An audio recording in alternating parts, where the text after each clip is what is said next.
Okay. That's better. All right, we're back. I accidentally exposed myself, so I had to delete the video. But we're back, everybody. You might get put into an ad again, and I apologize. But anyway, freaking, there's wolves for stream avatars, which was really cute. I didn't know that they did that. She did want to talk to you more. No, Ram, I'm so sorry. Ram, thank you so much for the biddies. I appreciate you. That was awesome. What did you say?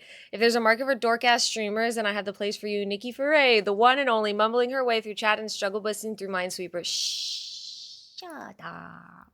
Okay? You shut your pile. It's fine.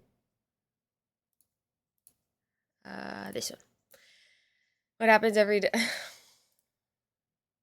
Anyway, Ram, how are you doing today? Everybody, welcome in. Happy Sunday. Sunday social. Okay, today is Sunday social. Exciting days. Okay, many things are happening. I'm kind of like getting overwhelmed a little bit by all of the amazing things that are going to be happening. But let me go ahead and run some of this stuff by you guys, so you know, just so you guys know what to expect. Okay? He's wrong about the Minesweeper thing. What? No, Hunter. No, he's wrong. He's wrong. Hungry, hi, how are you? Have you decided? Here, I'm going to give you a shout out really quickly just in case you do decide to start streaming your stuff, okay? Oh my gosh, your name is so funny. Hi, Hawk, welcome in. How are we doing today? I found out that I'm allergic to two things. What are you allergic to? Hello! Wait. I want to say mountain... MTSK! Hi, welcome in. How are we doing today? Welcome. Yzma, don't watch. Oh my gosh, I'm so sorry. Is Yzma? Wait. Is that your preferred name? Please inform me because I am more than happy to use that if that is what you want. I'm from Malaysia, also Malaysian Chinese. Well, hello then. Welcome in. It's my real name, Yzma. Okay, beautiful. Then Yzma, welcome in. What the heck? Oh my gosh. Yzma, welcome. Hawk, welcome. From Malaysia. That's awesome. Bearded Turtle, thank you for... Oh my gosh. I wasn't first, but I got it. You got it because we had to restart. GG's, honestly. Thank you so much. I appreciate you. Thank you for getting first. And Hunter, thank you for getting second. She struggles with everyone's name. I really do. And I apologize. My pronunciation of things is always so difficult. I apologize. But Yzma is a beautiful name. I appreciate you for giving me that giving me your name to be able to call you by. So, welcome in, everybody. My name is Nikki. If you've never met me before, it's an absolute delight, a pleasure to have you a part of the space today. You are coming in on a really special day. It is our Sunday social. And maybe I'll wait a couple of minutes because sometimes the ads pick up and you guys are stuck in them. So we'll hold off for just a few minutes. But then I'll kind of do a proper introduction of what we're doing today and the goal and the rest of the month because we got lots of things planned. Appreciate it. And I think I will work on it, at least a co-work stream. Yes. Maybe starting in a few weeks for the major 2-month project I got to start working on. Yes, Hungry. And if it'll help you to stay focused, I mean, I don't know if it will, but if it will help you to stay focused, I mean, why not do it?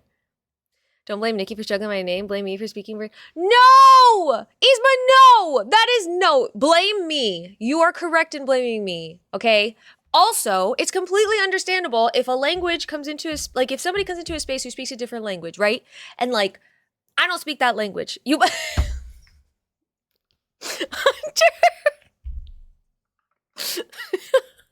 No. Okay, I know.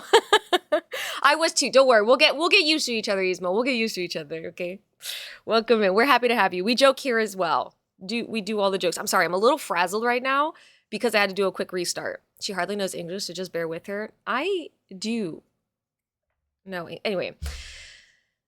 So, I'm going to assume that most of you, if not all of you, are no longer stuck in an ad. If you are, I'll repeat everything after I say it now. Sundays are really special days to come into this stream because I'm an anthropology student. I am currently pursuing my degree and I should be graduating here at the end of this semester. So by 2026, I will be a proper individual with an anthropology degree. I still cannot really identify as an anthropologist because it feels very difficult for me to do so. Imposter syndrome is real. But Sundays are fun because we come together as a community and we talk about life through an anthropological lens. Anthropology is the study of humanity. This is my definition. The study of humanity through a variety of different contexts. We have 4 main subdisciplines here in the Western world. It is usually archaeology, cultural anthropology, linguistic anthropology, and physical or biological anthropology, and archaeology is included in all of those as well. So we talk about humans. We talk about the human experience. We talk about people. We talk about cultures. We talk about religion. We talk about how all of that impacts humanity. We also talk about humanity and its relationship with things that are not human, right? Welcome back, Hunter. Welcome back, everybody, if you're back from the ads. So, Porker, thank you for paying your taxes. That's really exciting to me because I love being able to basically info dump on everybody. I am currently getting the education. I am currently being paid by the government to go to school, which is I'm so grateful to have that privilege, but I want to be able to share that information with you all because I wholeheartedly believe that education should shut up. I wholeheartedly believe that education should be accessible to everyone. So Sundays, that's kind of what it looks like. Some Sundays we don't focus entirely on education and knowledge sharing. Sometimes we do. It really depends on the Sunday, how I'm feeling, the information that I'm able to put together, how busy my weeks are, et cetera, et cetera. But ultimately the goal with streaming for me is to become a science communicator as well as an entertainer online. Yippee! Kind of like a variety, all access kind of person, but really I love learning. I love sharing what I learn, and I want to continue to do that into the future. On how to be mean to Nikki. Hunter, please don't take any notes on how to be mean to me. It'll make me cry. And I don't think you want to make me cry today. My makeup is too cute. Today, because we are still on summer break until maybe, I think next week or the week after, I actually have to look and see what day I'm actually going back in. But because we are still on summer break, I was thinking that we could play some games. I have put together, I grabbed like some games off of Itch.io, I believe, that we can sort of look into, and they are kind of a wide range of maybe indigenous developers created the story, or it's about a certain culture that correlates to an indigenous people, like a group of people in their community. I have kind of a couple of them, quite a number of them that I figured we can go through and look at. Some of them are short, some of them might be longer. We probably won't play much more than like 30 minutes of a game, but we will definitely see and feel it out. If we're really invested in one, we will just stick with it because why not? And yeah, I'm really excited to be able to do this. I never want to make you cry today. Just today? Or like, you never want to make me cry, period, today especially?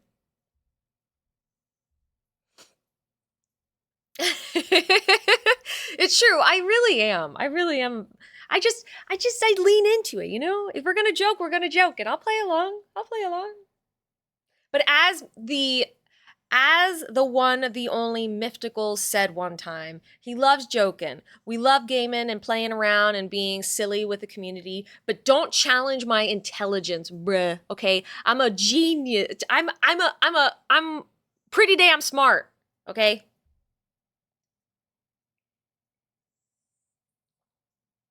So anyway, that's what we're looking at today, and I'm pretty stoked about it. Now, that's today. I mean, what's there to challenge? Anyway, let me finish my thought, Ram, because you're distracting.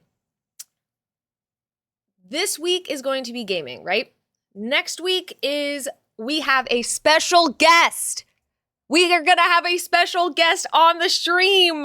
Someone that I don't know how many of you are actually familiar with this content creator, but I'm going to be organizing a little bit more before I kind of give me a day or so before I actually go and start talking a bit more about who we're going to be talking with and meeting, just to make sure that we're still good. I know that they are also a very busy human in a general sense, so I want to just make sure that everything is for the most part settled.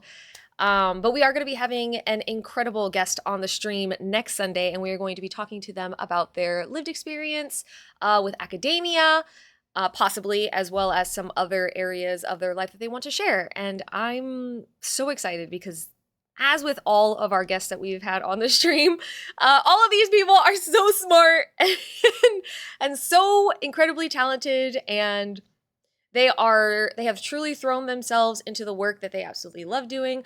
That includes Liz, who was talking about zoology. She threw herself into her education. She threw herself into like going to work for animals and work with animals.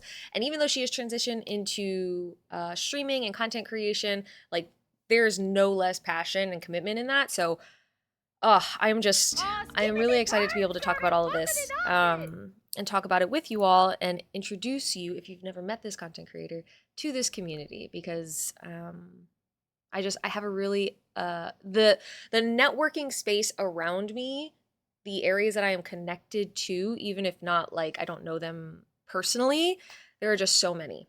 There's so many wonderful and incredible people, and I'm excited to be able to explore those connections and I don't know, just get to know people better. I think that is going to be a good skill set for me. And it'll just, I think, be entertaining and educational for you all as well. Shrew, thank you for paying your taxes, and no worries. Enjoy your wake up time, okay? Take it easy. Leave that completed run of Minesweeper up. I'm proud of you. Thank you. But it's like I did it in 90 seconds. That's pretty good. I think it's impressive. So that's what's going to be happening next Sunday. Come through, please. I will give you more information throughout the week as we sort of finalize details, but come through, hang out, be introduced to a wonderful human being, and yeah. Also, we are currently raising money for a charity. So all throughout the entire month of August, it is my birthday month. So we will be raising money. We will be doing a fundraiser for cultural survival. We now have the bar. It is up here. Thank goodness. Well, it's up here for me, but it's up on chat for you guys, wherever chat is. And we are raising money for them. Cultural Survival is an Indigenous-led nonprofit organization that essentially works towards elevating Indigenous peoples, their communities, their cultures, and like political advocacy as well. And they are really incredible. I actually have an article that we are going to be looking at here in just a few moments, where they wrote about the Indigenous representation in video games. So we'll just kind of review it, look it over, and then we'll hop into some video games. So guys, please contribute to this good cause. Also, so Nikki can play Resident Evil 9. Yes. So I will show you guys now. We have incentives if anybody is here listening and interested. I will continue to talk about this throughout stream and throughout the remainder of the month intermittently. There will also be links posted in the chat that can take you directly, if you're on mobile, directly to the donation link if you're interested in donating to this fundraiser specifically. But we are trying to raise $3,000. Thank you. Ram, thank you so much. Yes, you have a wonderful rest of your day. We will chat with you later, sir. Have a good one. Go and follow Ram if you haven't. He is a wonderful dude, even if he does pick on me a lot. But we're raising money. $3,000 is our end goal. If we don't reach that, that's totally fine. We have already reached $202, which means that that's $202 that we will be able to send to them that they didn't have prior to us. So that's pretty fucking rad, right? It'll be happening through August, so August 1st to the 26th. Towards the end of the month, I am going to be I'll be at Dragon Con, so I won't be able to actively stream, but I will do my best to continue promoting it through to the end of the month. Thank you so much for the follow. Welcome in. We do have anonymous follows on, so you don't have to join the conversation, but if you decide to, we would love to have you. And you may, welcome in, you may know Olmo. I love your name, and yes, Platypus. We do have platypuses on the stream, not to scare anybody away. These platypus were custom made for the stream by an artist named Oveya, and I don't actually know... I don't think it'll pop up for me. They would have to be in the stream, but we had them created because our stream mascot for our Sunday socials, which is our educational segment, is the platypus. And do not be alarmed, we do call them platypussies here, okay? It's just that platypuses I don't like the way it sounds as much as I like the way platypussies sounds. So, yeah. Every subscriber to the channel gets to be a platypus. VIPs get to customize the color of their platypus. And then tier 3 subscribers get to customize their color. But then also, which I didn't talk about that before, but they also, I will commission the artist who made these for a specific item of your choice for them. But that's just like how, that's the stream specific thing.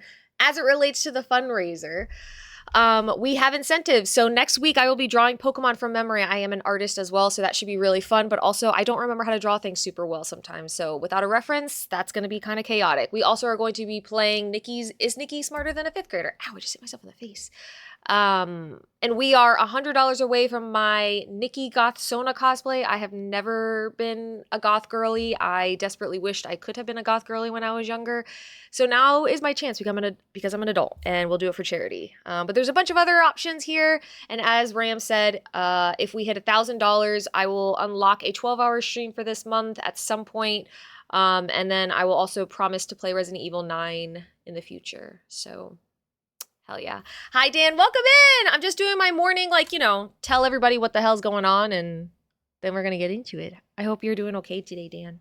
I love you. But yeah. That's effectively everything for the day. You're looking very Hispanic right now. Thank you so much. I appreciate it. He's not being racist. I am Puerto Rican. I am a Latina. My dad was born in Puerto Rico, and my mom's family are all from Puerto Rico, from the island directly. So I am very Hispanic. I'm just saying, looking very Hispanic can come off wrong for the wrong person who's in here. Okay? We might be having new friends coming into the space, Dan. We gotta make sure they know. Anyway, hi, Dan. How's work? It's because you said it. No, that's not it. That's not it. Do they know who I am? I don't know. I'm offended. I'm joking. I promise. You may know. I'm sorry. Look, Dan, we have a new friend in the chat. Don't mess this up for me. Ay. But anyway, that's basically what the month is going to be looking like. We have a bunch of collaborations that are going to be happening as well, which I'm super excited about. I'm just going through, and I'm going to lurk in a couple of spaces of people streaming because I like doing that, but I forgot to do it earlier. Who else is online? Pipis. Oh, Amanda, yes. Okay, we'll do 2 for now. That's fine. Okay, I'll stop. I'm the token white boyfriend. Okay, but... Okay. You... Oh, gosh. There are when you are in a culture, right? Okay, is there still elements of it being racist? Yes. But, there are things that you grow up with that you hear. And one of the things that when I was younger, I would hear a lot is that there were only a handful of white people in my family. And all of them, not white complexion, but white people who married into the family. And it was always kind of the thing, the joke, right? The gringa, the gringo. I'm a no sabo kid, so I don't actually speak Spanish a lot, which makes me really sad. But there was that when I was growing up. And I think it's a very interesting and complex scenario, thought. But I think if you are in the culture, you should still be very careful not to be racist, and because you don't want to harm other people, correct? Right? You don't want to be harmful and create distress or whatever. But there are these nuances in culture. There's nuance in familial relationships and interpersonal relationships that allow for certain behaviors, and you see it in all types of different cultures and groups. And one of the things that I experienced growing up that I still sometimes I talk to Dan with as well is yes, you are the white boy of the family. Your dad calls out our racial differences. That's what I'm saying, Dan. That's what I'm saying. I'm not saying that there are levels of sensitivities, right? There are levels of things. And I believe personally, it is okay to have your own interpersonal ways that you deal with stuff as long as you're not being harmful, right? But if you start taking that outside of your little circles and it becomes very harmful, that could be a problem, right? You're trying to shift your perspective, shift your thoughts and all that shit. But yeah, we good, brother. We good. Thank you so much for the follow. Welcome in. Happy to have you here. My family is from Sinaloa. I'm not pronouncing that right. So I can't be offended. If you want a new friend, then that's good. Following. Hey, we love friends. We love friends. Wait, I have to figure out where this is though, because this is probably not the first time I'm hearing it, but Spanish pronunciation, Sinaloa? Sinaloa? Is it in Spain? No, I'm a liar. Oh my God. Where? Give me facts. Mexico! Why am I'm an idiot. I'm sorry. I saw, look what, no, forgive me. Don't unfollow me, please. I'm stupid. I'm sorry. We discussed this. Geography is not my strong suit. Mexico? Oh my God. Sinaloa is a state in Mexico. Shake my damn head. Now that's racist. No! I was looking at a map! And then I realized it was in South America and I got confused.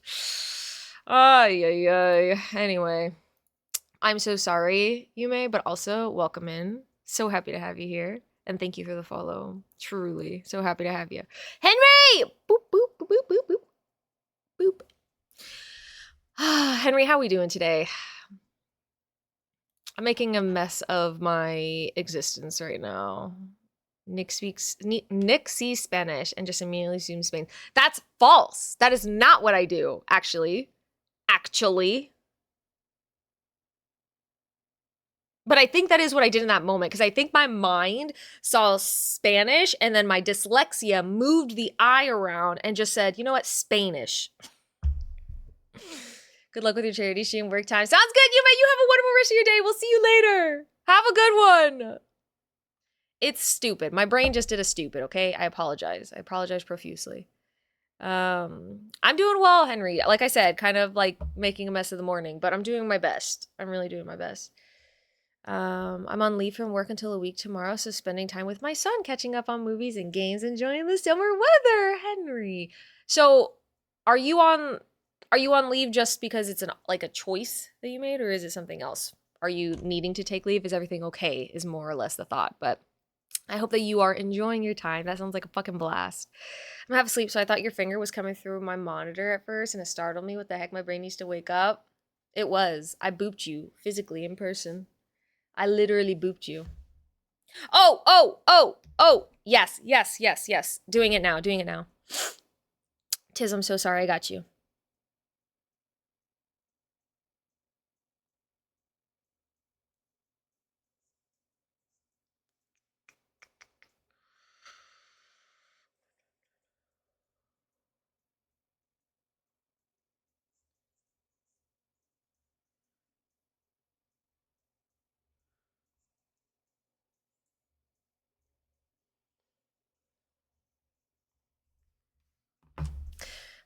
My God, my freaking brain. Thank you so much. I'm already embarrassed about how my brain is working today. Go and follow Tiz if you have not already. We absolutely adore Tiz here.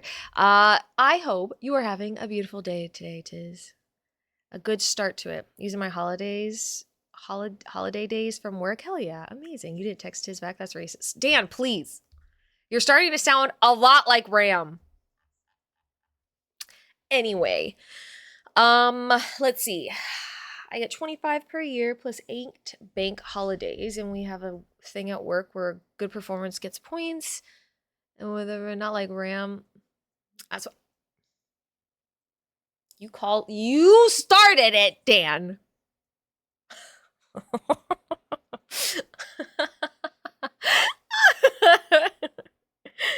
43 days. 43 days! That is incredible. Why do cows have hooves instead of feet? Because they lack toes. I'll ban myself for that.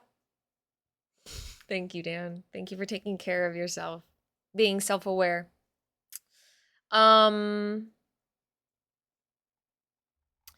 think I talked about all my like key points. I need to like get into, it's almost like I need a reset because I'm like, I'm not I'm not feeling myself right now, so I need a little bit of a reset. How can we reset? Let me do a couple rounds of Minesweeper. That'll get me back.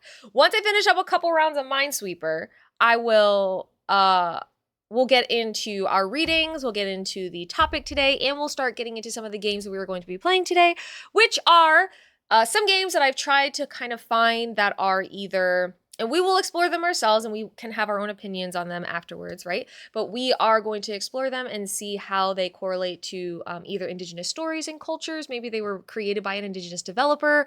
So yeah, and I will try to remember to post all of the links as well because a lot of them are from Itch.io, if not all of them. Minesweeper is a fun time passer. It is, and I have been playing it in bed almost every single night lately. Pretty obsessed. Emma again, and welcome in, and hello, lovely. How are you? Yo, Worm! Minesweeper is a fun lifestyle. Worm, I was thinking, I don't know why, but I think I was thinking about you the other day because I was playing this game, and I don't know why, but I think I thought of you. It was a good thought. She's still trying too hard to beat your time. I really am. I really, really am. Minesweeper is for smart people, so you will never see me play it. That is...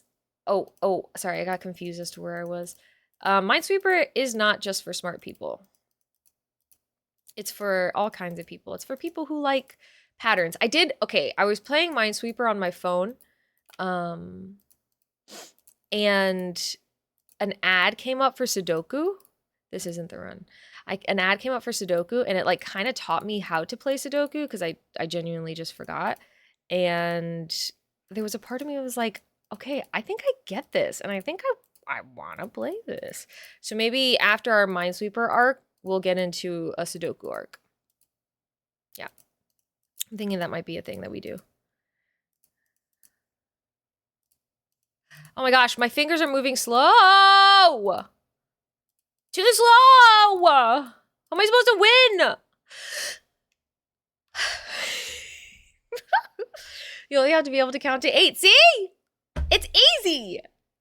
What's after 5? Just kidding. Oh, really? I have it on my phone and I play it every day. It has 3 levels. My personal goal is to beat all. 3 minutes? Worm is... Okay, Worm mentioned... Also, hi, Worm. Welcome in. Worm mentioned literally going to Madrid to a Minesweeper, like huge-ass competition, which is super cool. And I have been thinking about that nonstop lately. Literally nonstop.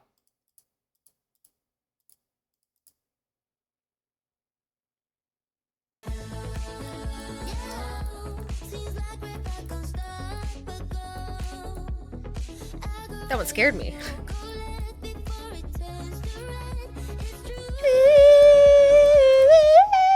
Thank you so much for the follow. Welcome in. We do have anonymous follows on, so if you want to join the conversation, please feel free. Otherwise, enjoy your lurk. I play Minesweeper on my phone, and it's genuinely super fun. But I had it on. My phone was connected to Dan's car's Bluetooth or whatever the other day, and I never realized that the game that I play on my phone has has sound effects. And so every time the bomb would go off, it would make an explosion sound and it would scare me. Well, it scared me the first 2 times, but then after that I was kind of a little bit more used to it. But it was very startling at first. Sick! I love when we... Shit! Come on! Ineffective clicking. Shit balls, not good. Not good at all. Mark Anthony, fucking sing it to me, dudes. Dudes.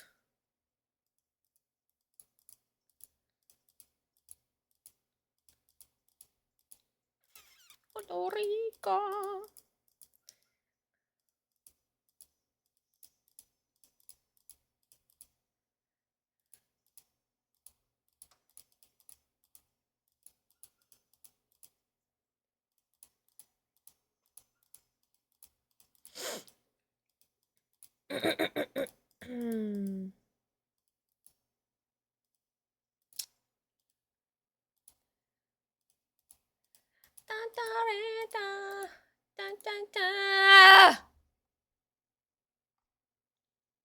Trish, time to be back later if you're still on. Hunter, sounds good. We will see you in a little bit. 69 seconds is pretty good. Oh, God, that could have been... These could be the runs!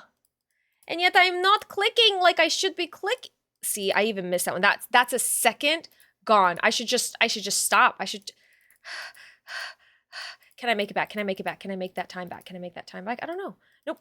Okay. I don't think I can. I think I'm doomed. I'm freaking out too much. Minesweeper is a game that once you recognize the patterns, it should only defeat you when you end up in a 50-50 situation. Interesting.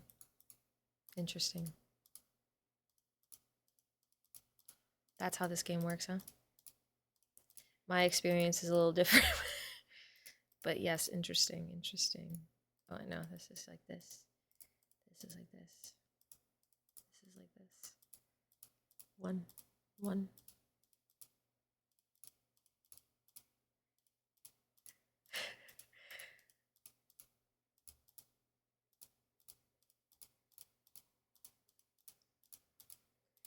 2.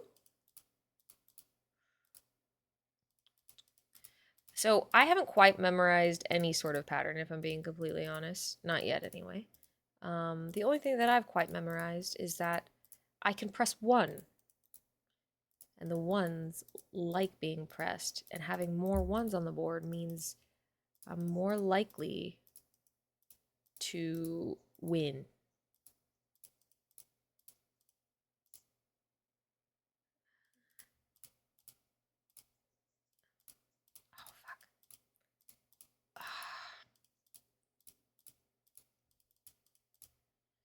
Ah! Airy lovely, how are you doing today? It is so good to see you. Happy Sunday. Airy, have you started your every Sunday or the weekends you don't stream anymore? Is that what's going on? Are you enjoying your free weekends if you're doing that? Please go and follow Airy if you haven't already. We actually met Airy at GCX and it was literally the best. Airy is as wholesome and wonderful in person as she is online. Very supportive, very kind. Definitely would recommend. Content creation wise, impeccable, but then also just as a person, impeccable. It's really good to see you. Optimal expert and win percentage is only 41%, but most guesses aren't 50-50 unless you can find 80-20s. You guys used a lot of numbers there to explain something that I still don't understand, which sucks. Yay, even though still workies, of course. It almost feels like there's never enough time to be able to do everything, right? And to have some like break time to not do anything. There's always like something to be done. So I get you. But I hope that you're at least finding a little bit more free time now than you are not free time. But happy August to you. And Captain, welcome in. How are you? Happy Sunday. Happy to have you here. There are certain grids where you get down to their only be. Yup.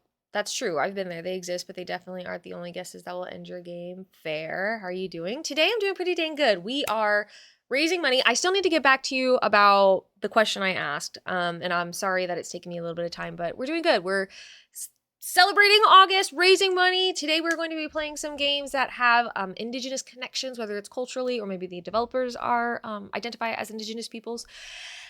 And yeah, it's a good day so far. It's a pretty good day. I'm happy about it. I am wearing white eyeliner. It's a little different today, but we're trying stuff out. Ricky, it's good to see you. Thanks for paying your taxes. They are when they are the only guesses left in your game. Ooh, we've got some heated Minesweeper debate going on in here. Gonna try to rest more this month. Good for you, Ari. I know that you are consistently going and going. So yes, take it easy. West up. Do what you gotta do, girl. I appreciate you, Ari. I can't wait for like future IRL streams with you and just hanging out and like getting to know each other better. Oh my god. I'm so excited. That's gonna be so much fun. You guys, hopefully, with any luck, if we can make it work with schedules and everything, you'll be seeing maybe a little bit more of me over with Ari or Ari here with me, hanging out. Also with a bunch of the other people that we know here now in Florida on Twitch. Very cool things on the horizon. Getting a 1-2-1 pattern is always a smile bringer. Oh, it's so good. Ones give me, I never knew how amazing a 1 could look. I forget who, did you see? Okay, wait, hold on, I gotta lock it in. That was incredible. Okay, shh. We have to lock in. This is serious business time. I can't. Oh my god. Oh my god. This is incredible. Oh, okay. Don't distract me. Don't talk to me. I must win. Okay. Okay.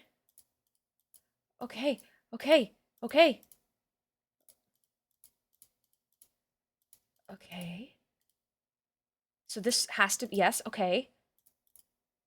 Okay.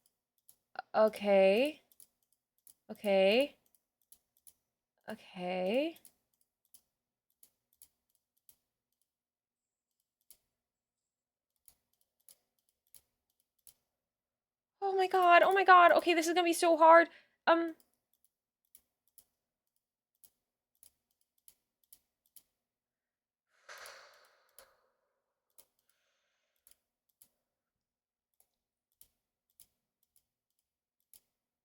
78 seconds! Okay, that's good. That's not bad. It's not my best. It's not my best, but it's not bad. And you know what? I will take not bad.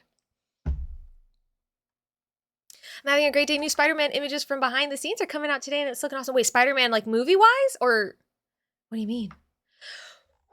We did it! Nice bottom right corner. Yeah. It was so dense, dude! Love it! Oh my gosh! This game legitimately is filling me with so much life. Why? Louise, I did it! Aren't you so proud of me? Your mama. She's a minesweeper. All right, well, she cares. I know she cares.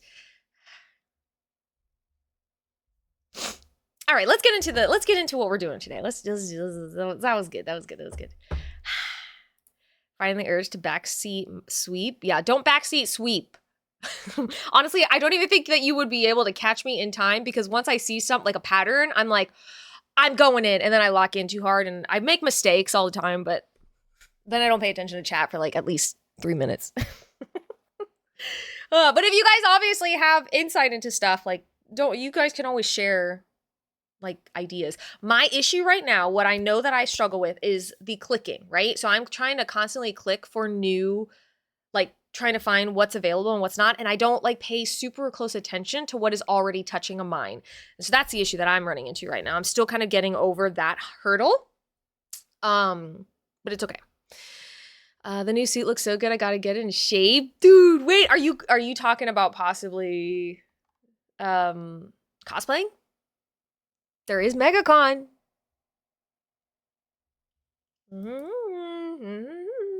Okay, here's what we're gonna do. Hell yeah, dude. That is so sick. Okay, here's what's gonna happen today, everybody. Exciting things. So, as I mentioned, we are currently raising money for cultural survival, which is so fucking cool that I found this, and I stumbled across this, okay? I wasn't even actually paying attention to who wrote the article, but cultural survival, they are the organization that we are currently, as I mentioned, raising money for. They are, as I mentioned, a indigenous-led nonprofit that effectively is in support of indigenous peoples, elevating their culture, advocating for their rights, and then also kind of providing political support, as well as just kind of like delving into the politics of all things indigenous. Yes, period. All things indigenous. Fucking Henry, thank you so much for donating. I appreciate you guys. Truly, everybody who has donated so far, it has been amazing. You guys are amazing. I am so grateful. We don't have any individual things happening this year. Like, I'm not putting tattoos on myself or anything. Mostly because I feel like I was just a little bit overwhelmed leading up to this. I had a lot of like personal stuff going on, unrelated. But we are that much closer to, of course, the image is not going to pop up right now. But we are that much closer to our next incentive. So thank you so much. I'm hoping that these incentives are enough to get us through as close to our goal as possible. So I appreciate you. cultural survival. They also provide publications, right? So if you go to their website, which I will go ahead and provide you this link in the event that you guys want to take a look at it yourself, they have different publications where they can type, they have news and articles, they have human rights reports, they have webinars, annual reports, they have an Indigenous rights radio, lots of varying things, multimedia kind of access for this information if you're interested. And we just stumbled across this because I was looking up like developers for video games that identify as Indigenous peoples, Indigenous video games, cultures within the video games, stuff to just be able to play on stream, right? Because on our social Sundays, particularly during the month of August, I would like to be able to have that be the focus.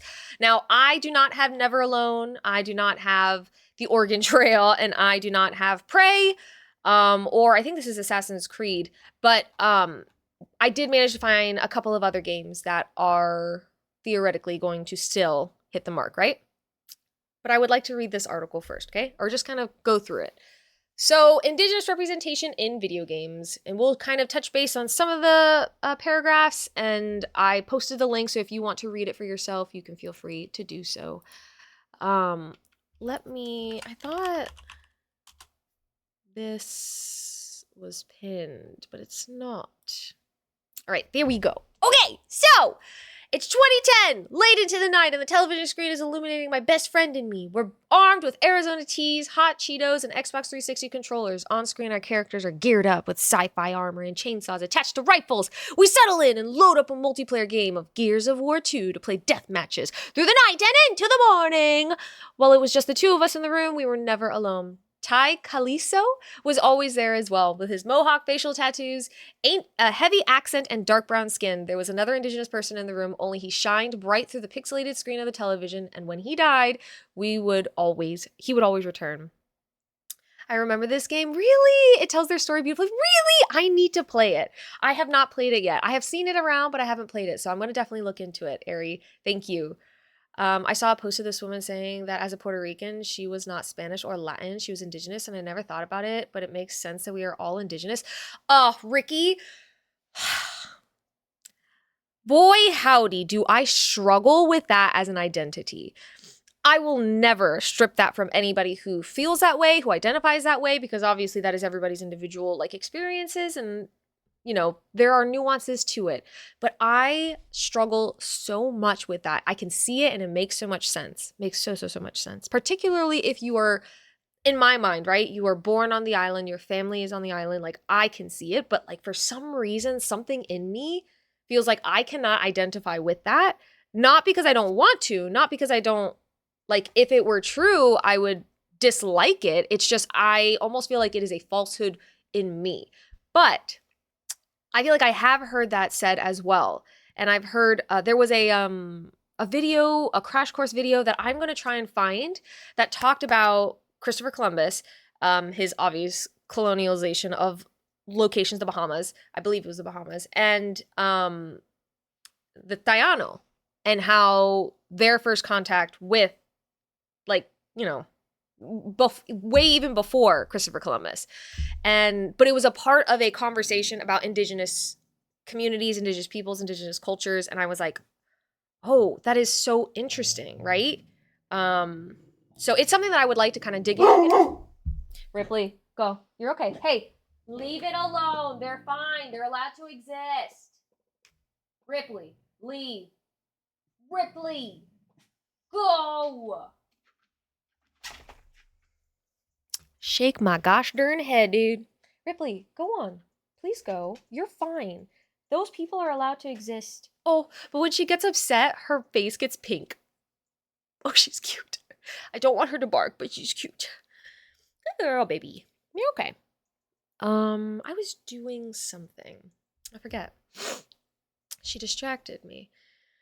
Gotta go serve dinner for the boy. Sounds good, Henry. No problem at all. Our blood comes from that, so it's in there. And yes. And that is, it's so hard. It's so hard for me. I don't know why, but it's again, it's a very complex conversation to have. And it's not necessarily the conversation that I will get into right now, but it does relate to the imposter syndrome and the feeling of exclusion in Latin communities, when you don't speak the language or you don't look like what everybody expects you to look like, both inside the culture and outside of the culture. It's just that feeling of like displacement, not feeling like you belong. And culture is something that we create, right? It is still a beautiful, magnificent thing. It encompasses so much of who we are as people, but it is like created, right? And so you can choose to enter into different cultures. You can be welcomed into different cultures by the people who identify with them. But yeah, I don't know. I just so difficult for me personally. Stay safe and stay awesome. Thank you, Henry. We appreciate you. And Jacob, I don't want her to do that. She needs to behave. But I digress on that point. I think that would be a fun conversation to have, Ricky. Maybe at some point in the future, because I am invested in my own culture and I want to learn more about my culture and how others within my culture identify, because I am Puerto Rican, to those of you who might not know. Like my family is Puerto Rican, but yeah. What the heck? Wait, why isn't my stuff popping up? What the heck? That is so sweet. Thank you so much for subscribing, the Mar.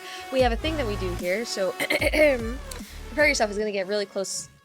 The _Mar_ just subscribed. The Mar, welcome in. And thank you so much for your subscription with your Prime, nevertheless. 30 more days ad-free experience with me on the days that obviously I stream. Also, you get to be a platypus on the screen. Look, that's you. The little brown one, not the yellow one. You're hidden right now, but you're on the screen now. And there's a stream avatar button somewhere over here that if you would like, you can use your points that you have and you can buy little items. And yeah, I really appreciate it. Thank you so much. That is so sweet. You guys, subscriptions always like, I don't know how to behave when it comes to subs, but I appreciate you guys. Yo, I've had this game for a while, but I haven't played it much. It's so pretty though. I am excited. Are you talking about Never Alone?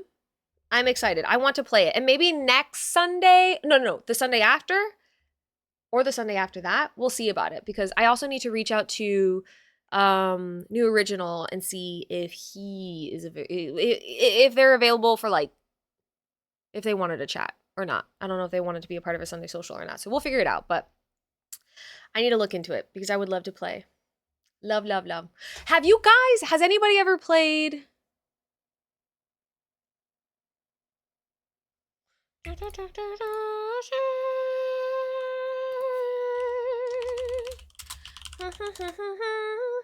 Has anybody ever played the game Two Falls?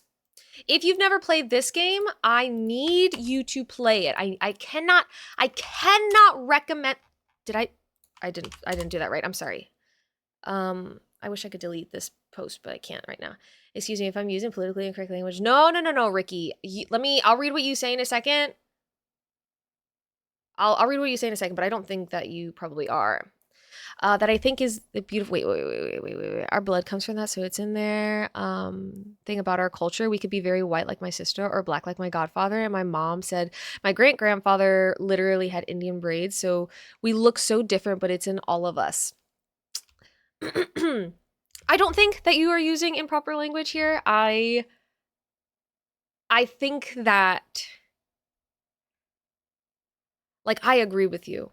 That is the really interesting and kind of, again, nuanced element of cultures and of identifying with a culture, because there are, like, paler skin can mean nothing, but it can also mean that there was contact with potential colonialism, right, from another group of people. But it doesn't necessarily remove myself from identifying as Puerto Rican, because that's the culture that I grew up in, and also that is where my family's from. So, like, I agree with you. It's just I think it is that just imposter syndrome that still lives within me, and it's hard to shake. Kelki, it's really good to see you, by the way. Sorry, I just got super psyched about everything happening. I got very overwhelmed with all the information, but go follow Kelki, a delight, a wonderful human. And also, I need to play Never Alone. I think that'd be such a rad game to hop into. I recommend, if you guys haven't already, play Two Falls. Two Falls is an exceptional game. And it basically follows a French woman, and then oh my gosh, I can't remember what what group the male character is in, but it effectively follows both people moving towards the same point, dealing with colonialism, dealing with culture and spirituality, the injustices and the like prejudices. It's Inu. Yes, thank you. That is it. Thank you, thank you, thank you. And I should have just read the page, but it is so good. And you basically play both. You play both characters, and you walk through, and your choices change the way the story plays out. There's one scene in it that I like. The entire thing is very like emotional, and there's a lot going on. But for me, there was one scene that just had me like proper ugly crying on stream.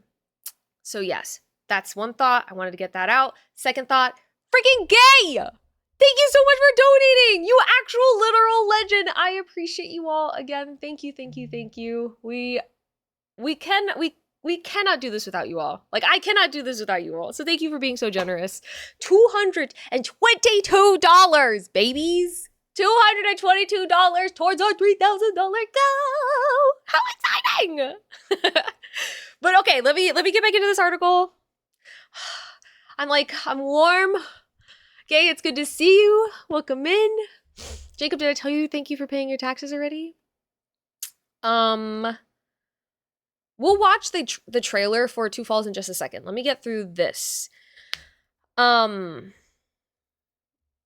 Representation for Indigenous peoples in video games has a sordid history. Even before video games, the representation of Indigenous peoples in media was in a sorry state. We were the enemies for the cowboys, the shamans for the heroes, the burial grounds for the ghosts, and savage Indian to be saved. The savage Indian to be saved. When video games were first being developed, the roles of those cowboys and heroes shifted into the hands of anyone in the world with access to an arcade or gaming system. But for Indigenous peoples, we were still the enemies. You did? Okay, good. Well, I said it again. After the ever-popular Pong took the world by storm in the early 1970s, video games evolved and grew into a wide array of stories, characters, and entertainment that anybody could pick up and play. Of course, the whitewashed history of America and the colonialization of the West clawed its way into the new medium. Arcade games with stereotypes of Indigenous peoples ran rampant. Auntie, thank you for paying your taxes, baby. Mwah. Again, we were the enemies to shoot, but this time it wasn't an actor doing the shooting. It was anybody who walked into an arcade with some change or a kid with a gaming system at home. Hi, G. Look at all the beans. Oh my God. Making food BRB. No worries, girl. You take your time. Thank you guys for coming in. I appreciate you. Welcome, welcome, welcome. Oh my God. Oh my God. This is hyped. I'm not going to read through all of it. If you are interested and you want to learn more, please consider reading it for yourself. I just wanted to kind of touch on some of the some of the bits of the conversation being had here. Doom released, I'm talking faster now because of the song.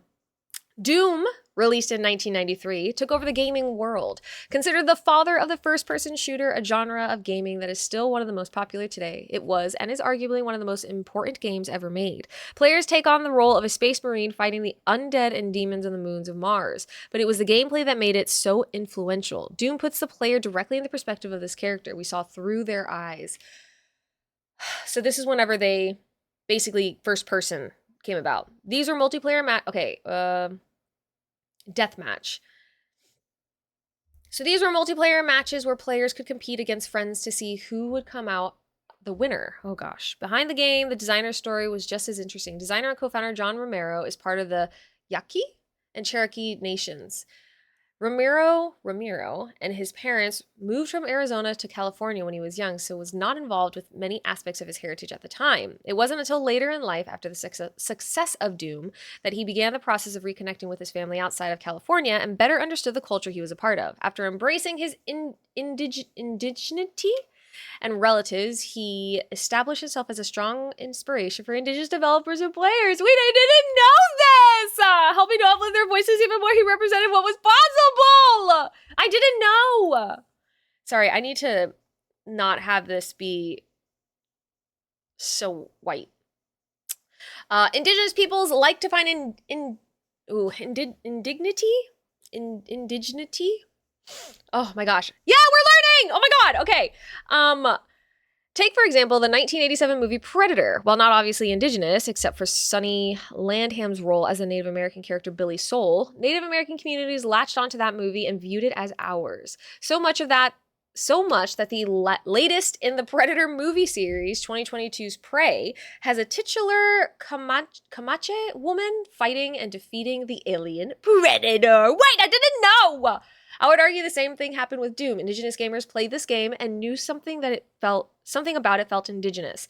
Maybe it was the stereotypical stoic character or the non-linear nature of it all, but whatever it was, there was a feeling like one of our hands helped shape it.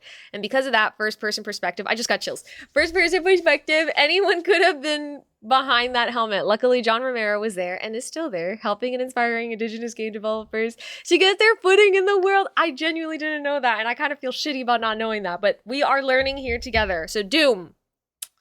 John Romero!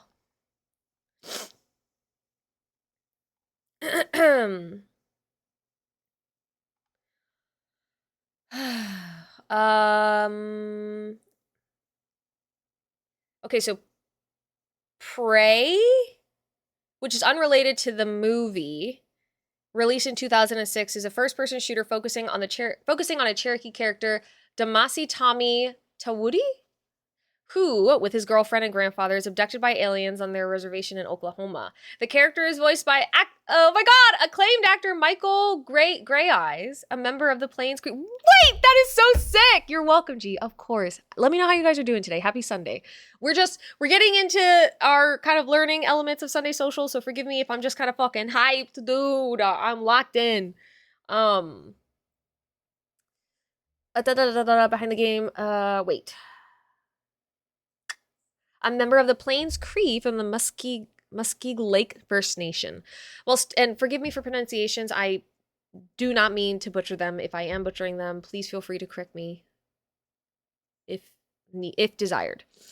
While still featuring some common tropes, such as Tommy entering the spirit world and having special abilities because of it, the creators behind the game did not want to do a pan-Indian stereotype. Instead, wanting to show life for Tommy on the reservation in contemporary times. They also welcomed the critiques, I need to stand up, from Michael Greyeyes, who gave extensive notes on the character and how he should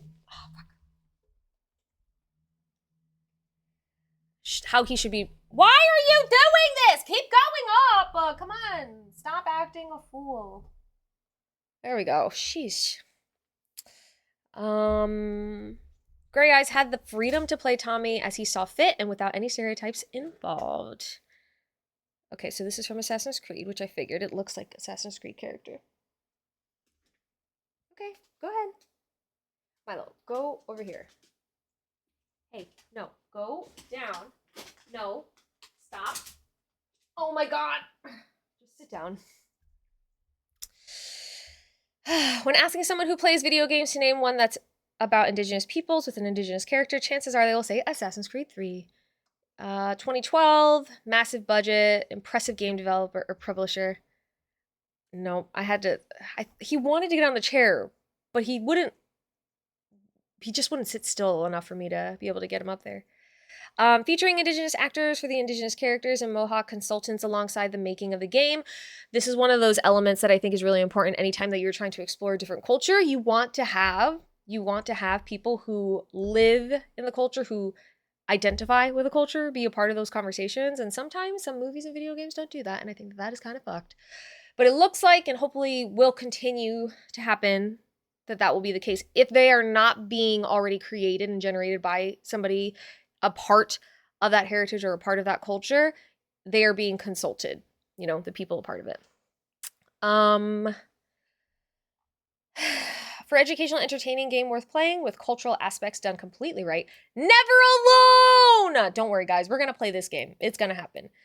I don't want to read too much on that because I want to sort of be completely surprised. Elizabeth Lapensee is an award-winning designer, writer, and artist who uses her knowledge as an Anishinaabe and Métis person to create video games for indigenous peoples. When rivers were okay, we are going to be playing this game today, I think. Where Rivers Were Trails is created by La Pense, is a stunning adventure game where players journey through different areas in the past and learn about the land and the effects of colonialization from indigenous wisdom and insight. From her other game, Thunderbird Strike, has players take control of a Thunderbird protecting Turtle Island from the oil industry. Not only are these games amazing in their gameplay, but they also have the dual purpose of teaching in them. She is still doing amazing work, working as a narrative director for Twin Suns, a global video game studio. So this is actually really neat. We are going to actually end here with the reading because this article obviously is touching on a lot of important names in the kind of publishing world and the development world for games. And I think that it would be, I don't want to like basically read word for word and take away from this person's work. I think you all need to consider going and reading for yourselves. Again, this article can be found on the website for the organization that we are currently raising money for, Cultural Survival, which I thought that was really neat as well. So super cool. Would recommend the read, and also find other articles within the website and other kind of media to look at and sort of pay attention to. Now I'm going to pause this. Oops. Yeah, it's super dope, Auntie. I am so excited to explore different worlds, different understandings, like different communities. And I'm really grateful that we are able to kind of, I don't know, I guess have a platform to be able to discuss this stuff and learn together. So we have a couple of games that I think are similar to, I don't know if you guys ever played like Java script games. But we have these three rather, that are all on the browser. So we're going to try these out and we will see sort of what their intended purpose is for the player.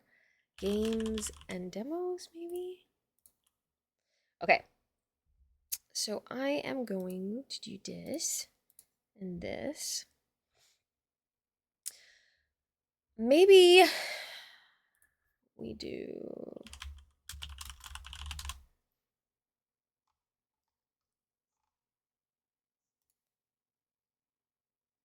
Let's do just some simple lo-fi right now that won't super take away from the actual gameplay or the readings or anything like that.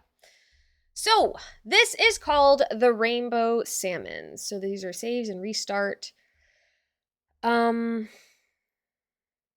Let's read a little bit about the actual intended purpose. So the story of the Rainbow Salmon was made during the Skins Twine workshop organized in collaboration with the Sammy Game Jam in spring of 2023. The story of the Rainbow Salmon is a twine game that explores the status of the Atlantic salmon stocks in the river Teno or Tana. The numbers of fish migrating upstream to the river get smaller every year. Because of the weak status of the salmon stocks, the salmon fishing is banned by the states of Finland and Norway. Why is the birth rate dropping?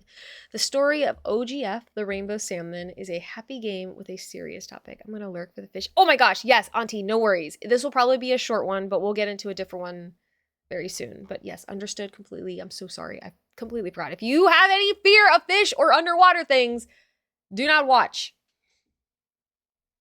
Okay, so the story of the Rainbow Salmon. Welcome to the river. Is it Deetnu?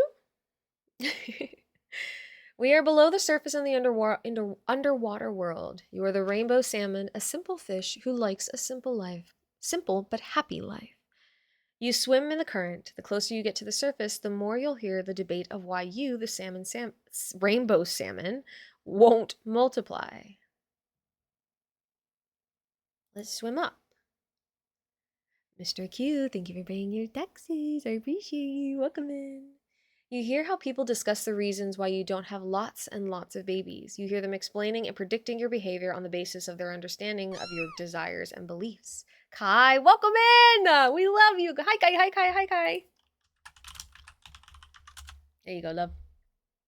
What do you want to swim down? They are so right. I should... Make lots of babies. Make lots of babies. You start a family as others have done before you. The end. Yay! Okay, let's restart. Okay. Okay, we're gonna swim up again, but then we'll swim down. So we hear them talking, and we're gonna swim down. The voices go quiet. Ah, the silence. You think the car market life is not for you. The famous rainbow salmon. You like your life filled with glitter. You think you're doing the planet a favor when you don't have a family of your own.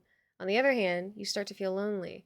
Would there be anyone to take care of you when you get old? Now go and watch some Eurovision song contest. I'm gonna go. I'd be decompressing today. Hell yeah. You did nothing? Good for you. Resting is good. I'm proud of you, Kai. Good work, good work. It is party time. The end. We start. I'm gonna swim up, swim down, and then I'm gonna make lots of babies. And we make lots of babies. Okay, so I figured. Right, Mr. Q? Okay, we're gonna swim down. The voices go quiet. Oh, okay, so this is very short, very short, very short, which is fine.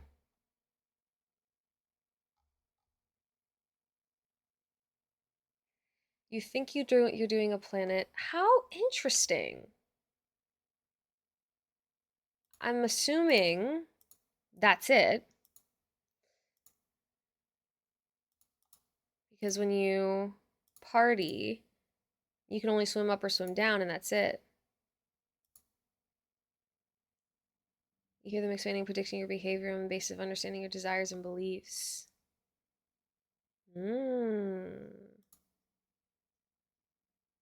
How interesting. Had to, otherwise I would explode. And good for you. Sometimes you need to. And I'm glad you were able to recognize that and you were able to give yourself that time, Kai. Not doing anything is super important. Nikki, did you see a Critical Role campaign for announcement? I did. Dan actually sent it to me this morning. I saw it and I am very intrigued. I don't want I'm sorry. I don't know what that was about. Kai! I was gonna say no spoilers! But yes. It is a very interesting change. I am going to miss Matt personally, but I think having Brennan is gonna be sick. He is so... Is it a spoiler? I mean, I guess not, but kind of, yes. Especially if you haven't been paying too much attention to Critical Role. You might not know. But yeah, that is going to be an interesting shift. I wonder who they're going to be bringing in as far as, like, other players. But yeah, I wonder if anybody's, like, leaving. Or who's going to be staying. I'm not doing shit today. I didn't do anything yesterday either, at least not out of the house. Good for you, Kelky. Absolutely. If you can take rest, take it. Matt taking a break, or is he going to be playing? He's playing. He's going to be a player, yeah. Yeah, he's going to be a player. He is such a treat. I'm conflicted because I like both Matt and I like Brennan as DMs. But having them both at a table, especially when it comes to Critical Role content, because I personally love Critical Role content. So I think that that's going to be really fun, really interesting. But I am going to miss Matt as a DM. I love watching Escape from the Bloodkeep. Yes, he was so good! It is such a good one to rewatch. Yeah, but good news. Interesting news, fun news, exciting news. If you're interested in checking out the rainbow salmon as well for yourself, please consider doing so. That's the link right there. It'll take you to Itch.io. We're going to move to the next one. This is called Hawk and Puma, a game about Guaman Poma. I need to keep working my way through Campaign 3. I fell off so hard. It's okay. Campaign 3 was hard for me to get through as well, but it definitely is worth the finish. I probably won't watch season 4 of Critical Role. I never liked Brennan as a DM. If I wanted to watch Brennan, I would watch the show he was on. But then again, I'm an old and dislike change. Hungry, do you mind me asking, why don't you like Brennan as a DM? Do you think he's too, like, aggressive? So now Sam can traumatize Matt as a player as well!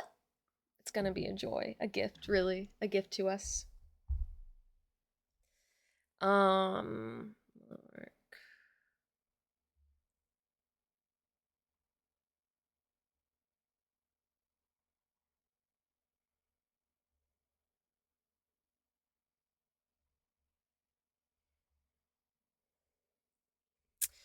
Uh,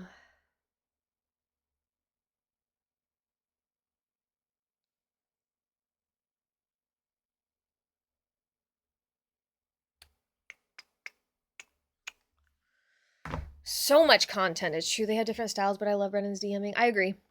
I do agree with that. I finished campaign, got halfway through campaign 2 and I just read the summary for the rest. Very fair. Okay. Please feel free to continue talking Critical Role things. I'm going to move on to the next game. So this here, oh God, it's easy to read his face. And I just get bad vibes from him in general, so I could never. Interesting. Oh, hungry. That's so interesting. I can see what you mean, but I don't think I necessarily get, like, I don't see it as bad vibes, but I can see what you mean. I get that. I get it.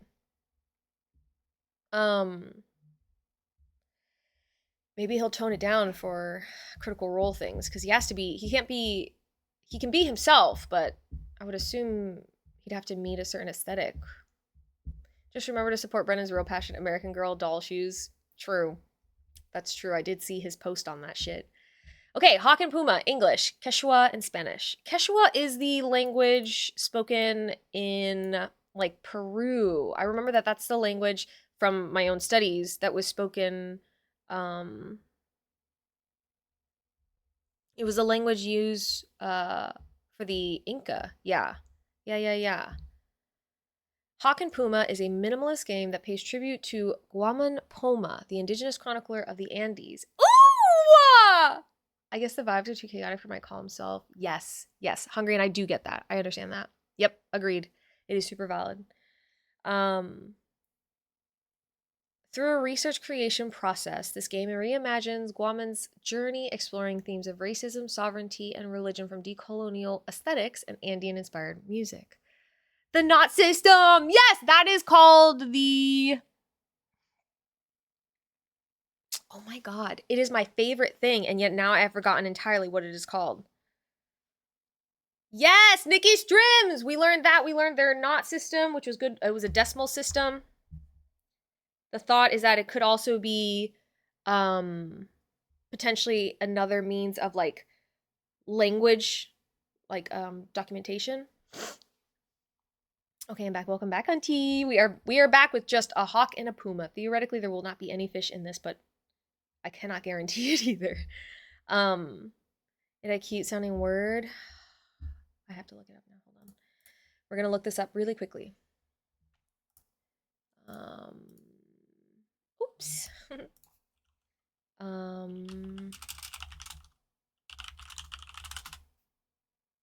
The Kipu. Of course it's the Kipu. The Kipu, everybody. That's what it was. Okay. Excellent. This project has been developed in collaboration with members of the Napanan community in the Sacred Valley of the Incas in Cusco, Peru, allowing us to create the final version in English, Spanish, and Quechua.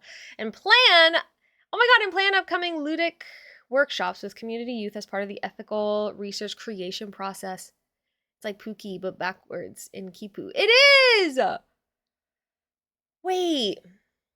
Research creation overview. So the Guaman Poma, Felipe Guaman Poma de Ayala, an indigenous chronicler from the Andes, is one of the foremost exponents of indigenous literary and visual creation in America. His masterpiece, El Primer Nueva Coronica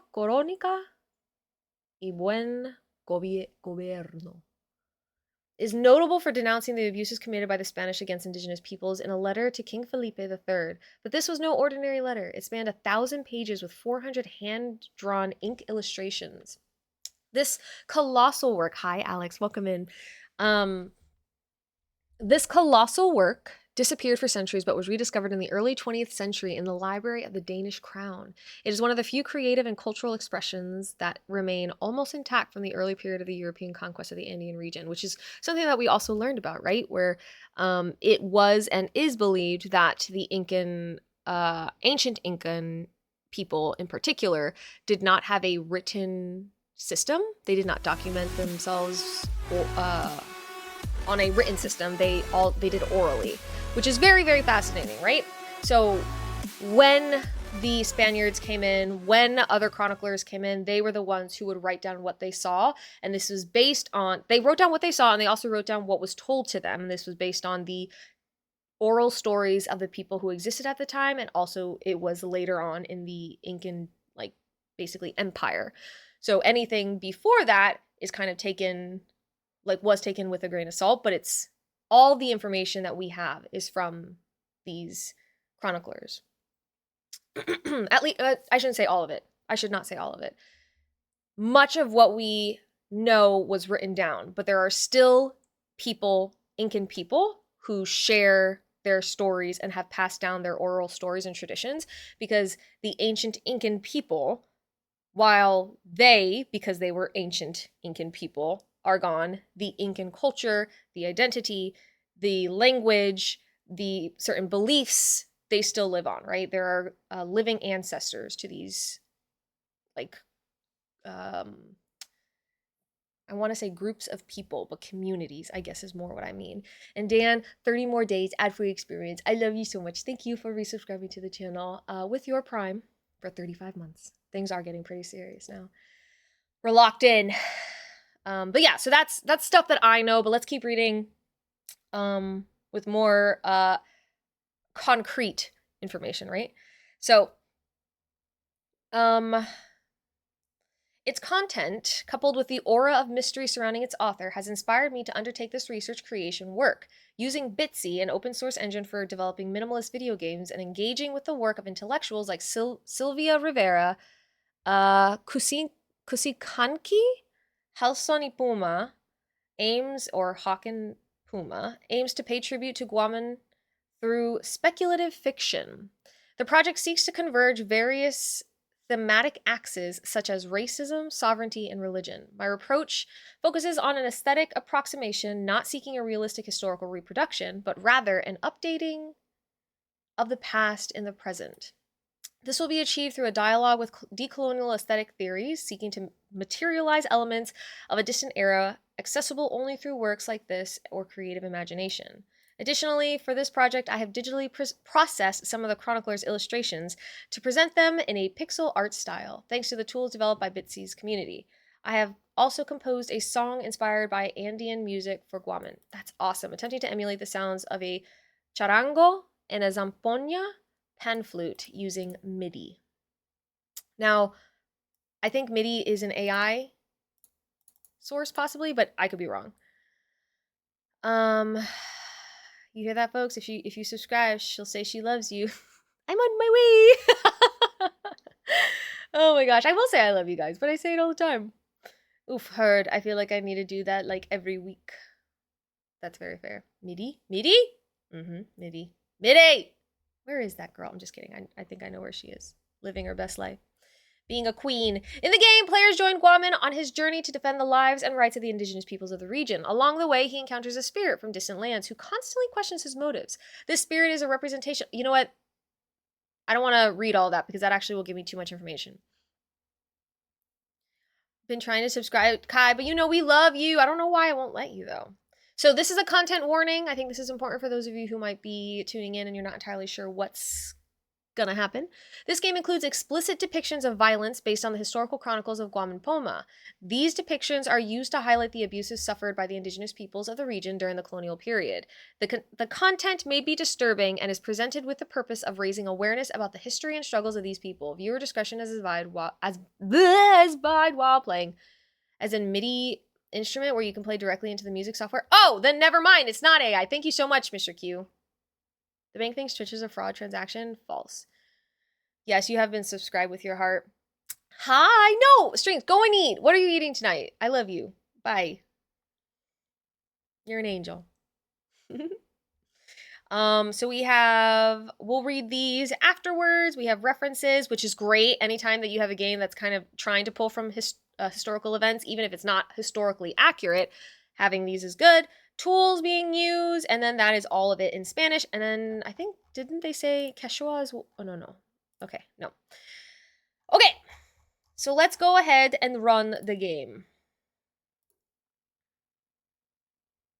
I think this game might have audio, so let me pull from this just to make sure if it does end up having audio, we can hear it. They put cannibalism into peak, so we can play that again and you can eat Wait, did they really, Dan? Are you serious? Did they really? Also, pizza is amazing. Enjoy it. Hawk and Puma. Okay. Here we are. Legit. I want that. I'm excited to play it again then. Solo play is gonna be crazy.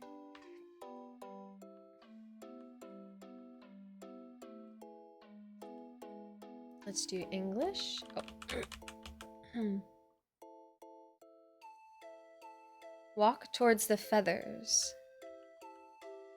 The illustrations you'll see were created by Guaman Poma, the indigenous chronicle. Oh, and this was an indigenous chronicler. Usually the chroniclers, like many other more famous chroniclers, were Spaniards, but I blacked out on the indigenous chronicler part. Why would I want that? I'm sorry. Did I say that out loud? That's crazy. Annabelle the Cannibal. Oh my god. Just don't eat the clowns. I hear they're clowns! Who was born around 1535 in the Andes.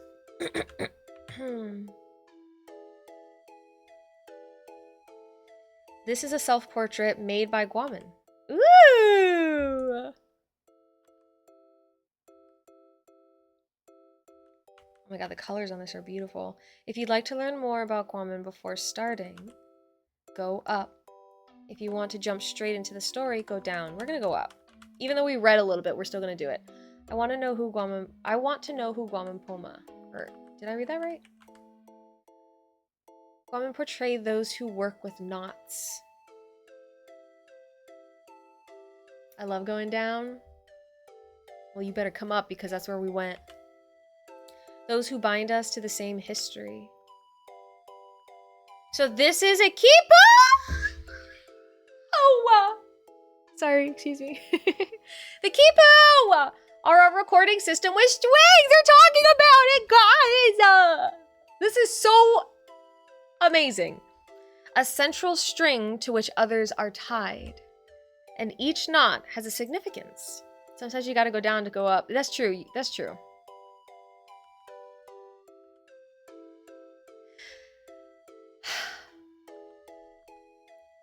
So the Inca Empire maintained its so they maintained their administration, pardon me. This is, oh gosh, I forget. They might talk about this. But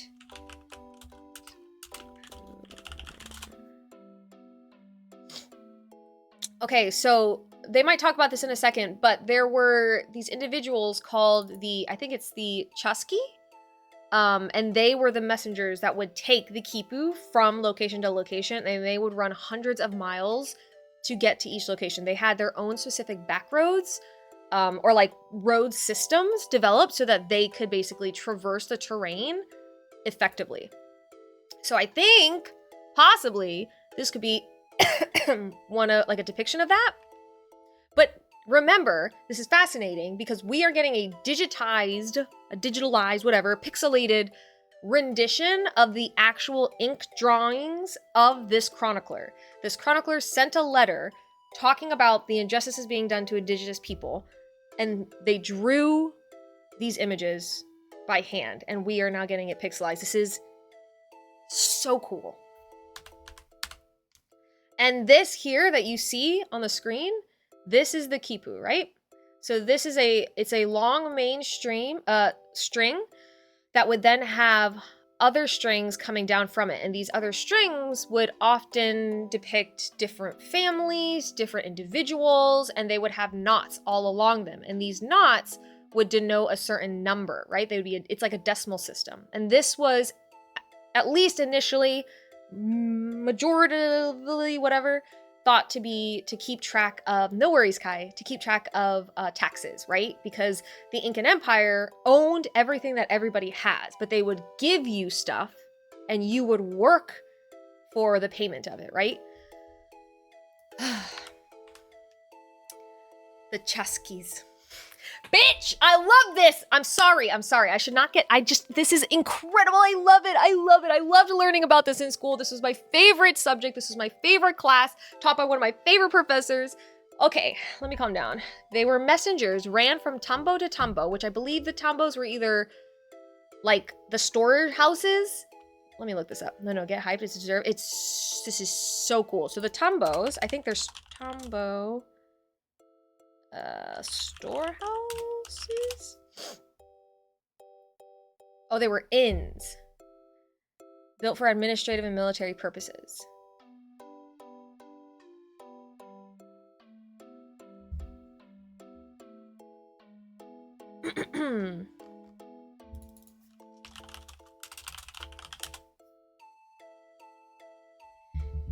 Okay. So they would run from inn to inn, carrying the quipu and their voice along the Inca roads. And so this is them running, and they were, you want to talk about a track star? You want to talk about an athlete? This is it. Hundreds of miles traversed. Fast as fuck, boy, okay? Taking the quipu, like, rolled up, because that's, like, one of the main, like, benefits of this system is that it was able to be rolled and then unrolled very quickly and, like, effectively, so long as it's not, like, tangled up.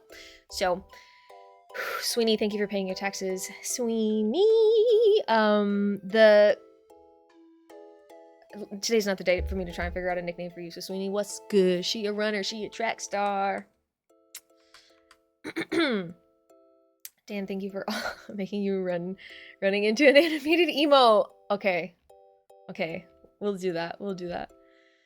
The knot masters are the Quipu Kamakoyaks, a select group of capable of interpreting their information. Okay, and so then this is what a quipu could look like. Now, what we saw was just kind of a single strand and just separated individual things. We running, but we talking about freaking the Incan Empire, baby. Okay, we are talking about the Chuskees who ran the quipu to Tombos to give it to a quipu Kamakochas? Quipu Kamakocha. I think that's how you pronounce it. I think I butchered it. Nevertheless, there were individuals who were capable of interpreting this information. Excuse me. Sick. And then this would be very likely one of those individuals who would be interpreting it, right? Oh, this is so cool. I'm obsessed. Oh my god, we have so much. I don't know why I'm coughing. I apologize. So this is the quipu of Guaman Poma, a noble Indian from Ayacucho. Guaman, the falcon of the sky, and Puma, the mountain lion. So that is how their name breaks up. Hi, Magnets, you sweet bean. How are we doing today? We're doing a little bit of learning this morning, so I hope you're strapped in and ready to go. Dan, if you're still here, would you mind giving a shout out to I'm Magnets if possible? It says, heir of the Yara Wilka, descendant of Mitames, sent by the Inca to work in Haumanga? Thank you, Dan. Raised among Spaniards, he became a Quechua interpreter. So he was raised among Spaniards, became a Quechua interpreter, working closely with churchmen. I need to get water. I'll be right back, everybody. Hold on.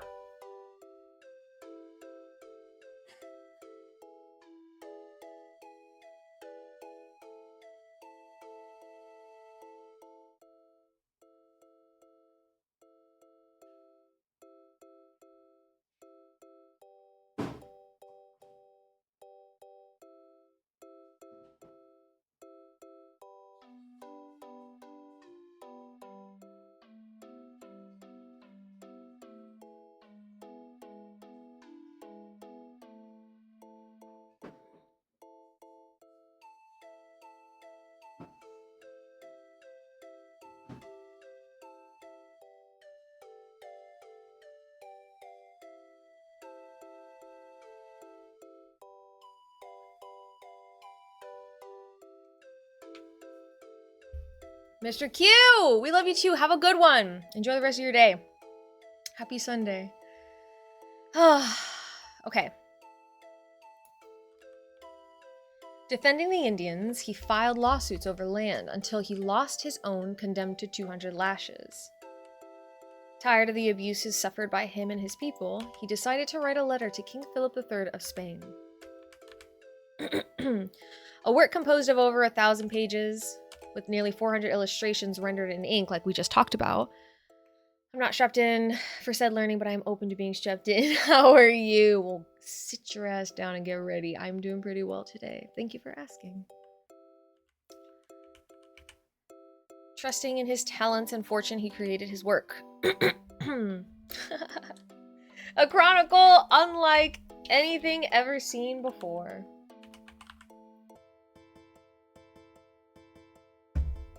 Poma, the indigenous chronicler. It's time to travel with us, Poma. Talk with the spirits. The spirits are watching you, Guaman. Even when the world is upside down, don't stop. We are spirits of this region, except Maki. He came with outsiders, but he has taken an interest in you. Maki? Naui watches you wherever you are. Be careful with Maki, he's a viper. Is that Taki? Taki? They too are children of the sky, but come below. I know you can hear me, Guaman. I'm here to guide you. It doesn't matter who I am, but the other spirits call me Maki. Is it true that you are noble, Guaman, or is it part of your story? Do you really think the king will be willing to listen to you? With luck, you'll make it to Lima, where the viceroy is, chronicler. But if you insist, I'm here to offer you advice. First of all, tell me the truth. Do you really believe that the Indians were already Christians? We all come from the same origin. Oh, interesting.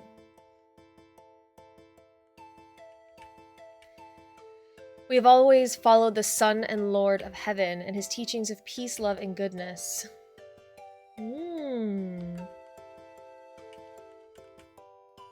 Indians were already Christians from before. The king needs to know the truth.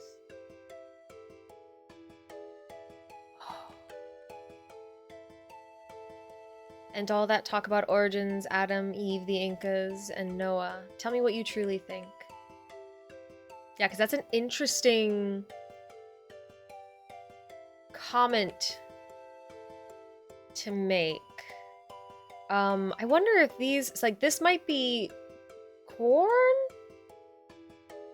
This might be a stepped pyramid? Steep step pyramid? This might be a llama? This looks like a llama? Maki arrived here recently, so he struggles to understand what you're writing. And what if Guaman thinks it was like that? And what if Guaman thinks it was like that? Indian, noble, Christian, all at once. In the end, we're all a great contradiction.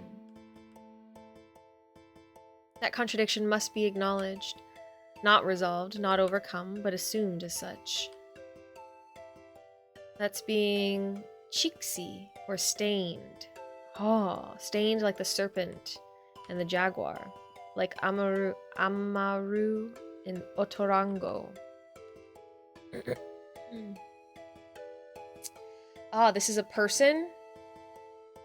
And this is a jaguar. And the jaguar has what looks like a personified face, which is something that, if I remember correctly, in a lot of the art, to identify yourself with like the jaguar or with some sort of animal meant that you are, because the animals like were also associated with the gods, associating yourself and like making yourself anthropomorphized with an animal meant that you were like basically showing that you are one with the gods, jaguar god. That's a little bit easier to see. It's harder to see. In the past, the Incas ruled the people.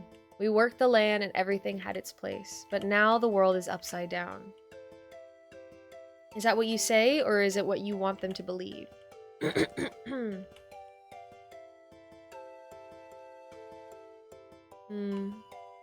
Everyone had work, food, and a place to sleep.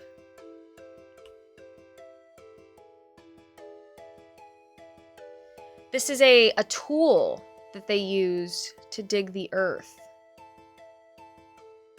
Yeah, we learned about these a bit. I wish I remember the names of them. And this is very likely a woman sowing seeds in the earth.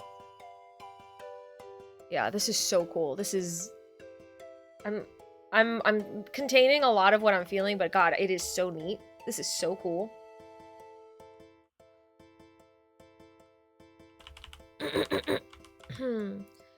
They were as subjugated as they are now, Guaman. Which, if I'm understanding this element correctly, the Incan Empire came in and basically forced all other regional ethnicities to kind of fall in line and work with them, or they would be separated, killed, whatever. And so the Incan Empire created it so that they had all of the power, but they worked off of reciprocity. And so they would give you something, and like you would work and they would give you things. And so like it was a give and take sort of relationship. And so they would give everybody basically what they needed. And in return, they would pay taxes for it, right? But they would always like theoretically have what they needed, except there is that like line of, well, they did conquer these regional ethnicities. They did take over these spaces and force these people. They were like, hey, you guys can have your beliefs, you can have your gods, you can do whatever you want to do, but you still need to believe in the one true God, which was the sun god. You need to have like the faith, like follow our faith, like it was complex, right? And if I'm understanding this correctly, they're saying Guaman's belief was that before the Spaniards came, everything was chill and good and groovy. And this particular deity is saying they were always under some level of subjugation. They had almost nothing because nobody owned anything. The Incan Empire owned everything, but they lived in a house and they had food. And that's my understanding. They could correct me here, but my people had and have much that they lack, which they don't eat well and always want gold.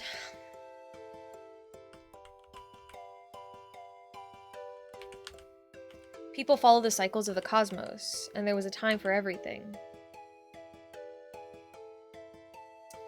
I don't know if this is a monkey maybe, or like these look like animals. This looks like a bird.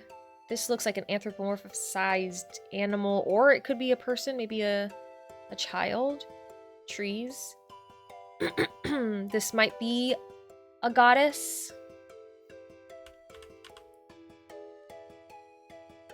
They wept and celebrated in peace, both for the living and for the ancestors. The moon, the sun. And this is also something, I don't know specifically what this could be showing, but some of the things that were pretty common was that your ancestors, the Sapa Inca, who would become basically the empire's leader, usually had an association with some sort of god or deity, right? They were like the one true person who could have these conversations. And when they passed, when they died, they would, I mean, I think even when they were alive, they would be carried around like this. But when they died, they would be mummified, but their mummified remains would remain a part of society. And so they would be carried around during different ceremonies. Sacrifices would be given to them when called for it, right? When certain, like, ceremonies were happening. I think there's a term for this, but I can't remember.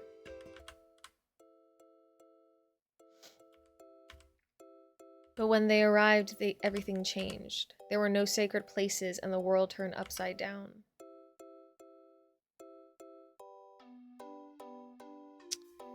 And so I can't tell what this is showing here. But this looks like an individual. This looks like an individual. I just don't know. This might be an individual.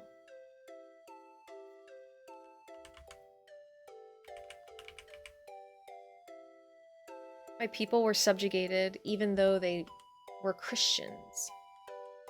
Abuse, violence, and corruption reigned. And I wonder if the use of the term Christian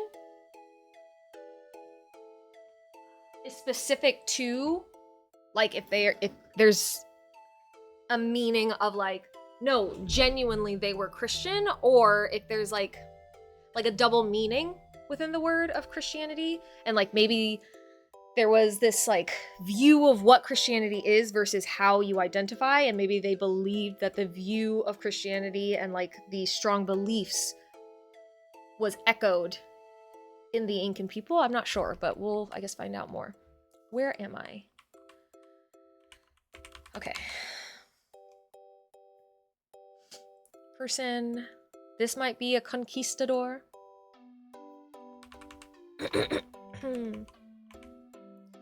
Look at the color of your skin, filthy Indian.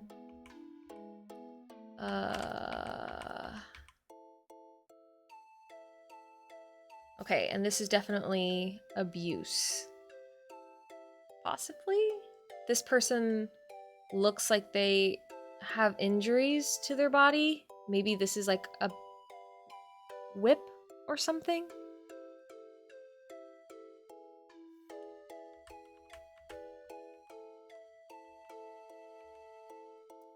Look at yourself.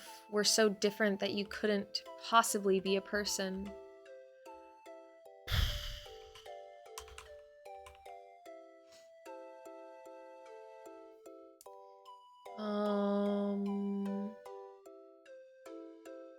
Well, this is hard to read as well.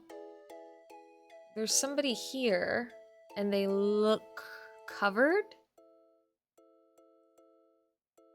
But is this like a conquistador? Is that what we saw here? Do you want to come in and watch too? Okay, so that was sexual abuse. Daddy, don't let them take me. Come here. Do individuals in the name of the Lord? Sorry.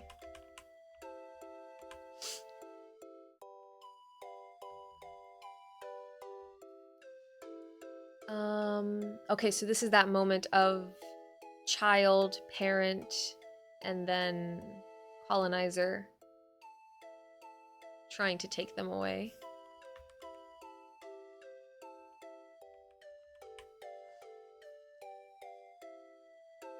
And this looks like somebody burning a home with people inside.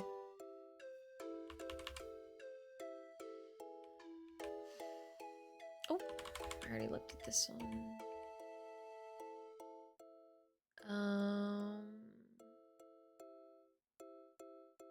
Oh, this is a llama. I don't know what this is showing.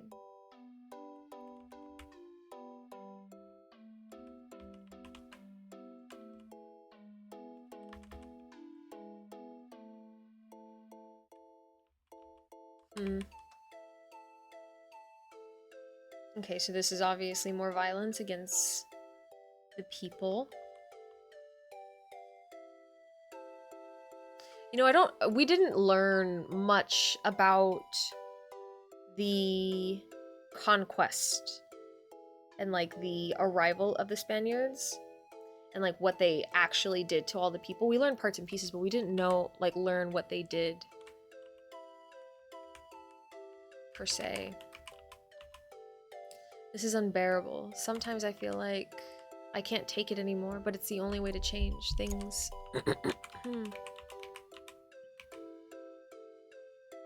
The priests and authorities were supposed to serve God and the king, but many abuse the Indians, and there's no remedy for my people.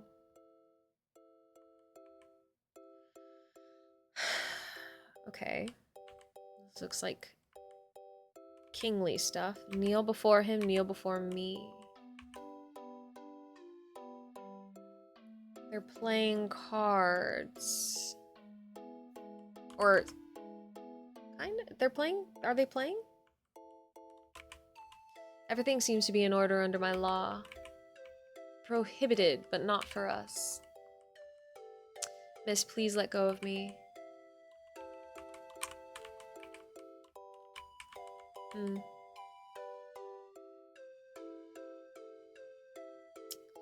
Ooh, and so I wonder if this is one of the, like, nuns? I don't know if, like, women traveled in these missionaries, but maybe? Or maybe this is I don't know.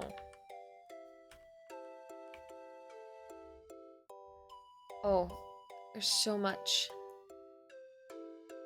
This, like, hurts my eyes to look at a little bit. Let's put on our glasses. Somebody sitting, somebody coming up. But if it isn't the noble Indian, come forward, your majesty. Would you like to serve me? Oof. I wonder why they let you walk with so much freedom. Why draw at a time like this? I don't think the king chosen by God knew about this. The sovereign to whom I write, no, he wouldn't allow it. And that in and of itself speaks to the correlations, because, like, Ferdinand would have been understood to be the, like, one true king under God, right? Picked by God. And that was sort of a belief system that the many of the people in the Incan Empire also understood. And so maybe that's where there's a correlation. Are you trying to deceive me or yourself? You can't be that naive. Of course he knows. As a noble, as an Indian, my message must be heard. My letter and my drawings will be read, and the king will provide a remedy for this land and its people. To have such strong beliefs. Sometimes I don't know if you're too naive or too cunning for your own good. Look for weapons, Guaman, if you're so important. You should be able to get them. This land belongs to the king. When he reads me, he will bring order to his kingdom. I'm wasting my time with you, Indian. There's time for everything, but now you need to... What? I missed it. Not letters and drawings. No, Mucky. What we need are weavers. Those who can reconnect us to our past. Those who can make it real in the present. But the authorities, as if they know their importance, imposed other ways of weaving.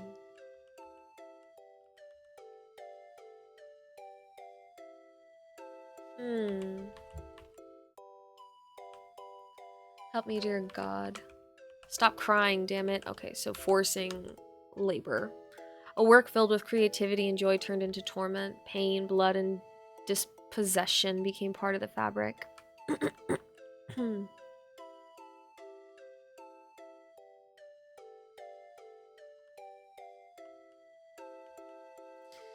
Let's see if this teaches both of you. Not my child, please. Oh, weavers learn from their mothers and grandmothers. The art of weaving culture in and out of the fabric.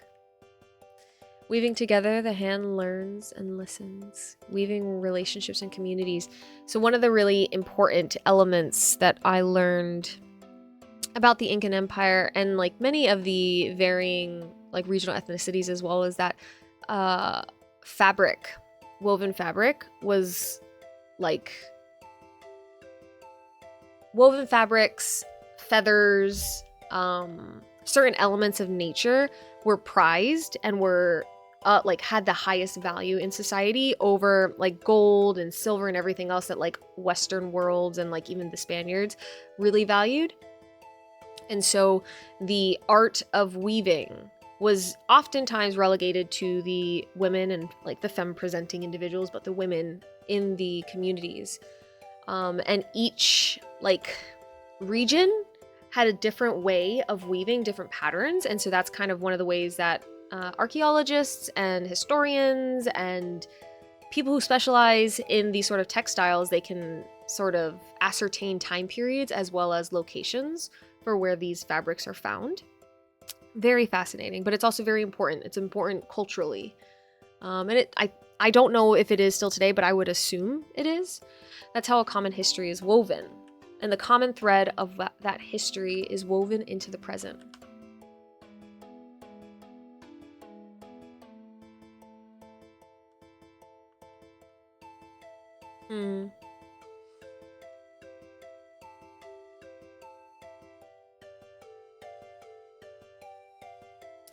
They weave relationships with the other, with the different, and with who we become while weaving.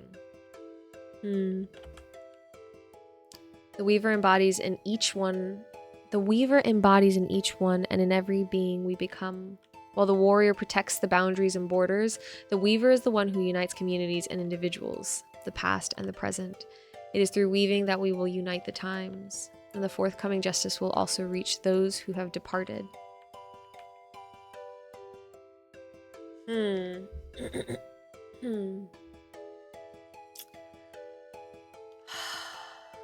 Over time, Guaman continued walking.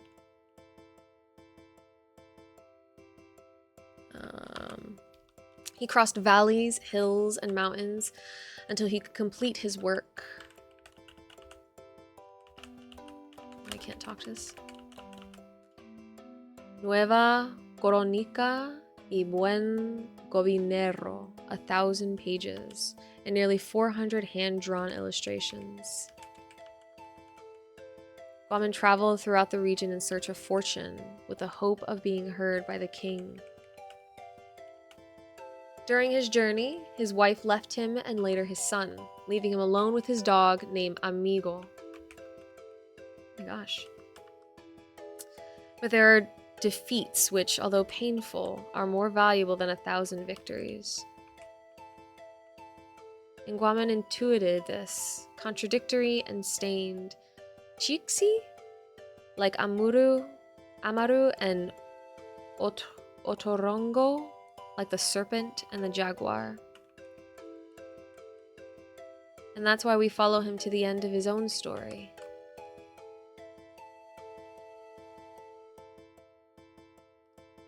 Huh.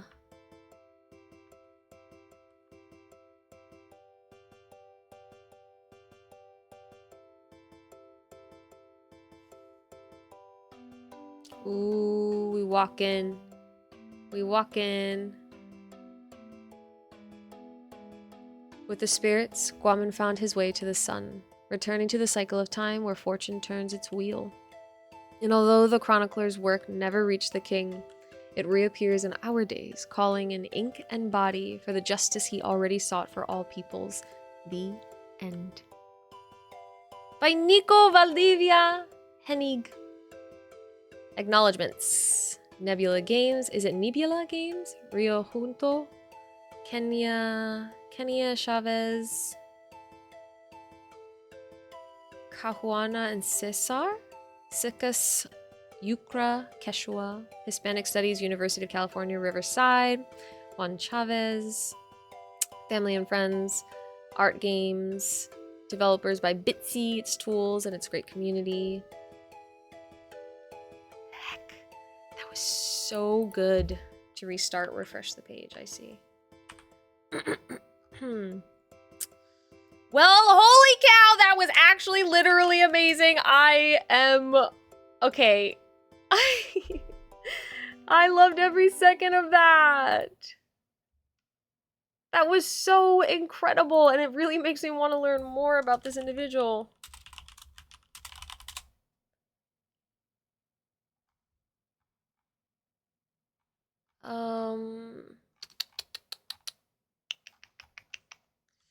Felipe Guamampomo de Ayala. Smithsonian.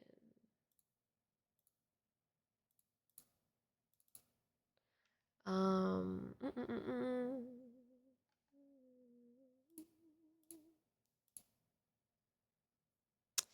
put on some lo-fi again.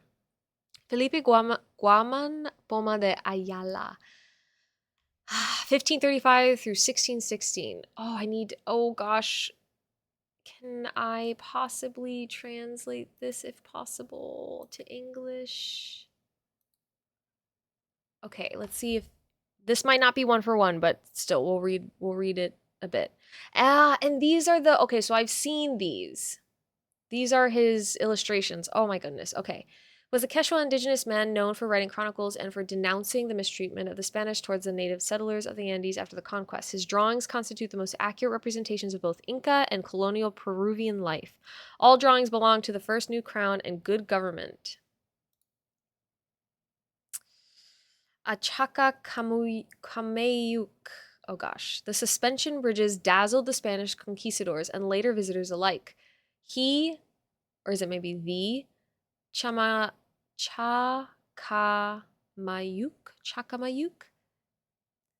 is the bridge.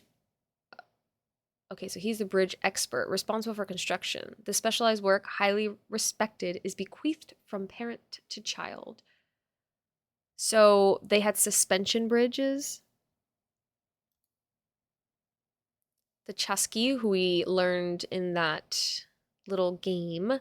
News was carried quickly through the, oh gosh, official, by the, oh god, the, is it the Kapak? Kapak? Nyan? The official messengers carried quipus, string system to record information, oral messages, and small parcels throughout the empire.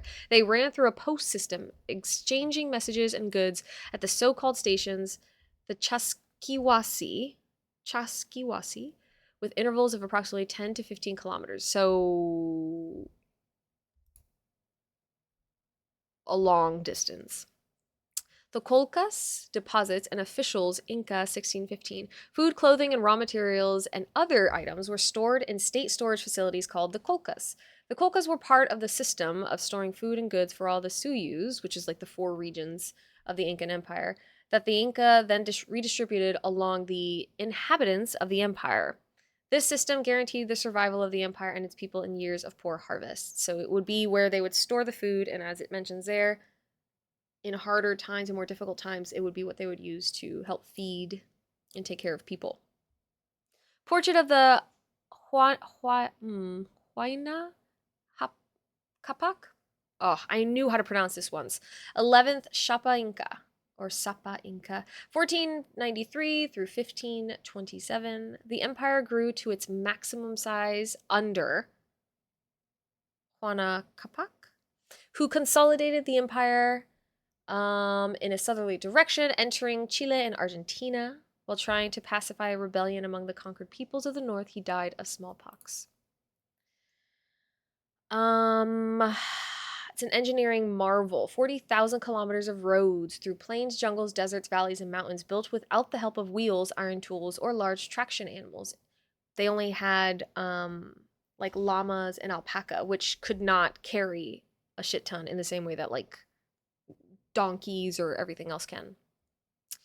Inca engineers adapted their design to geography using local resources and labor. So this is also one of the fascinating elements of the Incan Empire, is that they created like road systems, which was like a huge endeavor, particularly without all of these elements like wheels and iron tools. The Kipu Kamayak. Ooh, pronunciation's hard. The Inca did not develop a writing system, and that's what I meant earlier. Instead, officers used the quipu system of colored ropes knotted in different ways. The quipus were used to record data on censuses, trafficking of goods and people through the empire, as well as religious and military information. The officers who dealt with the quipu were called the Kipu Kamayuk. Such an interesting system. This is such an fascinating.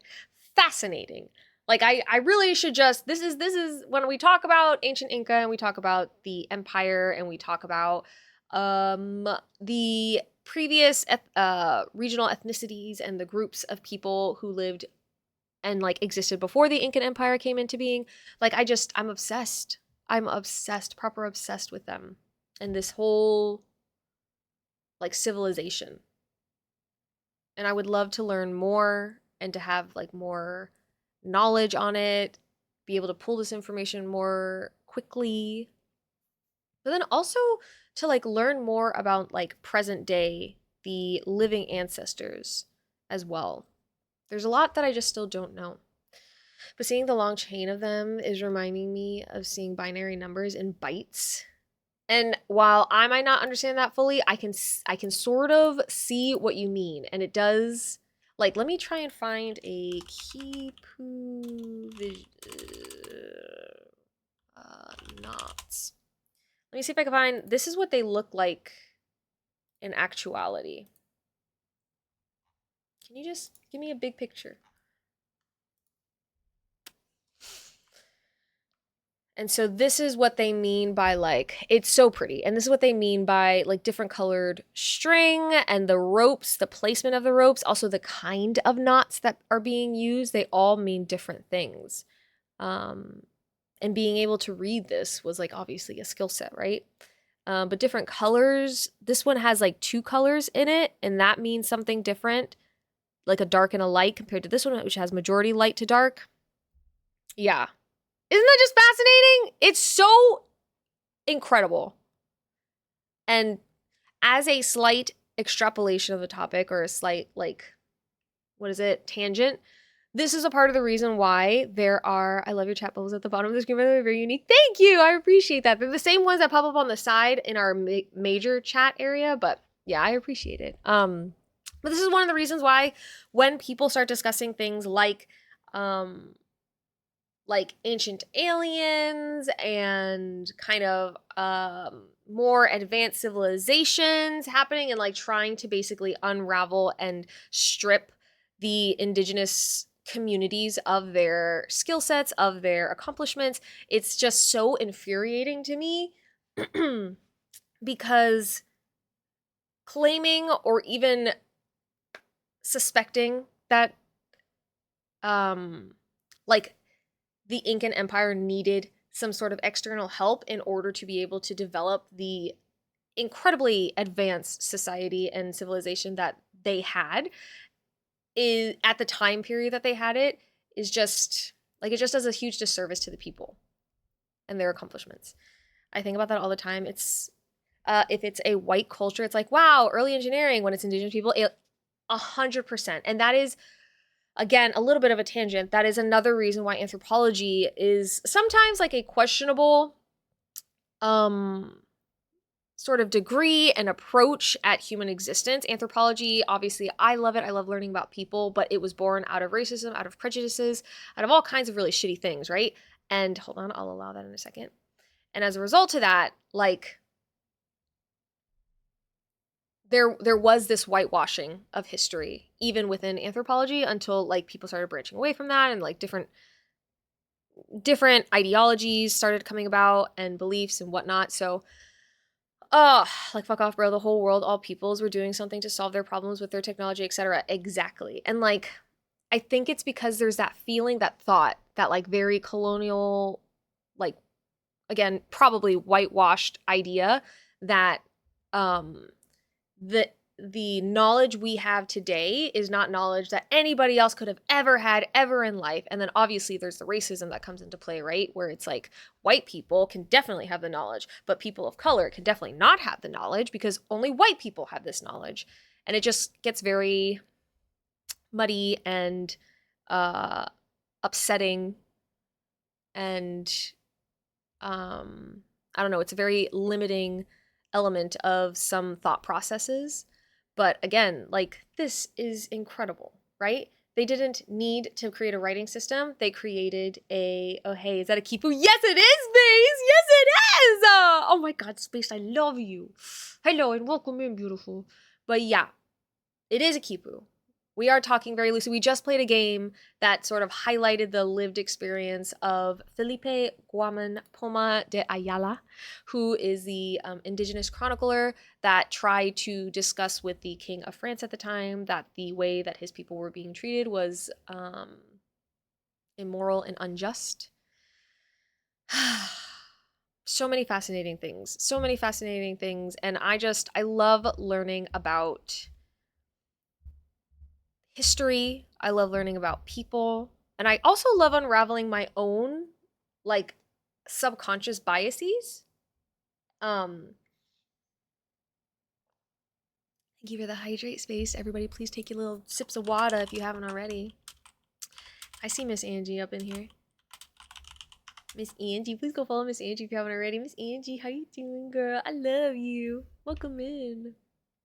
But yeah, it's just, oh, it's so fascinating. All of this is so fascinating. Thank you so much for the follow. Welcome in. We do have anonymous follows on, so if you want to join the conversation, feel free. Otherwise, enjoy your week. But we were just looking over some of these because these are the actual illustrations from this individual. this chronicler, there were like 400 of them that he tried sending, and over like 1,000 pages worth of information as it related to the Incan Empire, the people, and the obviously injustices that were happening to them by the Spaniards who were coming over, the conquistadors, if you will. And it's just, it's beautiful. It's fascinating. It is lived history. And I don't know, I really, really, really, really, really enjoyed learning about the Incan Empire, as well as the civilizations and the, again, regional ethnicities that came before them. It's incredible. It's just so incredible. I made rice with dinner last night, so I'm enjoying breakfast rice this morning. I love breakfast rice. Let's fucking go, Miss Angie. That sounds delightful. Do you usually put anything special in your rice, or is it just like white rice or yellow rice? Any veggies, any spices? But yeah, so this is the quipu. It is a beautiful, not only just like work of art, but it is also functional and incredible. So that was, let's see, how do I get back to this? Okay, so that was Hawk and Puma. This was the game about Guam and Poma. So good. Could not recommend it more. I will post the link again in chat. If you, even though we just played it ourselves, if you want to support them in probably the variety of ways that you can support them, highly recommend it. Amazing. Incredible. We are going to hop into another game. This is a, this is the demo for the game. I think the game is already on itch.io and it is already kind of out. Maybe the demo is still just demoing, but we are going to play this demo so that we can get a little bit of a feel for it. It's called Hill Agency, Bark and Bite. We'll do a little bit of a reading on it so you guys get a better understanding of what we're going to be hopping into, and then we will try playing the game ourselves. I made stir fry last night, so just long grain white rice plain, but that's the best way for leftovers for breakfast. Absolutely, breakfast rice. I love it. I made yellow rice from the package when I make tacos and burritos. Yum! Oh my god. Every single time I talk about yellow rice or tacos or burritos, I desperately want them. I hope you're enjoying every second of your morning rice, Miss Angie. Okay, let's take a look at this one. Yellow rice, I know. I'm a yellow rice girly myself. I love it. My mom, whenever I lived back at home, she would always be like, Nick, I'm making yellow rice. And she would make extra because she knew I was going to be chowing down on that shit, okay? Okay, let's read this. Hill Agency, which started as Purity and Decay, a DMG February Fatal Game Jam prototype, was first shown at Imagine Native Film Plus Medium Arts Festival, and it needs you to get that. Okay, so this game was already, I think the Kickstarter is already done. It has already successfully been backed. The year is 2262, and you're Megan Hill. I think that's Megan Hill? Megan Hill. A tough-as-nails PI working in the slums of one of the last major cities in North America. Life is all missing kids and cheating spouses until a dame from the risen city barges in and changes your life. Her sister has been murdered and the cops are useless. It's up to you to find out who the real murderer is. And y'all know how much I love me a drama, a crime mystery drama. I love it. Also, JJ, what's good? Welcome in. How you doing today? Yay! It's good to see you. Oh my gosh. Okay. Murdered sisters, mind-wiping drugs, and flying palaces. This case goes way further than the banks of this one detective's little slum in this indigenous cyber noir. A narrative detective game in the spirit of Oxenfree and the Shiva that lets you solve who did it. Interview witnesses and suspects, collect evidence, and sort what is important from the red herrings. Compile a case and make your accusations. Ooh, for the first time today, are you planning on having more of it over the course of the day? I love ramen. I'm happy you already have it. Able to have it. Oh wait, can we not play it? Maybe we can't play it. Maybe we can't play it. We're just gonna watch. It's 4 minutes. It's fine. Tanzi, Megan Byrne Nisika-san. Hi, my name is Megan Byrne. I'm a Métis game designer from Hamilton, Ontario. and I am the owner and operator of Ashmostalestan Games. So this project is actually the brainchild of myself and Malseat animator artist Tara Miller. We were like, we want to see a game that has an entirely indigenous cast. We didn't want it to be in the past. Tara loved noir, so she loved that black and white feel, and I love the detective novels. I grew up on Pulp Fiction, but I don't want the player to have to do anything that's violent. I was really tired of these games that just had you do something violent in order to solve a problem. I was like, I want something that uses my brain. So that's how we kind of came onto this idea of let's do a sci-fi detective game. Oh my god, this is so cool. Hill Agency is the story of Megan Hill, who is a detective that lives on the sovereign nation of the ground. And one day, some dame busts in and is like, you gotta help me. And she's like, no. And then you're introduced to this amazing world of the ground, the risen city, and the floating palaces of the elite. And you get to explore what it's like to be in a future that has a fully sovereign nation, while also exploring what is it like at the end of colonialism. Because I always feel like at the very end, before math! Thank you so much for donating, Zai! Donating just enough to make it $232.32. Thank you. I appreciate you, Zai. You are so sweet, so kind. And I love that you are a little bit of chaos as well, so thank you very much. Yes, we are raising money for cultural survival, and our goal is $3,000. We are this much closer to our $300 goal, though, where I will become Goth Nikki for a stream sometime later this month. So I appreciate you, Zai. Thank you so much. It's so good to see you. How are we doing today, Zai? How are we feeling? How is your weekend? The end is the most interesting point. Stuff and nonsense? That's when things get most dangerous, because when an animal is wounded, it's most dangerous. And I kind of think, at least in this world, that the colonial system is like that. It's a wounded animal that's trying to get its power back. Ooh, that's an interesting way to phrase it. It's on all fronts, so it's going to try this one last gasp. So our schedule that we're asking for this $10,000 from Kickstarter for is for pay people are looking for is their world. I really love detective games, kind of. I slept around 18 hours yesterday, watched shows, fell asleep for audiences. another 10 hours. Ah, you've needed it, huh? This is You have needed it. Yeah, her neck is beautiful. Her necklace is beautiful, and I like her fingernails. So this entire world. Her nails? I don't know if I said that weird, but I like her nails. They're pretty. As a part of a team, so we've also have other members on the team that have been growing this space, because it's something that I really do want to share with other people, and I really want other people to be inspired by it and make fan art. Me too. Get excited and write. I like when people rub my back and stuff with nails. You are our main fuck me up. base, and you are our fans, and you are the ones that we want to make sure are rewarded. The dirt specks on the wall behind her distract me. So if you really want to see Hill Agency happen, those, oh my god, I literally did not even see them until you said that. That's rude. Okay, so this again, like I mentioned, is already back. It was already backed, so you can wishlist the game. I'll go ahead and post this in the chat as well if you're interested in wishlisting it. But we can also watch the demo of the gameplay. I don't want it to. Okay, so it's just a minute. That's good.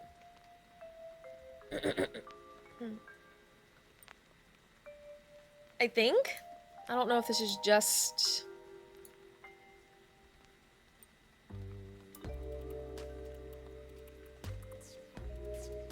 Ooh, ooh, ooh.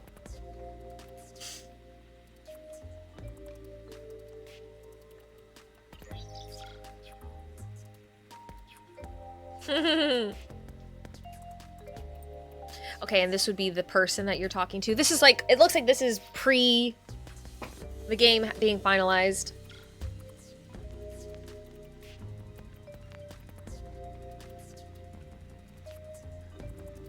Okay, so it is gonna be very, like, oh my god, this is so neat. Okay, so yes, we, at some point, hopefully, we'll be able to play this. We're not going to play it today because I thought it was the demo. It's not. So, that is Hill Agency, Bark and Bite.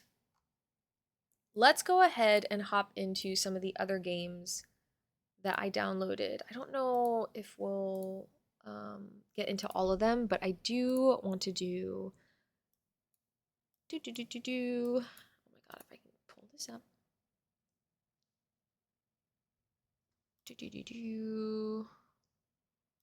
Downloads. Rivers. My weekend has been good. What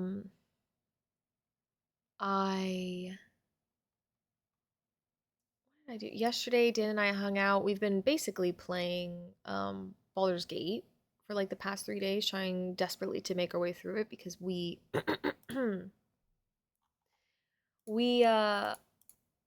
started it a while ago and then just haven't like done anything with it. So we're trying to make our way back. God damn it, hold on. We're trying to make our way back into it so we can actually finish the game. It's our one and only playthrough that I'm going to get Dan to play probably. So we've just been playing, hanging out. I'm getting myself situated and ready for a couple of collaborations that'll be coming up soon within the coming weeks. But I'm also getting myself ready for school because school is going to be happening again soon and I'm equal parts excited and nervous about it.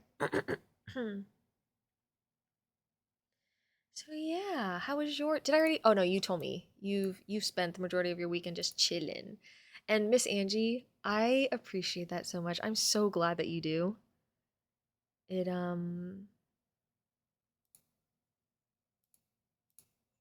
truly does mean a ton to me that you guys are willing to lurk in here and just hang out.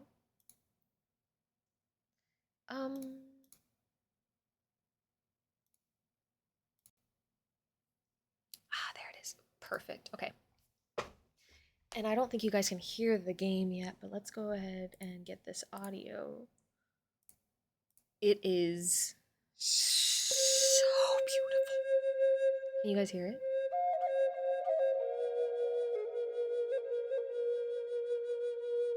This is so soothing on my soul right now. I feel my chest easing.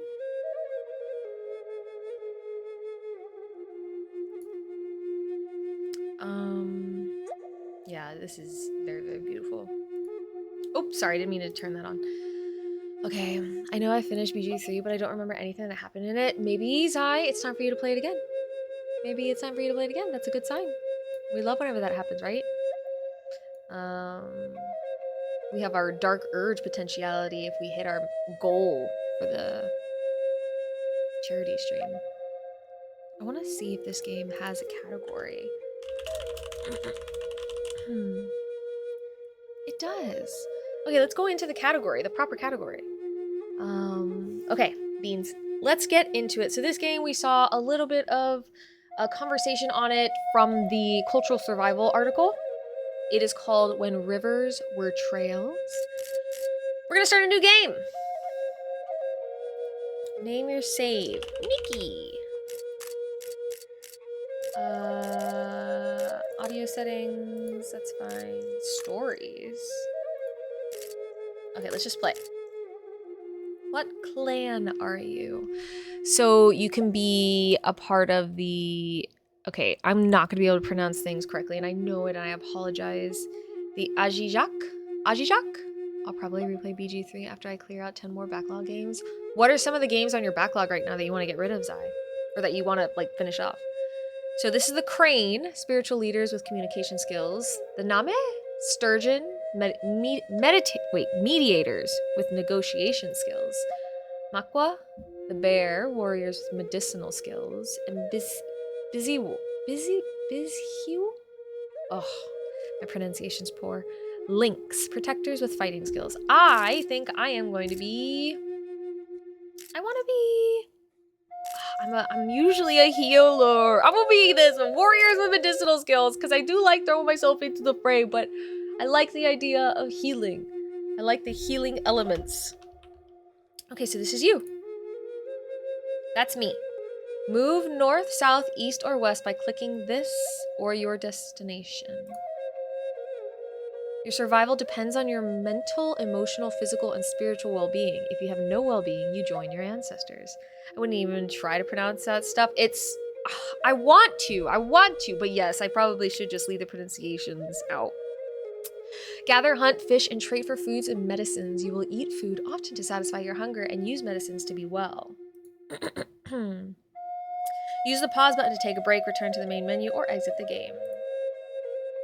Put this knowledge into practice. Safe travels on your journey. Ooh, okay. 1890. Oh, dyslexia! Brock, thank you for paying your taxes. It's so good to see you. Enjoy your lurk. The music is making me sleepy. Sheesh, Simon. Isn't it so good, though? So, so good.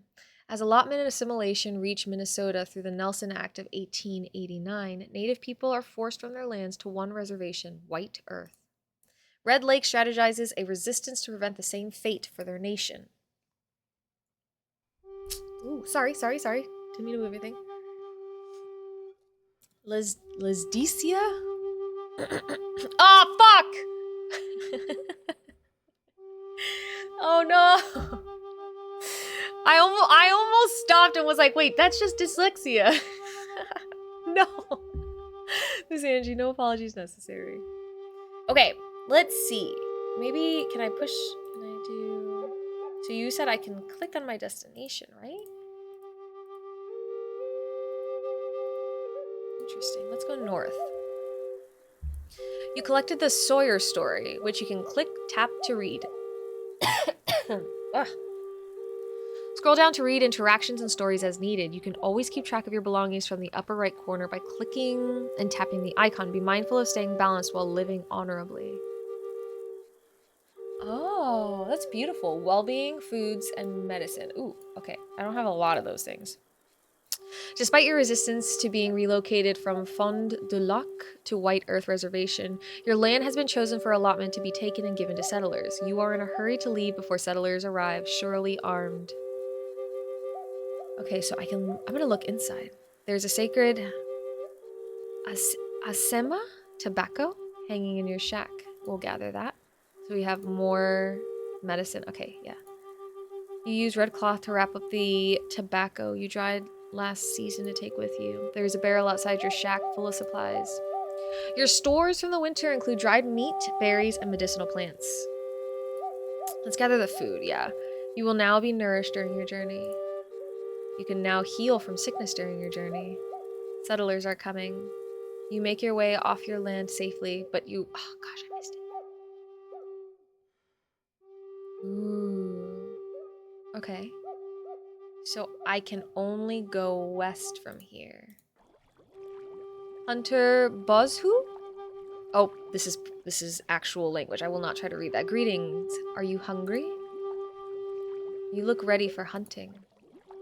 Of course, we leave at first light. It's important for us to continue to honor traditional ways. May I join you in hunting? On one condition, many people have been displaced on these lands and all we've been given are tools for farming. You can hunt with us as long as you stand with the resistance and honor traditional ways. Hunt. I'm ready. Hunting instructions. Oh, this is so cool! You have 3 arrows. Make them count before the animals run away. Click left mouse or tap where you want to target. The further the animal, the longer the shot. Take distance into account and quickly target before the animal disperse.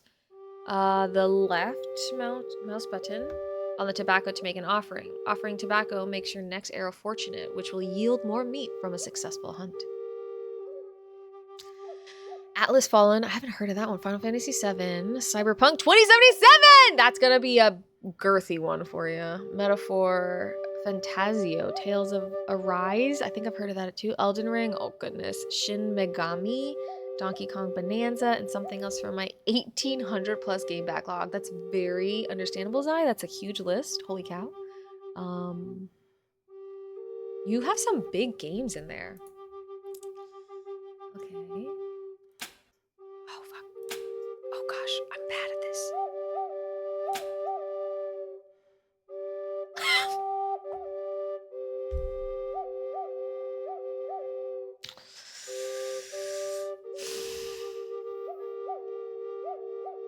That was a lot harder than I expected it to be. Booty Bandit, what's good, homie? How you doing?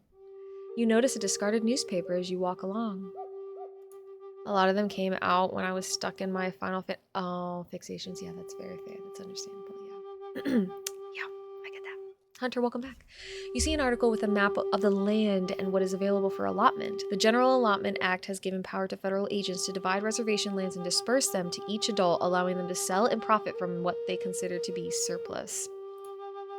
You walk onward, thinking about how unsafe it would be to return home.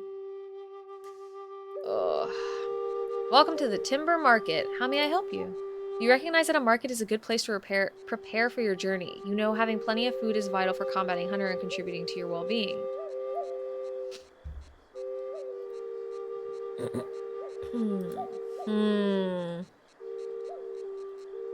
We can trade one medicine for one food. That might be a good idea. This music would be perfect to nap to. Simon is sounding like he's gonna be napping. But I do agree with that. It is so lovely. Booty Bandit, thank you for paying your taxes. We appreciate you. I can trade tobacco. I need to be able to make it far. You'll surely need meat during your travels. Okay, so I can ask for advice as well. I might have to hit that. Do it. Go take a nap right now. The dangers of going out in the woods are great. Besides the Indian agents, there are animals in places that are flooded. Zai, thank you for paying your taxes. Safe travels, friend. It's 12 a.m. here, so if I close my eyes, I'll be dead. You'll be passed out. But Simon, maybe that's okay. You should go to bed. Is that Onida? Traveler. I suppose you didn't expect to see an Onida, maybe, out this way. I'm headed west from the reservation in Green Bay. We have been told our allotted lands have been moved once again. Excuse me. Talk about relocation. I understand Anishinaabe people here in Sawyer and Fond du Lac are being relocated to White Earth.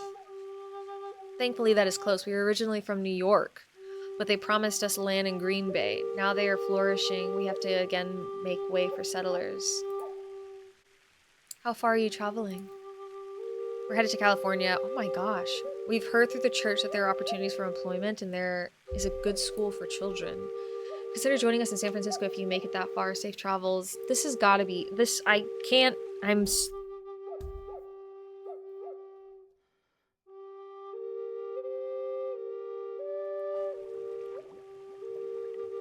Okay, so that's one meat gone again. From the bank, you can see dark shapes drifting and darting here and there beneath the surface of the waters. You remember how hungry you are, minding the emptiness of your stomach. You consider that this might be a great fishing spot.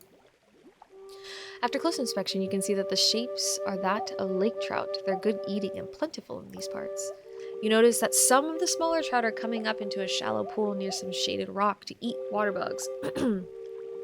If you unravel your net and position yourself just right, you can easily fish with the shade covering your shadow. Yeah. Catch fish with your spear. You only get one try. Fishing is about being patient and looking for the best catch.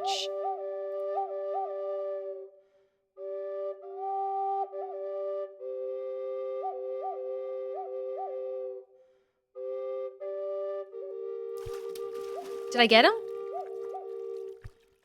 I did it! Oh, frick. Fishing is my skill set. Hunting, not so much. Okay, so I can go south or west. Let's go south. Young man. I did it! The Indian agent tells us not to pick them. We couldn't help it. So we snuck out to the best berry patch. It's the last one since they began making us farm the land. Can I trade with you? I can offer tobacco. My father would like that. He's working on the rail. Wait, how much do I have? Oh, okay, gotta stop. Shoot. A crack of lightning lights up the sky, followed by booming thunder and sudden high winds. We're resting. Ooh!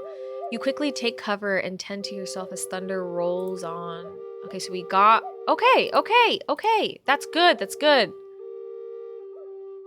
west. You see a long path before you. You start walking towards another place. By 1890, sovereign native nations in Minnesota have entered legal agreements with the United States. These treaties secede land in hopes of protecting traditional ways of life, but this leads to more land loss as railroads open up access to settlers. This is especially the case around Minneapolis, which is south of the Mille Lacs Reservation. The Mille Lacs? Okay, so we are, I think, in a new state. By, like, you know, Western ideals. And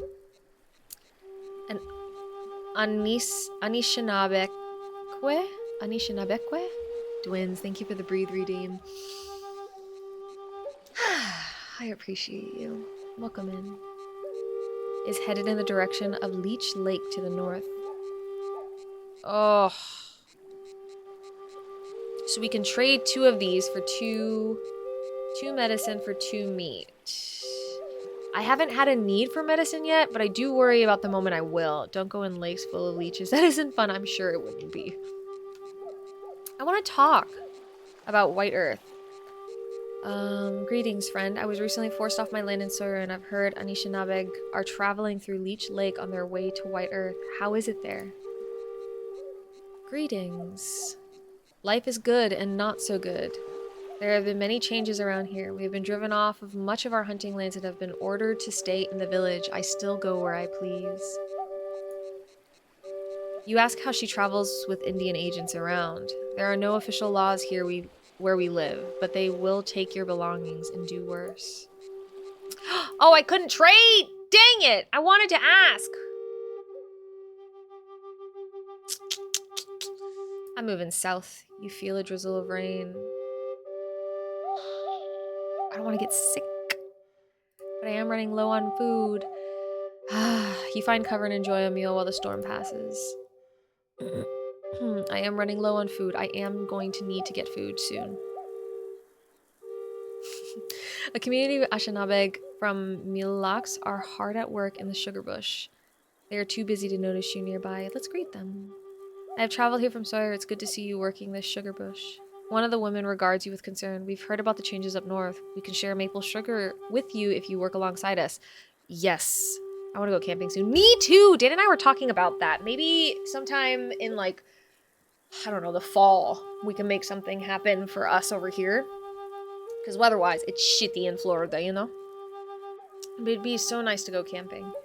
You stay for a long while and help by carrying buckets filled with sap from the maple trees to the copper kettle over the fire. You gather branches of balsam trees to put in the sap to keep the kettle from overflowing when boiling.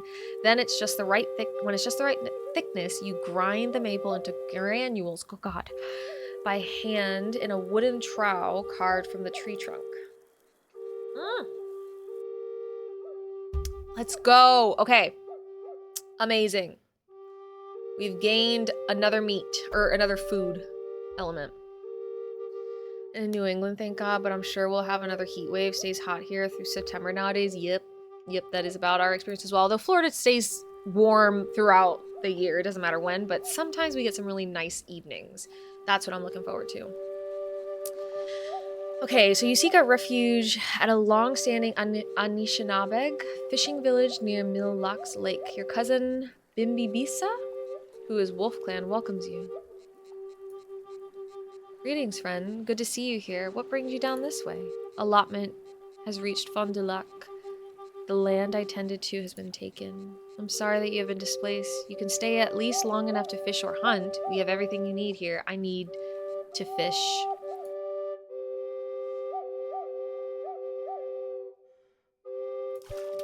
That was a big one. I didn't know that they came that big. Yeah! Yippee! Okay, that's good. I needed it. I needed that. While walking along the water, mosquitoes buzz around your ears. Run. You quicken your pace and get away from as many mosquitoes as possible. Uh-oh.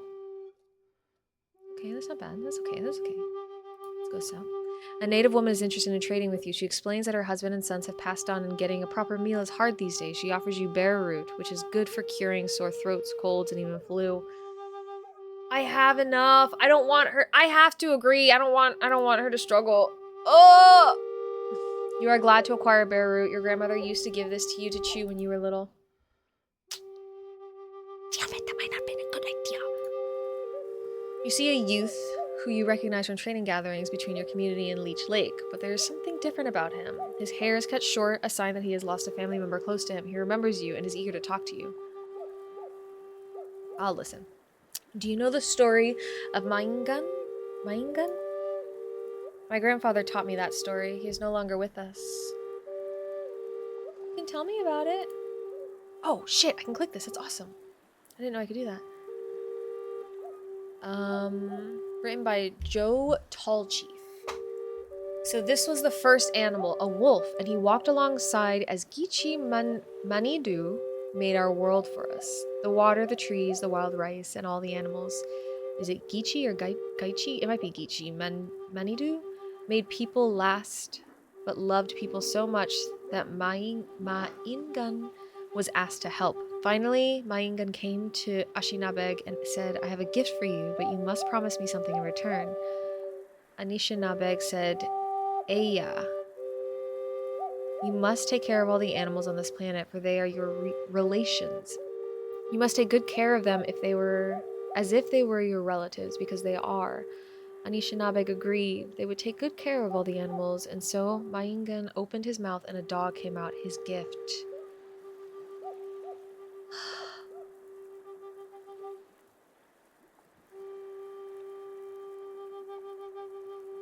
Where are you headed?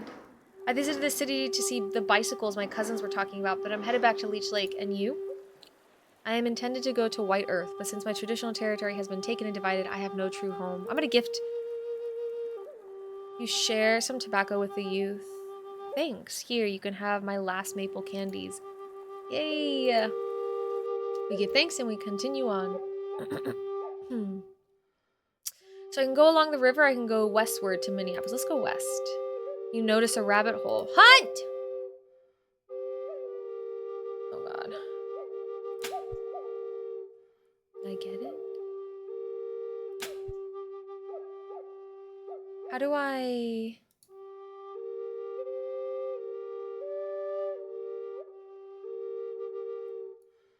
Oh, I don't know what that was. I thought I could...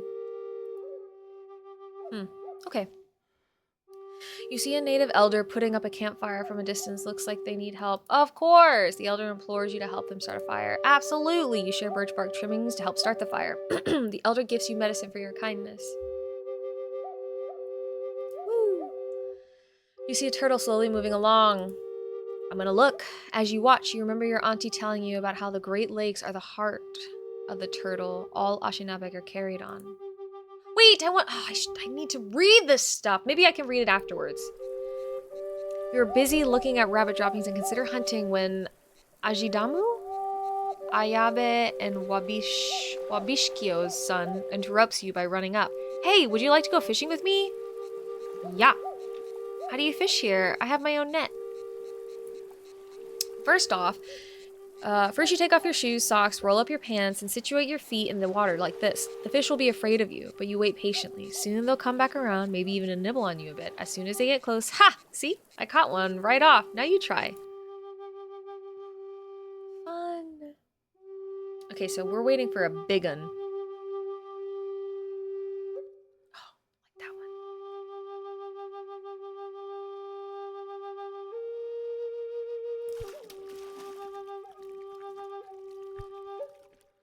Yay. Okay, we are definitely good on food, which is great. Food is looking good. Our well-being is looking good. Medicine is lacking, but it's okay. We will endure. You respectfully address Wabishkio, Abeya's wife, by speaking to her, but not making direct eye contact, just as you were taught as a youth. A word of advice for your journey. As you move along, keep your eyes open for the medicines, swamp tea, and tobacco. I gotta remember I can click those buttons. While traveling near Wapeton, You cross paths with an Anishinaabe family who are you are not familiar with. They are friendly nonetheless, recognizing that kindness is vital in such trying times. Greetings, friend. You're Anishinaabe. Yes? Miss Angie, thank you so much for donating. I appreciate you. Thank you for donating. You're a legend and you're a beautiful angel, and I appreciate it. Every single person, again, and I will say it until the end of the month and into beyond. You all are so generous, and I am definitely very grateful to have you guys here. Can you read the things that appear at the top right of the corner of the doc? Yes, spaced, and I keep forgetting. These are readable, so we will read this one before I leave, but I keep forgetting to click the button. Like this. And I was like getting annoyed with myself because I kept forgetting. Okay, intertribal. Ayabe and his wife live in the woods near Wapenton. They have one young son. They're an intertribal family who often travels from the wife's relatives in southern Minnesota to her grandmother's family on the Lake Traverse Reservation. In 1890, communities ranging from Wapeton to Lake Traverse were suffering from hunger because crops were failing shortly after reservation lands were allotted in 1889.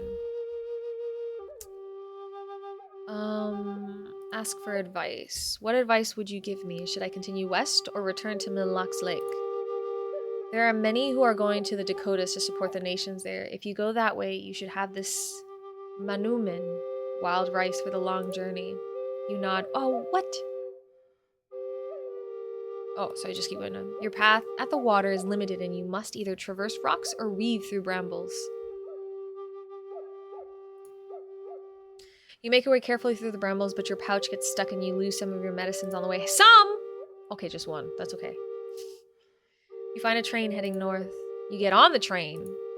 The conductor informs you that you are only allowed on the flatbeds or the roof. The flatbed? I'm gonna try riding the roof. You have a great, albeit risky, view of the roof. Oof. Okay, let's move eastward. You come across a small home and are welcomed inside almost immediately by your auntie. She has hot water on for tea and many leaves to choose from, including wintergreen, raspberry, spruce, and snowberry, all of which have unique medicinal uses. I want to gift stuff. Your auntie is humbled by your offering of wild rice and slips medicinal bear root into your belongings when you're not looking. You thank her for her hospitality before leaving. I wish I would have listened. Some of these options. I'm gonna have to go back and play it because I want to know. While in White Earth, you are approached by an unfamiliar young woman and a child. The woman stops you. While did that have auntie in the corner and I didn't read it? It probably did. I brought these vegetables from my garden in Red Lake. We heard what's happening over here with your land. The sisters gift you with vegetables. Great, thanks. I know your people are hurting due to the government wanting more of our lands. Please visit us at our home in Red Lake if you want to work together to save our land. I do. Thanks. Where is the rest of your family? I'm taking care of my sister while my parents are back in Red Lake protecting our land. We're preparing for the government to come to our land and force us into allotment. We do not wish to give up our land. You consider helping their cause, knowing that you must first prepare yourself. You saw that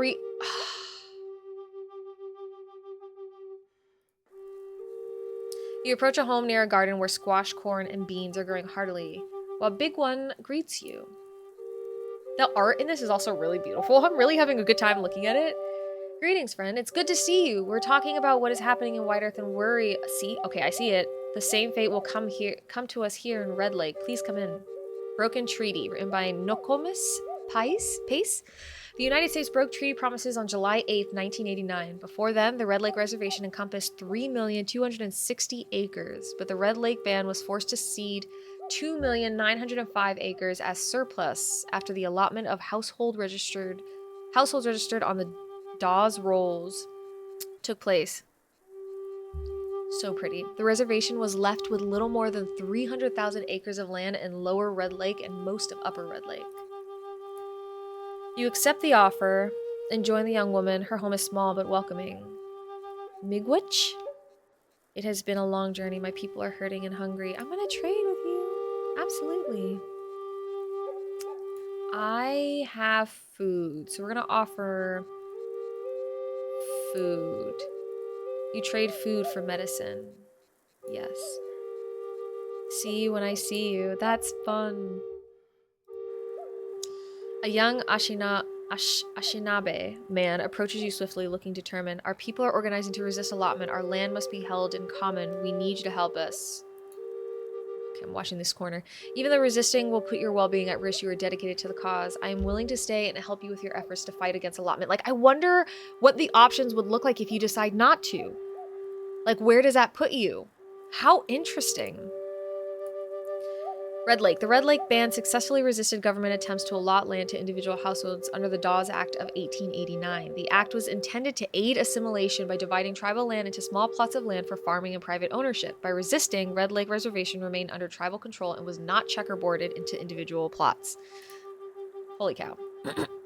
It's going to take 2 well-being, or it's going to... Yeah, it'll be subtracting 2 well-beings, which honestly... Done. The situation is becoming increasingly dangerous. Our people are organizing to make sure the government knows we will fight to keep our lands. We need all the help we can get. Yep. You stand side by side with the Anishinaabe from all across Red Lake. The days and nights of negotiations over allotments are long, but your presence contributes to putting pressure on the government to agree with the Anishinaabe. The Red Lake community maintains sovereignty, but collectively... I missed it. You overhear a conversation nearby. Makwa. It's not that I don't like you being a two-spirit... Nishimi, my younger sibling. It's just the white people don't like two-spirits, and I don't want you to get hurt because of that. Okay. This is interesting. And this is something that I learned about, I think, 3 years ago, or maybe 2 years ago. If you've never heard the term two-spirit, and I'm not going... This is not a for sure definition, but my understanding... Actually, you know what? Let's go ahead and do a quick search. Two-spirit meaning.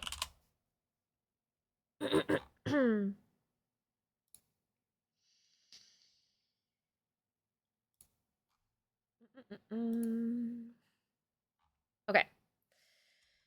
So this says, what does it mean to be two-spirited? The term two-spirit is a direct translation of the Ojibwe term. Oh gosh, I'm not going to pronounce it here. But two-spirited or two-spirit is usually used to indicate a person whose body simultaneously houses a masculine spirit and a feminine spirit. The term can also be used more abstractly to indicate the presence of two contrasting human spirits, such as a warrior and clan mother. Two-spirit people, also two-spirit or two-spirit, which shows the words two-spirit separated or put together. An English term that emerged in 1990 out of the 3rd Annual Intertribal Native American First Nations Gay Lesbian American Conference in Winnipeg describes Indigenous North Americans who fulfill one of many mixed-gender roles found traditionally among many Native Americans and Canadian First Nations Indigenous groups. The mixed-gender roles encompassed by the term historically included wearing the clothing and performing work associated with both men and women. So, it is important to know the term two-spirit varies from tribe to tribe, but has some similarities. And there, I will add this link in the event that anybody wants to do any further research into it. This is the link that I just found. It is a PDF file, two-spirit booklet. It has a lot more information to it, goes in depth with other areas, other conversations, different definitions, terminologies. It provides references.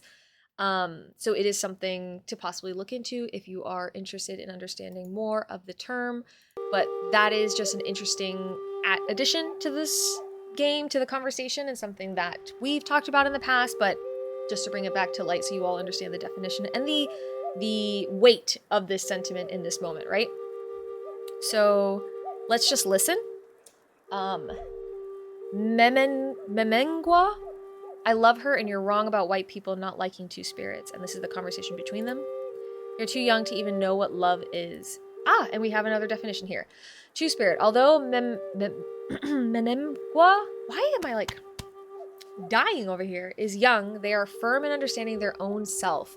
They are two spirit, meaning they understand gender to be a spectrum, and they balance both masculine and feminine aspects. Thank you for the hydrate, because holy cow. I'm going to ask about the argument. What's happening here? My sister is placing herself and her family in danger because she has fallen for the representative's daughter. She has no idea what this... He doesn't want me to be happy. Okay. Encourage. Follow your heart, but be prepared to experience difficulties just as you have seen your family and your people suffer to protect their lands. The brother considers your thoughts. Yes! In my heart, I know you are right. Thank you for your guidance. He offers you sweet grass, which is cleansing when burned. You nod and continue on your way. Like, you have the option to dissuade that, or dissuade? The resistance of Red Lake has done well thanks to community members banding together to take plots of land side by side as well as holding off attempts to settle their territory. The sisters are joined by their family. You approach Wabigwan. Wabigwan. Listen, our family is ready to celebrate, but our struggles are far from over. I'm going to trade with them. You offer sweetgrass in exchange for vegetables. And we continue on our way. I saw it again! I get like locked in on like the narrative continuing. A native woman is interested in trading with you. She explains that her husband and son have passed on, and getting proper meals is hard these days. She's yeah. I will continue to trade with people. You are glad to acquire bear root. Your grandmother used to give it to you. I'm looking a little low on food. Oh, you're walking along a high trail near a river. It is raining heavily. Over the sound of the rain, you make out a strange mewling that sounds like a baby. Looking around for the source of the sound, you see a large fox and some small foxes looking over the edge of the cliff and yipping at whatever is crying. You go over to the cliff to investigate what the foxes are so interested in. You see a kit fox that is stuck a few feet down on the cliff face. You think you could reach it if you tried, but it'd be dangerous. I'm gonna help. You need someone on VC with you to say, Nikki, wait, for real! Nick, stop! I'm looking. Anchoring yourself with a tree root, you reach the kit and pull it up by the scruff of its neck. You put it down and all the foxes run off into the forest. Suddenly the root gives out on you and you end up in the river! My well-being. Hi, Coco! Good day, I just ate a whole box of breadsticks. Oh, I wish I ate a whole box of breadsticks. That sounds amazing. Was it good? Was it everything you wanted it to be? A storm has made landfall, bringing with it heavy rain. The stream you need to cross has gotten high. I'm crossing it. Oh, 2 of them! Okay, we gotta be more careful. As soon as you enter the water, the heavy current pushes you over. You barely make it to the other side. Oh, no! Okay. Mon Dieu? Listen. Don't let us hold you up. The older brother wipes his hands on his legs. Help. Respect nature. Oh, you're right. I'm sorry. I should not have forced my way through that. Can I give you a hand? Anyone's got to have a gentler hand than you, Ignorance. What are we looking at medicinally? Okay, so make a splint. Use medicine? Let's use some medicine. Is that merci? Are we speaking French? Is this French? Oh, Pembina. Has long been a meeting point for people of many nations, including Lakota, Anishinaabe, and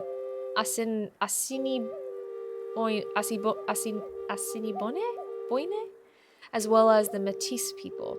The Hudson's Bay Company used it as a hub for fur trading, and it became a central locale in the Métis buffalo hunt. But by the 1880s, the bison were gone, and a fort had been built by white settlers staking their claim in the west. Métis, thank you, Métis. Alexis Bercier. Thank you. Here, take this pemmican Ignance made from buffalo. There are buffalo further west, but none are left here. Ugh. And we continue on our way.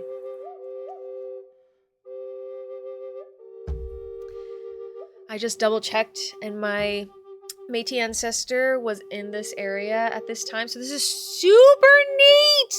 Spaced! Wait, that is incredible. I also did not know that you had ancestors, indigenous ancestry. I did not know that. That is incredible, Space. Holy cow. And thank you for the pronunciation correction. Métis. Are you getting ready? Wait, you are getting ready to rest for the night as the stars shine brightly above.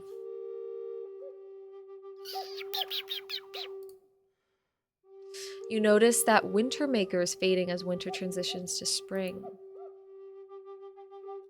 You know what? I might have known this, and I just keep forgetting, because I feel like I did have a conversation with you about this before again.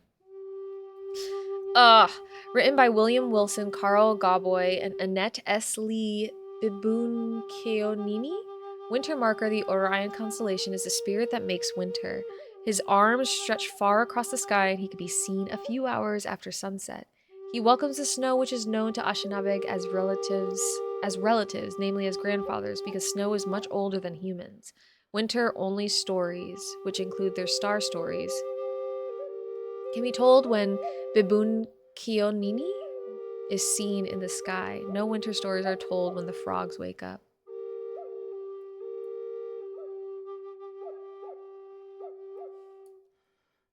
You feel restored when you wake up and continue your journey. Okay. You realize that moisture has crept into your pouch of medicines. They need time to dry. The sun is high, but so is the wind. Drying will be tricky. With great care, you place the medicines atop a warm rock to dry in the sun. Despite your best efforts, the wind moves them, but you manage to recover the preserved ones. You find a train heading west. You get on the train. You hear a disruption from inside the train cab adjacent to the flatbed you're balancing on. It's a train robbery, and you're nowhere near danger. Makes only being allowed to ride on the flatbed seem not so bad. Whoa. Leading up to the poor conditions in North Dakota and eastern Montana on reservations, Congress passed the General Allotment Act of 1887. The act divides tribally owned reservations into parcels of land under individual ownership, and then often results in ownership transferring from natives to settlers. Fort Peck is under increasing pressure to allot its land, but has not yet opened up to homesteaders.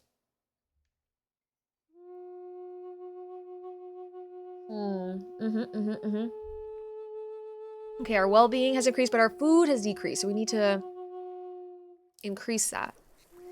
You are near the border of Canada, which you hear has been used as a strategy to escape the United States forces.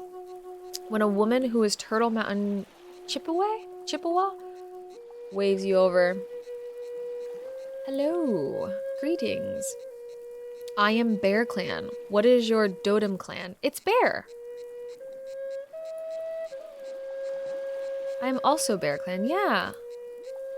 I've just received a letter from the senator. Well, it was meant for my brother who passed on, but the senator is looking for representatives to sign a new treaty. What an opportunity. Negotiation! The Turtle Mountain Chippewa are in the midst of a substantial negotiation with the federal government again seeking to reduce the size of their land. A committee is being formed by a nearby Indian agent to try and form a new reservation with more permanent terms, but few find the possible concessions palatable. Tell me what makes this an opportunity. Oh, I will be assured land if I join the negotiation committee. These are very exciting days. Ooh, wait. A committee is being formed by a nearby Indian agent to try and form a new reservation with more permanent terms, but few find the possible concessions palatable. Oh. So, joining...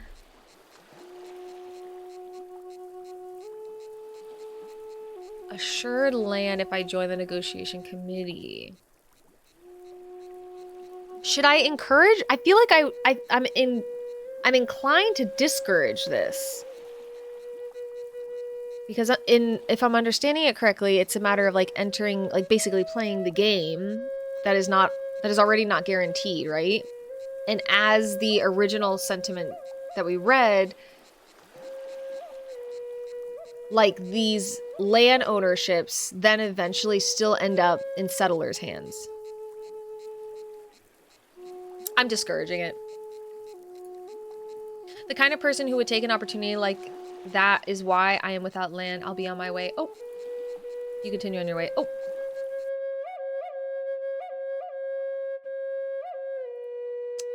You see a gathering of native people. They are talking amongst themselves about allotment. I hear they're going to break us up. The agent told me another tribe might get our land. That was their plan all along. I don't have a lot of food, I don't think. I don't have a lot of food. I can't. They begin to strategize about how to stay together. Having no way to contribute, you decide to continue on. Ay, ay, ay. The horse, which has been wounded and abandoned, has made it to the water near you. Oh, I'm gonna tend to it. You wrap the horse's wounds with medicines. They are too weak to walk again yet, but you have done what you can to help. Oh, I only have so much food. An Indian agent riding a horse quickly catches up to you. Oh,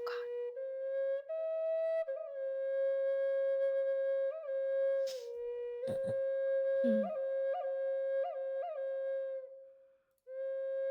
He circles around you on horseback and hits you with the hilt of his gun before instructing you to be better, that you better report to the fort. Ugh. Okay. The land all around you looks to be recently left in a hurry. Few people remain, as the rest have been forced to travel regardless of when allotments reach their land. Burnings. In 1884, the Indian agent broke land 20 miles upstream from like a fishhook village and had the earth lodges and cabins burned to persuade the Mandan Hidatsa and the Arikara to relocate and take up farming, which echoes through the years into tensions in 1890 when Fort Berthold unintentionally burns down and families are forced upstream to Elbow Woods. Elbow Woods, I think? Irashadi Idu? Have you come looking for someone? Many leave this land these days. We move along the river to Elbow Bend, although I think my grandfather followed on and goes to Fort Peck. I'm gonna trade.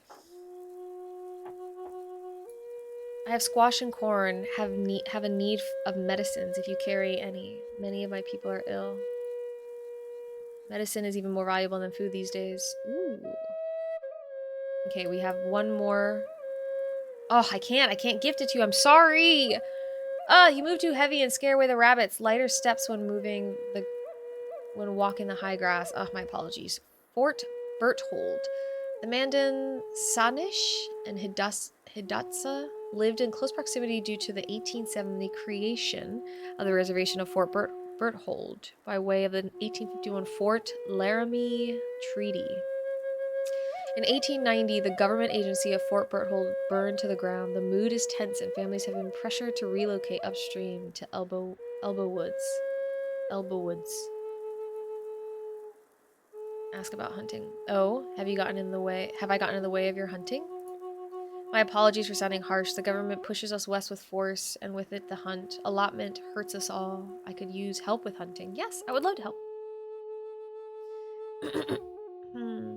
Do I have 3? Okay. Oh, fuck.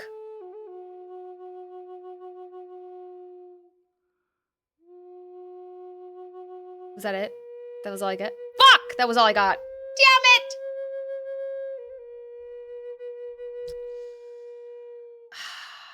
Okay, well, we're making it. A storm has made landfall, bringing with it heavy rain. The stream you need to cross. We're waiting. You wait until the storm passes and the stream returns to calm. Thank goodness.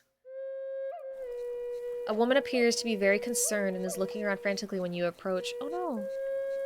What do you want? What's wrong? I mean no harm. What troubles you so? Apologies, my words are harsh. I look for my Makige. Oh gosh, and I will not trust a face not known to me. I've come to look for him here. Oh. Fort Boarding School. In 1889, Wolf Chief Hidatsa and Son of the Star, Sanish Chief, requested the Commissioner of Indian Affairs in Washington, D.C. to grant Fort Berthold a school in the hopes of keeping families close by. A boarding school and a day school were authorized, but by 1890 this leads to the separation of many families due to the way boarding schools are managed. Rations, dry goods, and food are withheld by the Indian agent from families who do not send their children to school.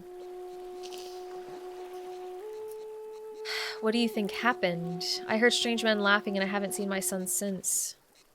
I'm gonna help. Do you know where he could be? I think he has been taken to Fort Peck. I must stay close in case he is found, but I would be grateful if you looked for him. Fort Peck. So if I go west... You come across a starving elder who is unable to relocate with his nation. Oh, he does really need foods and offers medicine for trade. Oh. You trade away as much food as you can afford to. Oh. You're close to the river and walking as quietly as possible when someone calls to you. Children. Having served as an Indian agency from 1873 until 1878, Fort Peck was erected as a trading post for Durfee and Peck in 1867. Children were removed, families displaced, and assumptions made by colonizers about how the people there should live, which in turn led to many losses. Oh, this is so difficult! Oh, I will not pronounce this well. I see you there. Come to find the little ones as well, have you? Look no further. See here at the river's edge. There are many small footprints all in a row and deep set, as if waiting while facing the river. More than one child was taken, it seems. The Indian agent decided children should be taken to the boarding school to forget our language and ways. Hello, Sydney, love. How are you doing today? Sorry, everyone. Sydney, it's good to see you, Bean. How are you feeling? This may be a fine place to fish, except for the old man in the way who is holding his ground. If you've come to fish, I fished them all up. If you've come to gripe about the fish, I wasn't fishing at all. I haven't come to fish. So you say, have you met... Oh, okay. Have you met my granddaughter? She says the same every time she comes around worrying about me, the nervous girl. Well, I'm fine, and the fish have been good to me. Okay, so we can afford this. Oh my gosh, I know. I didn't want to gripe at him. Just let's trade. I can offer cedar from the Great Lakes in exchange for fish. See you when I see you.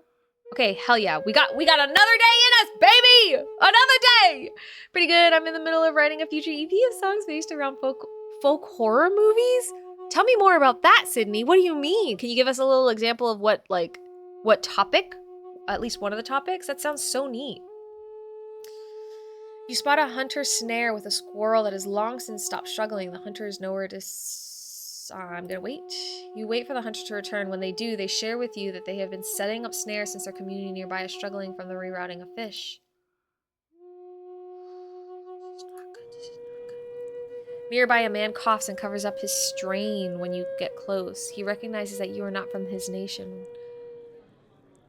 Why have you come here? I'm displaced from the Anishinaabe territory. The allotments push me west. Many are being pushed west. Here we have little. I can't. And the Wick. Okay, so all movies that I really absolutely adore. Amazing. Amazing! I love it, Sydney. That is so freaking cool. I can't wait to possibly hear it.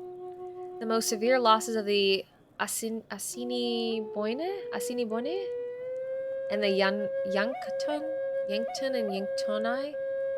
The Sioux occurred, I think I'm pronouncing that correctly, but I might be wrong, in 1885 to 1890 due to the displacement during colonization and illnesses, including influenza, tuberculosis, the White Plague, and measles. I will be gifting this to you. You offer medicine to help with this cough. Your kindness will be remembered. My well-being. My well-being. Why did my well-being go down? We'll go east. An Indian agent catches you by the water, making a salve for traditional medicines. This is a passion project for me. It will be made! Well then, hell yeah! I can't wait to listen to it! You explain the importance of continuing on traditional medicinal practices. The Indian agent ignores you and confiscates your medicine. Oh, the ground is thick with vines connected to rotting squash. Rotting squash? Angie! Hi! No! Angie, it's really good to see you. Welcome in, love. I hope you're having a really good day. It is so good to see you. Happy Sunday. What did you do?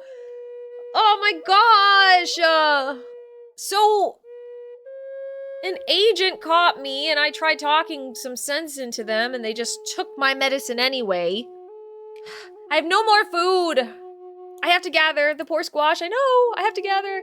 You scrape the seeds from within the squash. We had to do it. Squash seeds. Angie, I don't know. Have you ever heard of this game, When Rivers Were Trails? This is my very first time playing it and I am having a blast.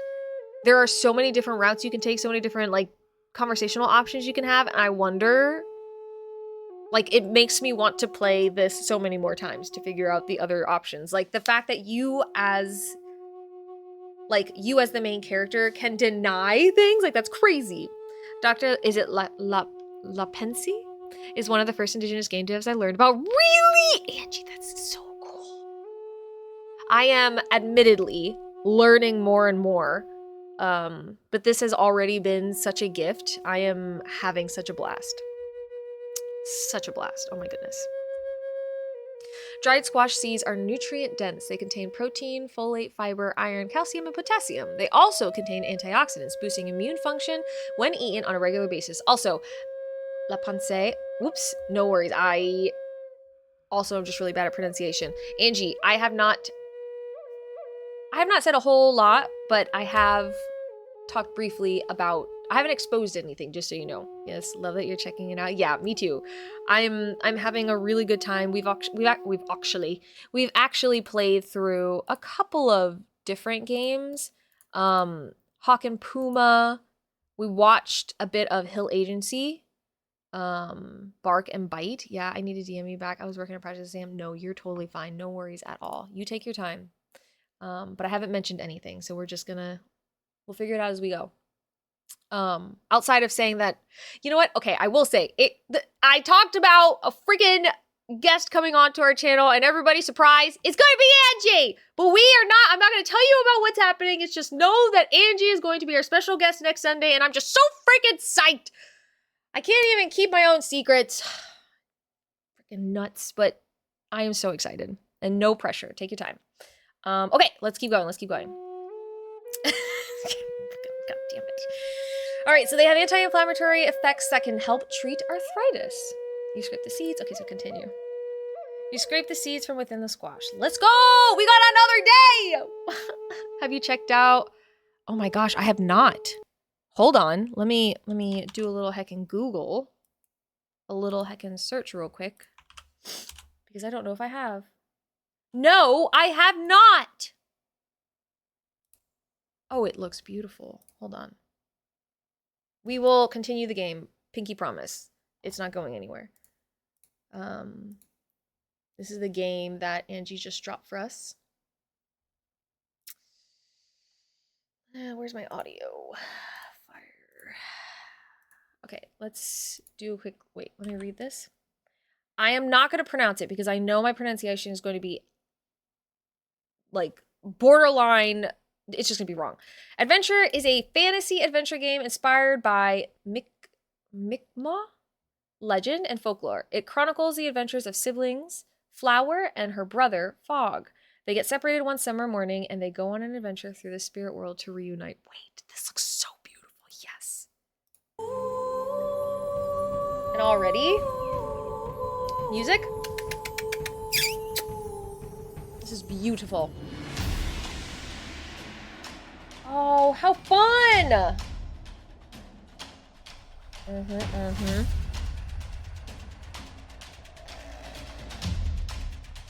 Ooh, proper combat.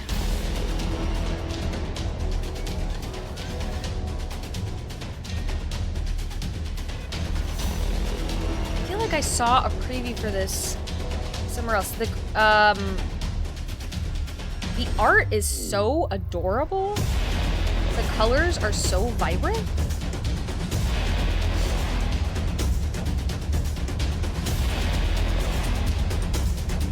I love puzzles. Oh. How fun. Play from 2 different perspectives. Ooh. The lights were real overwhelming for me. I played it for a while, but I need to see if they had accessibility options. That makes a lot of sense. The lighting is very intense, I can tell. It is beautiful. It is beautiful, but I can see it being quite a bit. Have you ever heard, did you ever play, Angie? And I don't know, you might have, but did you ever play or have you ever heard of Two Falls? The game? The 2 different perspectives element reminds me a little bit of Two Falls as well. That is beautiful. I have not seen it yet, but I will definitely look into it further.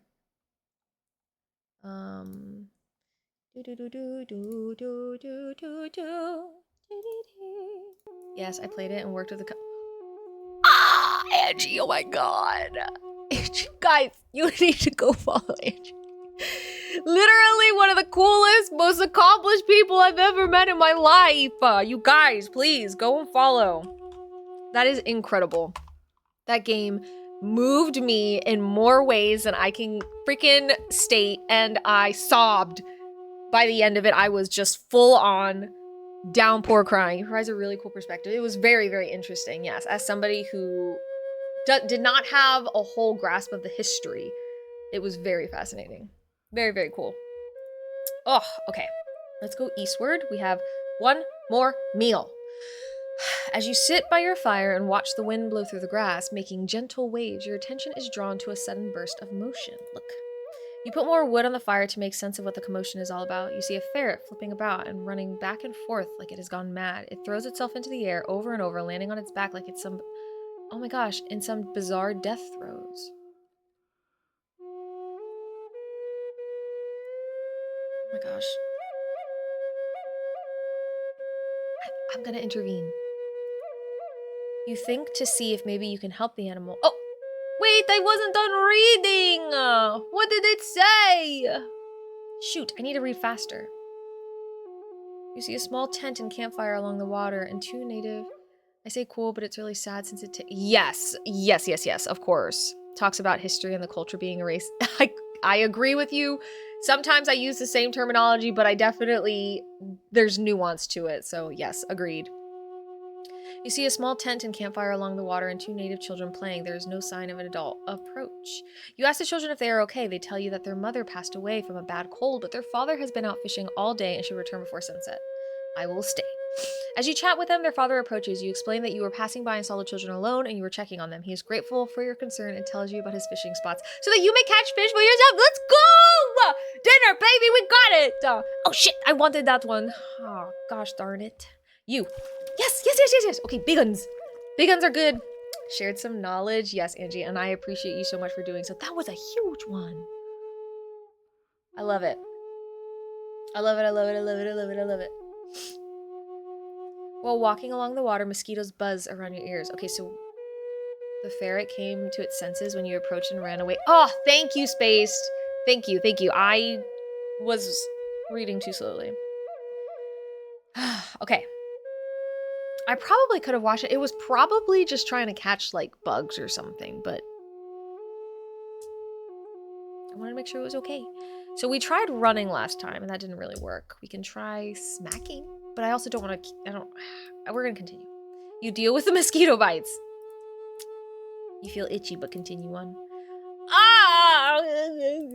Okay. We're really... We've got to keep our...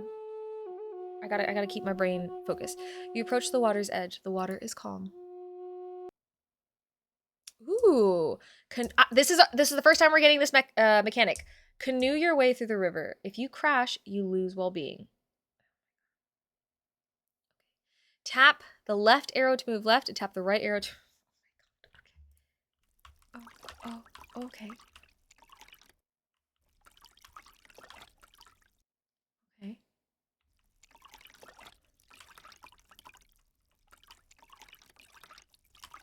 Oh, I'm so locked in. We can't afford it.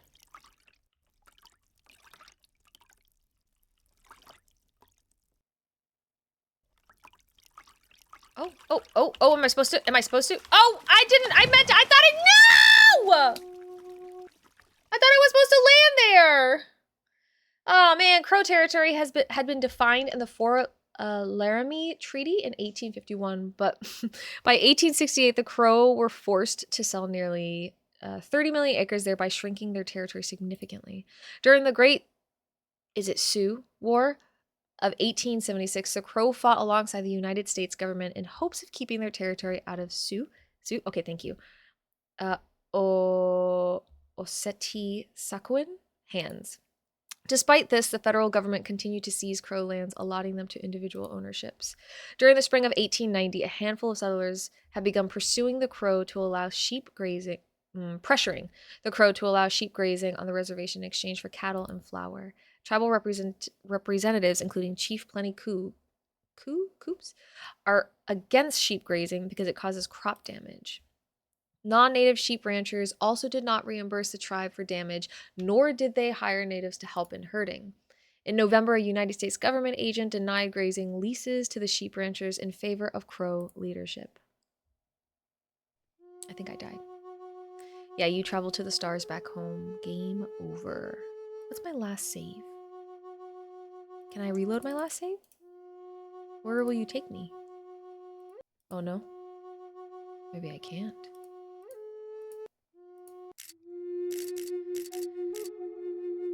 That was so much fun. I enjoy that thoroughly.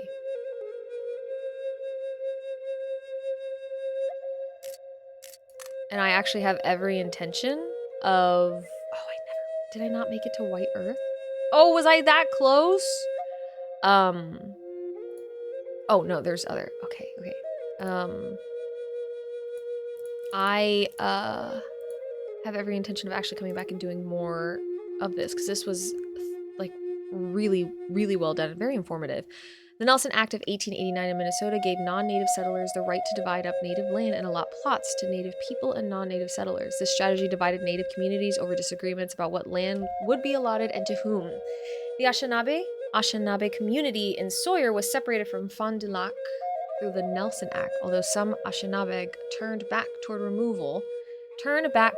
removal when their land was taken. Many were forced to White Earth Reservation.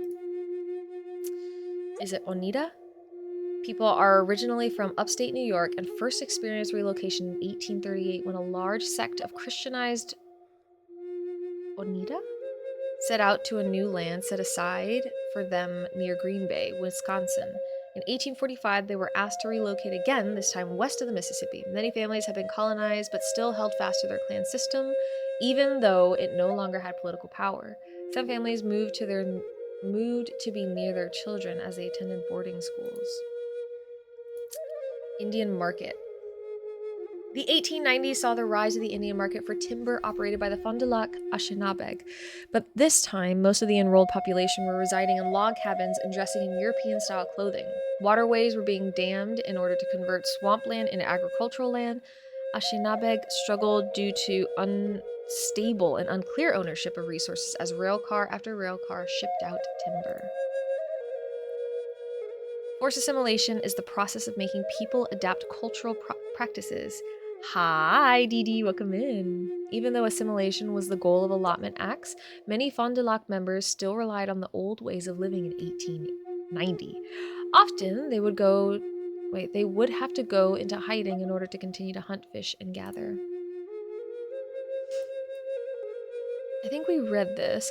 Minnesota Anishinaabe were told only the Red Lake and White Earth reservations would be retained, while the rest would be put up for public sale, and the Anishinaabe would be relocated to White Earth Reservation. Although Red Lake Band held the land around the lake, many more Anishinaabe and the Dakota are displaced in Mille Lac and White Earth reservations. Broken treaty. The United States broke treaty promises. We did read this one. Red Lake, Resistance, we did this, we read that one. Two-Spirit, we read. Ceded land? Ceded land?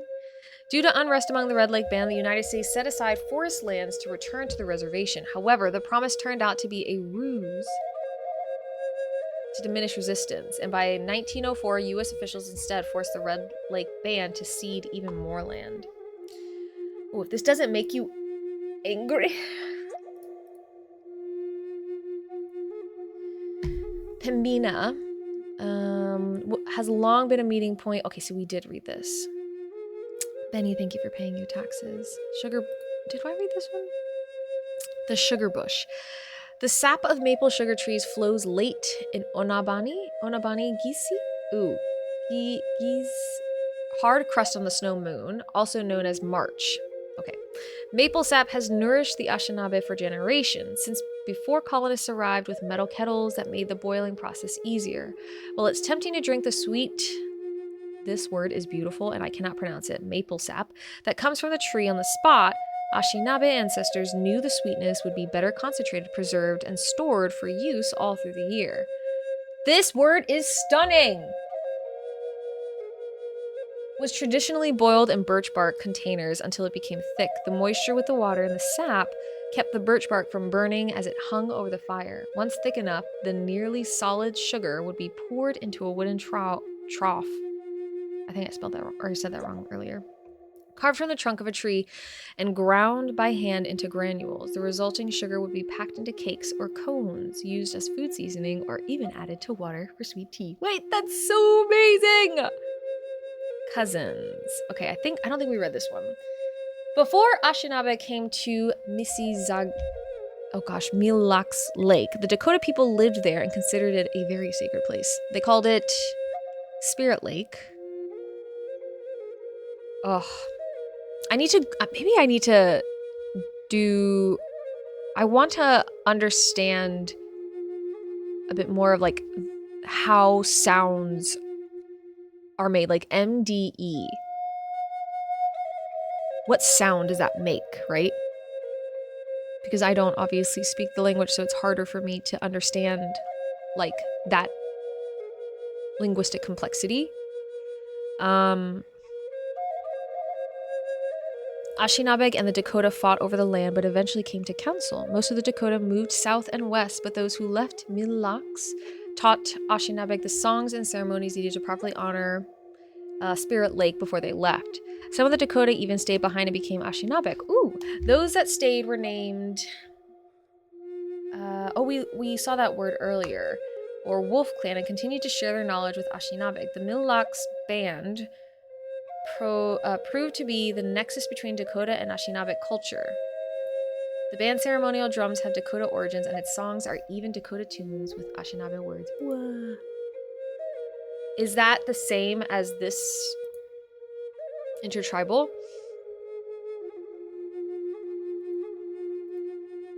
Okay, so and we did read this, the first animal opening up for the gift of the dog. This is tobacco. Sacred tobacco is offered when asking for guidance, receiving teachings, gathering plants, and taking the life of an animal to honor and give thanks. I couldn't figure out this mechanic in the game. Because it said that you can gift tobacco to get more meat, but I'm not sure how it worked. I need to figure that out. Tobacco is gifted to people as help in moments of need and reinforces relationships with all of creation. Negotiation. I think we did read this. We read fort burnings. I think we read boarding schools. Yes. Keeping food from families who refuse to send their children to boarding schools.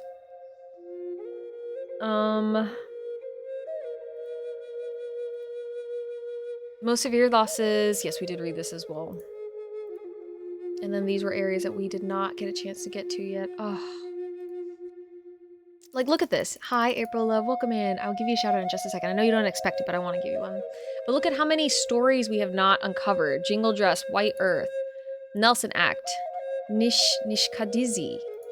April, thank you for paying your taxes. Drum and Fort Peck, Black Hills, Last Vestiges, Indian Police, Sitting Bull, Heyoka, Traditional Foods, Eagle Star, Owls, Buffalo, Greasy Grass, Deadwood, Cree, The Teacher, Fort Robinson, Ghost Dance, Cheyenne River, Cows, General Custer, Horses, Plenty Coop, Okanogan, Pickley, thank you for paying your taxes too. I'll give you both a shout out in a second. Railroad Workers, Mimi Poo, Kettle Falls, Attack Sanatorium, River Honoring. So many. Holy cow! There's more! There's just so much! Oh my gosh, we could play this game forever. We would learn so much. I've been watching for a little bit. I'm enjoying the game so far. This is incredible. I am enthralled. Let me give you both a shout out right now. And Pickley, Sweet Beans, please go and follow April and Pickley if you have not already. I just got here. How are we liking the game? And how are you? I love it. And I could not recommend this more. We took our own path through this, but there are clearly so many other paths that we can navigate. And I wholeheartedly recommend this game if you have not played it before. When Rivers Were Trails, this is so lovely. And you all know how much we love learning in our video games and our entertainment. So definitely worth the exploration, worth playing if you haven't.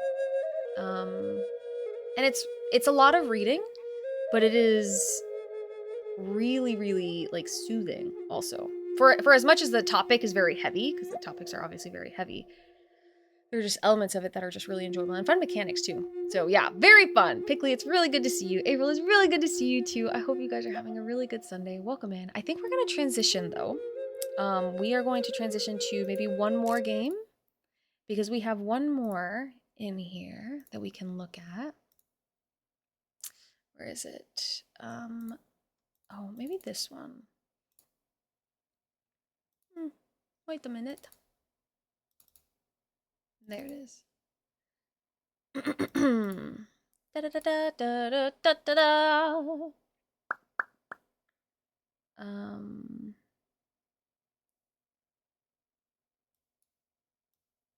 Okay, this is a small window. Oh, and it just opened up to the game, so there's no, like, there's no introduction. So let me go ahead and do the introduction so that we at least have that. Give me a second so I can find it.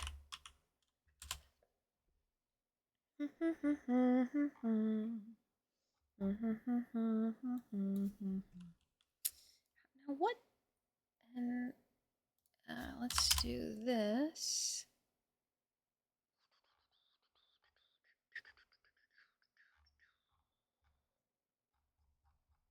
What?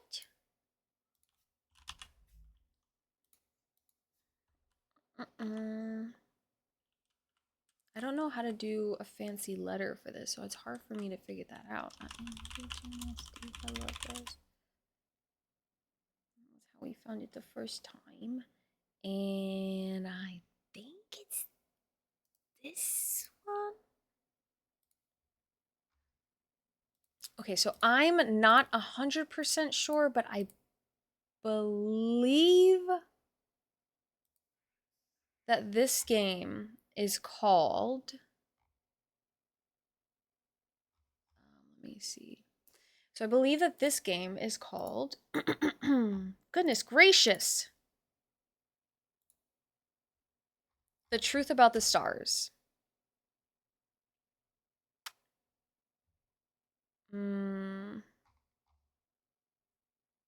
I think. Let me see the game again. Let me pull it up. Maybe it doesn't necessarily look like it, but I think it is. So we'll kind of look into this together, but let's go ahead and read this really quickly because it doesn't really introduce us to the game. It just kind of threw me into it. So the narrative: the moon and the sun are two very strong entities that live together and marry. After a while, they become parents and decide to abandon their children, the moon turning the female daughters into stars and the sun turning the male children into fish. Meanwhile, in a northern Brazilian tribe, I believe Naya grows up as a warrior who develops a devotion to the moonlight. Since all the daughters of the kaikus of her tribe are destined to become stars. Because of that, since her childhood, Naya is trained to accomplish the goal of meeting the moon and asking her to become a star and live by her side. So that's what we are going to be exploring here when I pull this game up. Let's see how it looks.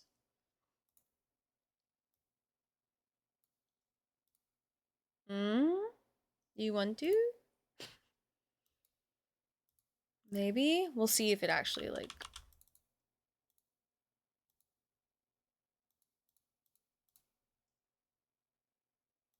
Oh no. I don't know if it'll play.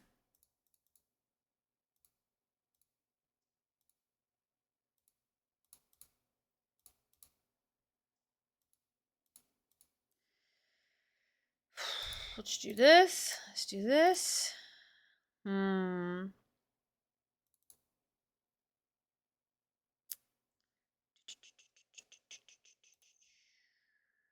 Oh, maybe it needs to be...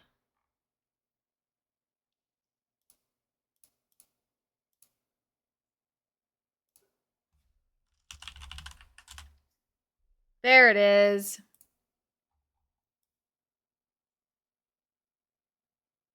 Here.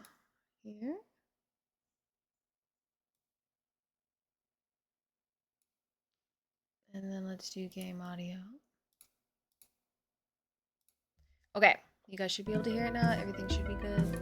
And so we'll just take a peek at this. This looks like a platformer, and you all know how I am not a platformer. Oh, you went. No, sorry, you guys can't even see it real well.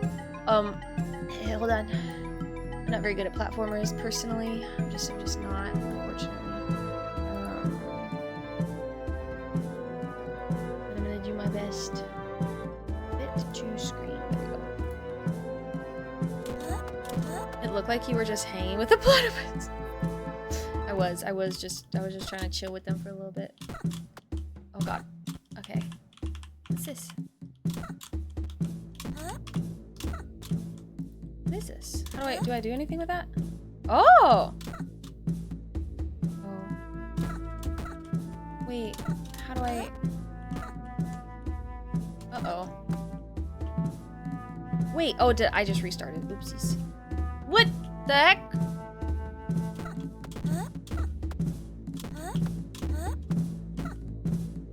Do I do anything with this? I don't know.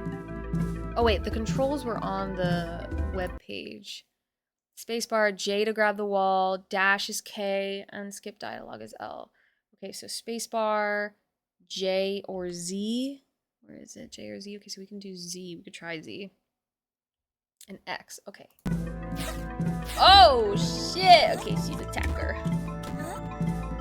And then we can look down. Yeah. Okay, and then I gotta. Oh, Z. Don't you want to grab that wall? Doesn't that wall look kind of nice to grab? What?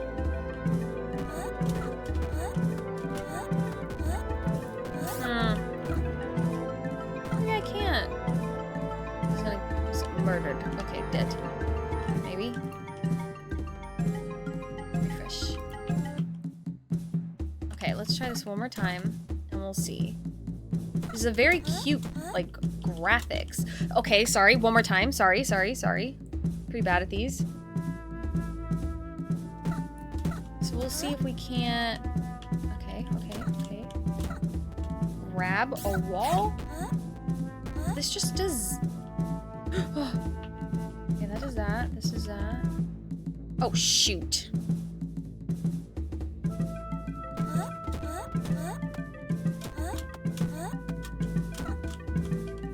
Honestly, this is the, like, this is the furthest I think I've ever made it in a video game like this. Oh! Oh! Okay, it was H. H is the way. But... interesting. Okay. Oh!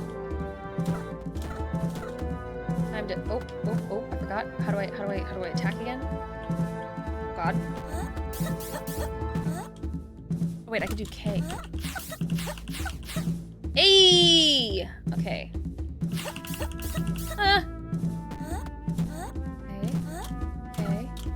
Okay. And then... Can I go down? Oh! Okay. I survived. Holy cow.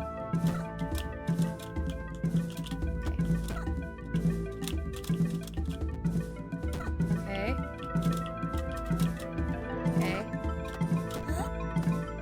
Uh-oh. Oh, God. This feels dangerous. Nice. Easy. Just kidding. Up.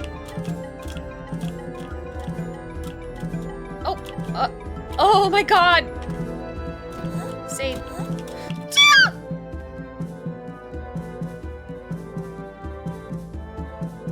I don't think I've even made it to a point where we can have a dialogue with anybody. Oops.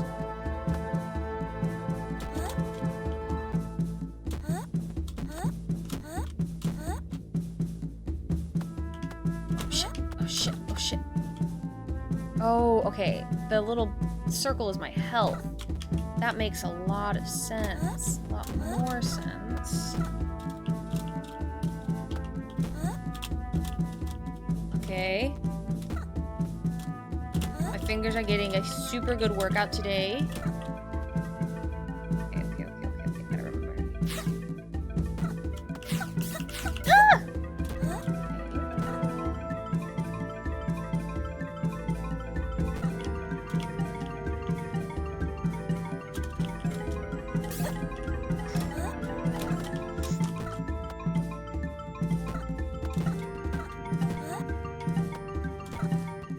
Oh, this is part of the reason why I don't play this this is part of the reason why I don't play these kinds of games. They're too hard. Too hard. Can I get health back if I kill you? No. Okay, great. This is... Oh. Oh, she had a cute little, like, she's not doing well animation.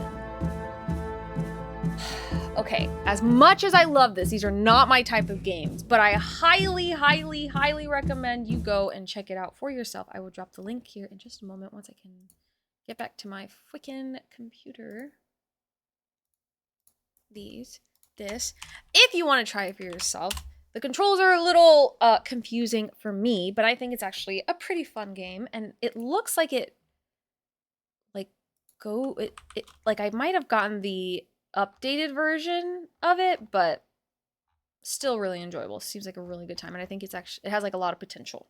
Real good, real good. So then let's do a different one, and this will be the last one, because then we can always explore some of the other games that I downloaded another day. Downloads. I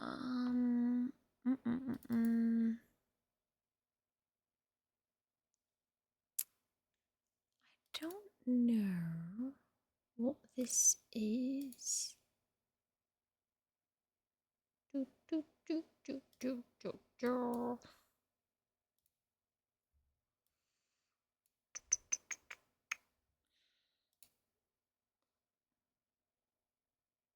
The Silent Cabin. Escape Through Words is what this game is called.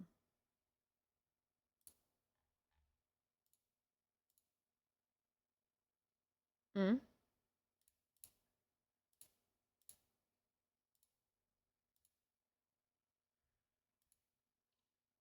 Hell yeah, okay. I might be headed back to Florida soon. Oh yeah? Is work bringing you here? I know you said that you spend several months in Florida, right? In like Tampa or something?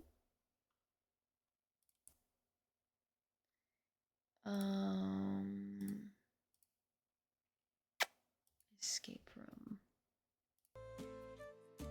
Let's go here. Okay, so this game is called Silent Cabin. And it says, this game is based around my culture. I'm currently trying to learn the language, and I know for some you need a different way to look at it. This is a small demo of what I'm hoping to achieve from this. They did all the programming.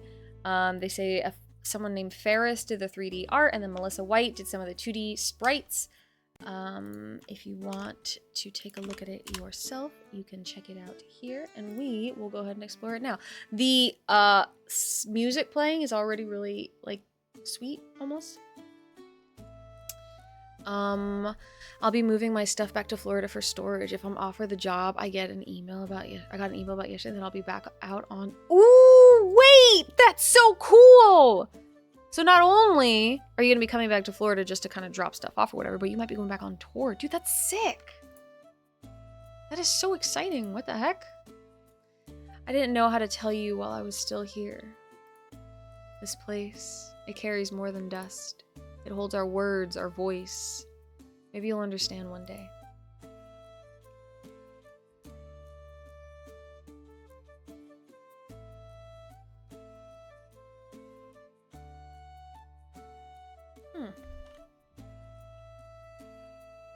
Okay.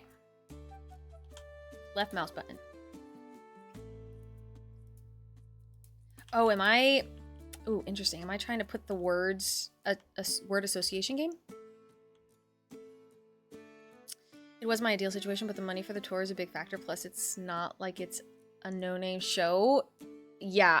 Now, ideal situation is just, like, you mean as far as, like, the travel that you have to do and whatnot? Or... Doors locked, maybe I need to do something. Okay. Is that what you mean? What is this? Can I read this?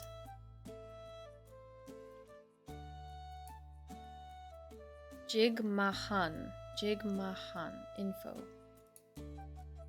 Oh. A jigmahan is an instrument made out of black ash and is played by tapping it against one's hand or knee. Ooh! This instrument would be often played with the dance called the gojua. The gojua. What the heck? heck? This is amazing. This is amazing. Oh, light. Oh, what's that? Use the number keys that match the icons in your... Oh, okay, I see. Ideally, I'd stay in New York and just keep working here, but with tour... Ah, I see what you mean. Touring obviously takes you around different places. Less than ideal because I'll be back to living out of hotels for the next year. So damn, for the next year? That is a long time. Not an ideal situation, yes, but that is super cool, actually. Super, super, super cool, especially if you're gonna get paid a lot of money. Heck yeah. Okay. So I've got to... Oh, hey. The door is locked. Maybe I need to do something to unlock it. Okay, okay, okay.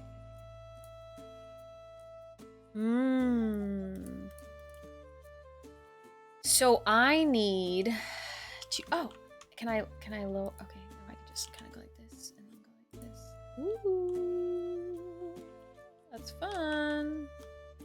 But I don't see any other ones. And as much as I'd like to go up there, I do not have access yet. So... Oh, okay. Dog.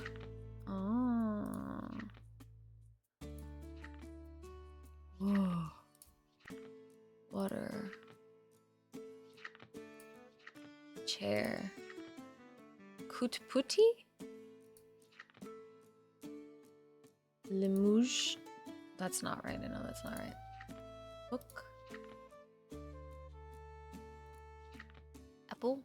This one. Water. Oh, I never figured that one out. Is this one? Ah, shit. BB. Ammo. Some. Oh, okay, fun. Something unlocked!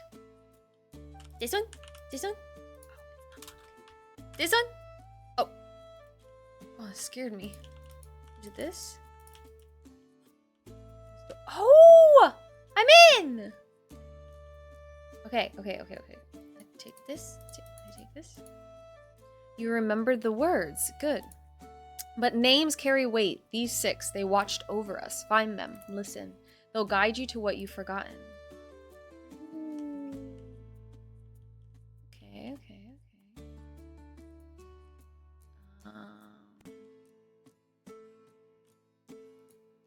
Cooking. The one thing your great-grandmother loved cooking was luskinigen. Or luski. It was made in a pan from flour, lard, salt, and water. Ooh. That's bear. That's gotta be bear, right? That's gotta be bear. 5. Was it? Pronounced Muin. Bear. Muin. Hell yeah. Okay. Excuse me. Okay. Then we go upstairs. Jiwitin?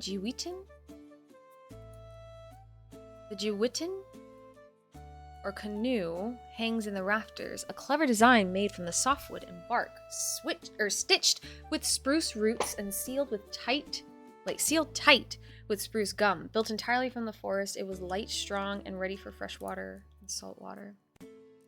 And the show will be good. When can you start talking about the show, like the one that you're a part of? Because I want to know which one it is. That's so sick. 8-point star. This 8-pointed star represents our nation. 1 point for each district. It shows we are many, but still one. The star also reminds us of balance. The directions, the elements, and our connection to all things. Oh.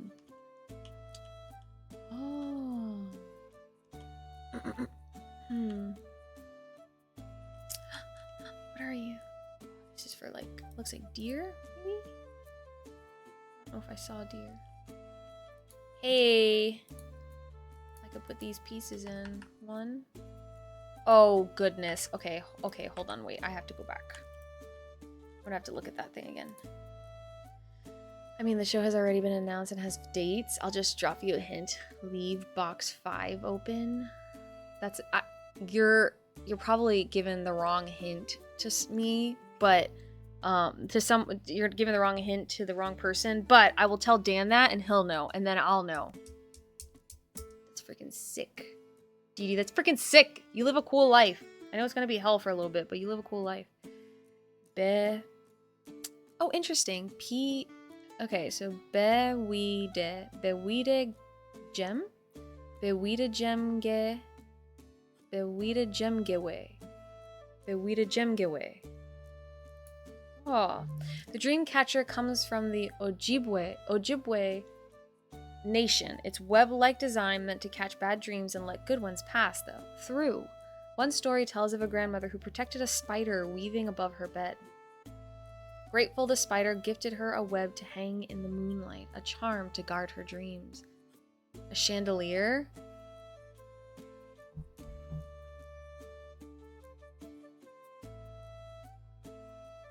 Freaking what? I still don't know, but don't worry about it. I'm going to ask Dan and he'll know, and then I'll know.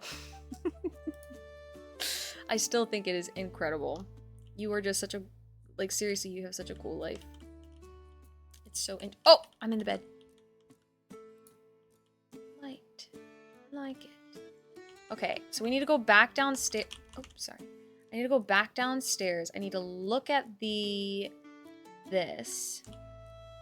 I wish I could. Can I just take a picture of it? This way I don't have to really string. Oh, shit. Oh, shit. I don't have to. Okay, god damn it. Which one is my camera? Okay, got it. Sorry. Grandma Nikki over here really needing to figure out what she's doing. Okay, now I've got the picture. We're gonna go back this way, and we're gonna go this way, and we're gonna go up these stairs. It's only one of the biggest smash hit musicals of all time. Something, something, phantom, something, something.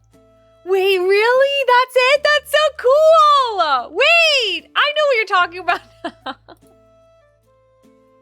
Dude, wait, that's sick! Look, I'm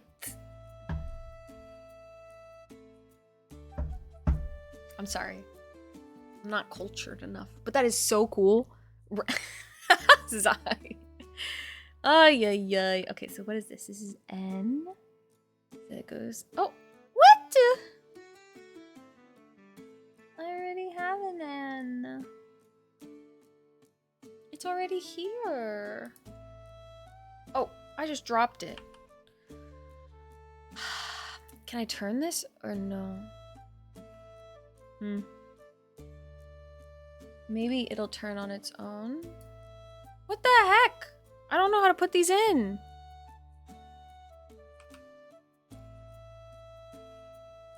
This definitely goes here. Huh? How am I supposed to put it in there? What the heck? What the heck? Oh, this one. This one. Okay. What is one?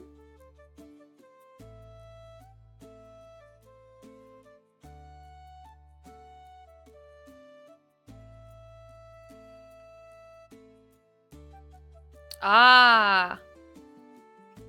Okay, but oh, is it it's a U. It's not an N. It's a U. Nicole, you're an idiot. Oh, okay, that's fine.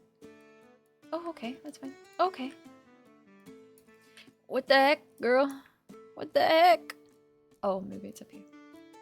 Eee. Okay. Okay, wait. Go. Okay. Sick. This is an I with a bit of an accent to it. Okay. Or I said chandelier, not AIDS. Oh, right, Hamilton. I said phantom, not Elise. Why am I sideways? Uh-oh. I'm sideways. Can I fix myself? Oh, jeez. Aw, jeez, I'm sideways now! Why am I sideways? Oh, there's something in here. Oops. What do the dots mean? Oh, this might be this guy over here. Sorry, everybody, this is a little, it's gotten a little crazy. Pronounce Diam. Gotta stop that drinking. I guess so. What the heck? Can I write myself? Oh my gosh. Okay, so we're looking for little dots, like a creature that would make little dots on the road, on the floor. Little dots? Anybody? Like a fish? Oh, bubbles, bubbles. They're bubbles. Here you go. Blamu. Blamu. Nice. I like it. Okay, free me. Oh, am I? Ay, ay, ay, I'm still sideways. Okay, well, this is my life now. Just take it easy, nice and slow. Oh, Jesus, sorry. Nice and slow. Okay. Oh, the canoe. Okay. Oh, there's literally one right here. Is that a wolf? Ah. I bet it is. I bet it. Okay, it's not. Let's try beaver. You little beaver. One. It's not. Turtle? Is it you? Mikjich.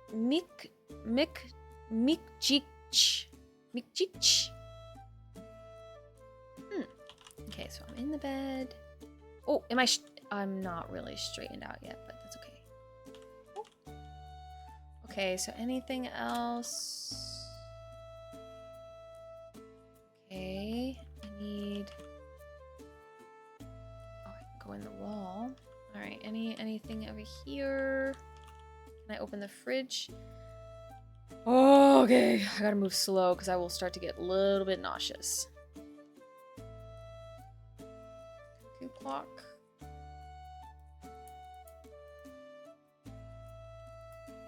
Oh, nice. When did this open? That's definitely a wolf. We're gonna move. Oh, nice. That wasn't there before. I'm gonna let you guys know that right now.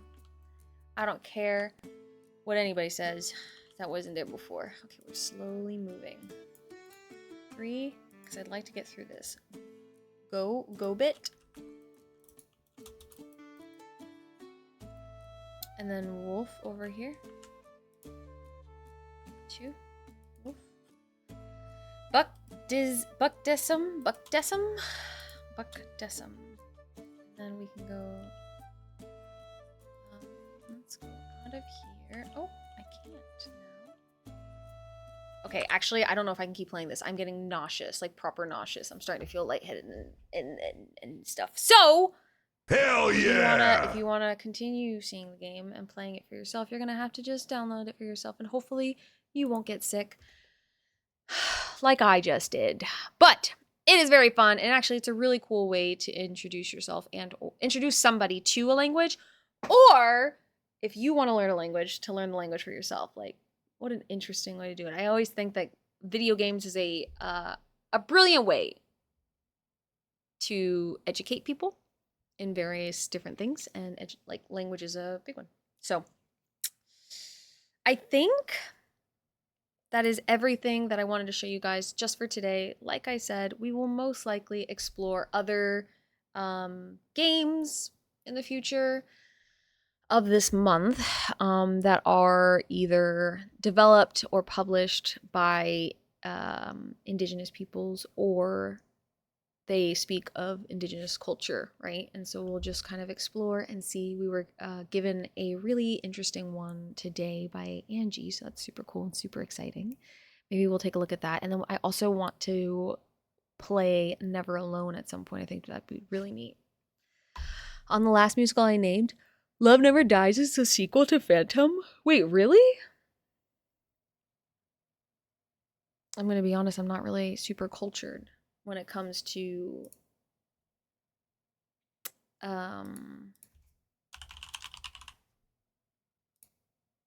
what's it called? Shows. Broadway shows? Musicals? Love Never Dies is a terrible show. Uh-oh. Why is it terrible? Why is it terrible? Where is that one, though? Okay, I'm going to drop this one in chat one more time. In the event that you want to explore it for yourself as well, it's Phantom of the Opera meets Maury Povich. Maybe terrible, but it existed?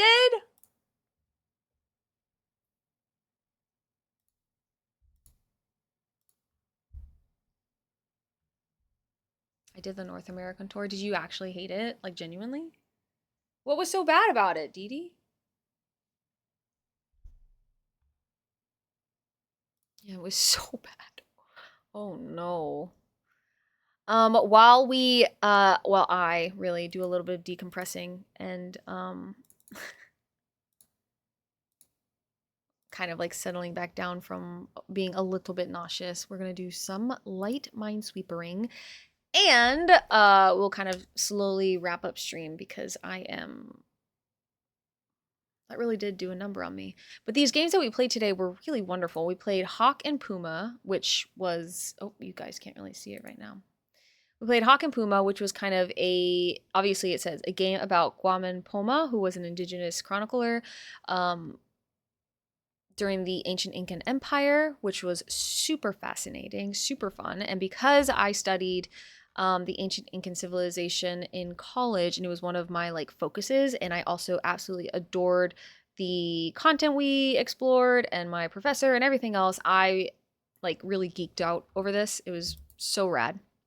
We were introduced to a game called Hill Agency, and it's actually Hill Agency Bark and Bite. So that's really rad. And at some point I would really love to play this as well because it's like a crime drama noir style game, and you know I fucking love those. And then we also played Proper, the game called When Rivers Were Trails, and this was really a beautiful game. I would highly recommend you play it. I have a couple of others. Oh, we played Silent Cabin as well, but I have a couple of others that at some point maybe we'll get into, like this one, Salamander Capital. But we'll see. We'll see. We'll kind of explore it over the course of the coming days and weeks. Literally written because Andrew Lloyd Webber found out that everyone thought the Phantom was an asshole, so he wrote this show, Love Never Dies, to try and redeem the character, and did a terrible job. Is Andrew Lloyd Webber the writer of Phantom of the Opera? And also, why does it matter? Is it because he embodies Phantom of the Opera and he didn't want people to think he was an asshole? It was also loosely based off of the Phantom of Manhattan. What is the Phantom of Manhattan? What is that? Well, guess I'm going to bed. Good night. Nikki, have a great day. Simon, rest well. Thank you so much for hanging with us today. I know that you said it was super late in the morning, so please rest. Take care of yourself. We will catch you later. And Simon, it's always really good to see you, so thanks for coming in. Phantom and Konya. I don't hate it. It sounds very silly, but I don't hate it. Was it more of like a comedy, or were they trying to be serious? It was a very pretty show, but ultimately very bad. Huh. Interesting. Not comedy at all. Amazing. Interesting. I would expect it to be a little bit of comedy, but do people do that a lot, where they find a show that they really like and then they try to do a spin on the show? Is that something that people do a lot? I don't really know much about the world of Broadway musicals, so I just don't really know if that's something that's commonplace. I appreciate those of you who are interested and willing to hang out with us today. I fudged up. Wrote both of these people. Oh gosh. Okay, I see. It was a sequel book written by a British writer after him and Lloyd Webber wondered what happened to the Phantom after the events of the first. How?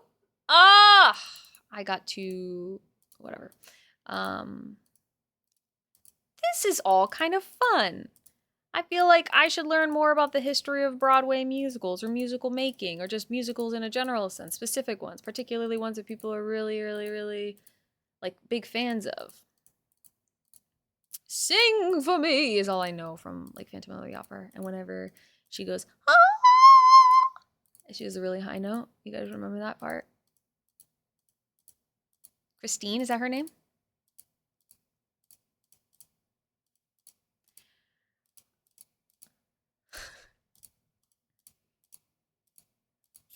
I don't really know what the Phantom of the Opera is ultimately about either. Like, is it just a story of a guy who wants to have a woman all to himself Is it like Beauty and the Beast, where he considers himself a monster and so does everybody else, but then this girl comes in and she makes him believe in himself again?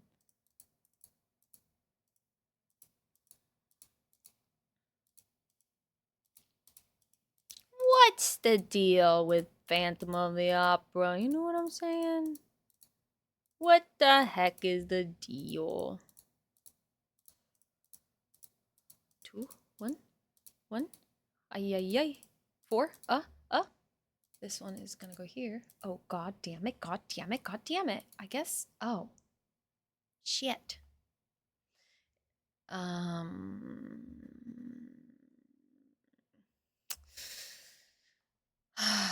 Wait. I gotta catch up. I wrote both of these pieces. So it's literally just a spin-off from his own work that was originally based off of the literary Phantom of the Opera. I see. Yes, originally played by Sarah Brightman, Andrew Lloyd Webber's ex-wife. Oh, God. It's about grooming and kidnapping and fragile masculinity. Oh, shit. Well, see, I really don't know a whole lot about what the hell this is all about. I thought people, like, the way people talked about that show, it was, like, really quite amazing. But if it turns out that the Phantom really is kind of like a shithole, why Andrew Lloyd Webber getting his panties in a bunch about it, huh? What the heck? Why is he getting mad? Uh-oh. The Phantom of the Opera inside my heart. Her voice, that was crazy what she did with her freaking, I guess, voice. 2, 2, 1, 2. Oh gosh, please. Let's do this. Okay, we're making it work. Done. This. Ah! There we go. Okay, and then 3. Ugh, my clicking fingers. They're not clicking fast enough. It's pissing me off.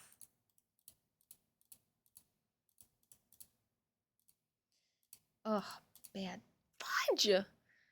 The score is great. The show is gorgeous. It was a massive undertaking for the time frame of musical theater. I bet originally Tour of Phantom was around 30 full-size semi-trailers worth of stuff. Oh my gosh, they've clearly downsized, huh? That is pretty crazy, though. It's huge. That's huge. And to have to, you said tour, having to lug that around everywhere is crazy. Genuinely. Oh. Nice. This one. Nice. Oh, yay! Most shows these days are 10 trucks or less. Okay, but 10 is still, like, quite a huge number. Holy cow. I never went, like, the only tour type thing, I ever went on was for a Cirque du Soleil show. And I think there was, like, I would say about 10 as well. But they had to also carry a lot of, like, safety equipment and whatever else, which I'm sure you guys do as well. But I don't know what I would do with freaking 30 buses or trucks. What the heck? 2. Ugh. Okay, so this is probably gonna be here, and then, oh my god. Please, for the love of all things holy, can you just give me more than this? Lion King is around 20 trucks. I watched Lion King. That's interesting. 20 trucks. And it's for like the puppets and stuff. Yeah, so I think, yeah, that's a lot. Those costumes probably take up a lot of space. Yeah, I can imagine. Because the costumes are mostly puppetry, right? Guys, when this shit hits, it fucking hits, dude. Like, what? This could very well be the one.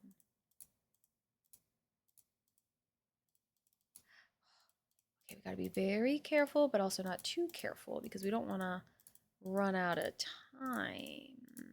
3, 2. Okay, we gotta do this. Okay, we gotta go like this. Okay, Okay, threes. Nice. Oh, Lord, I hate this. Oh, I hate this. I think it has to be there, right? Yes, it does. Yes, it does, Nicole. Yes, sir, it does. Okay, okay, okay. Let me go like this. Oh, my love, my darling. Beep, beep, beep. Ay, ay, ay, ay, ay, ay, ay. Okay, okay, it's kind of feeling a little like we're getting somewhere, maybe, possibly. I think we're probably not actually. Actually, I'm really regretting. I'm thinking that this is probably not. Oh God, oh geez, what the heck? Damn it! I wasn't gonna do it anyway, but still, you know. Fuck it. Wardrobe on a show that size will take anywhere from 153-foot trailer to 1.5. Jeez. That is incredible. The lengths in which you have to go to get a show off the road or on the road. If you catch my drift. If you catch my drift.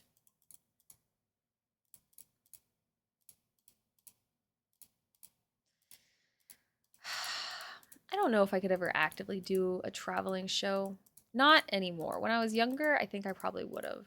And I've talked to Dan about this because as a performer himself, he has done some tours on some shows that he's worked with, or like, you know, traveling shows or whatever it might be. And living out of a hotel for a while, like, let's just not even talk about the whole dog situation because we do be having dogs and stuff. But like, even outside of that, to like live out of a freaking suitcase, it's just not fun. Personally. Oh, oh, oh, oh.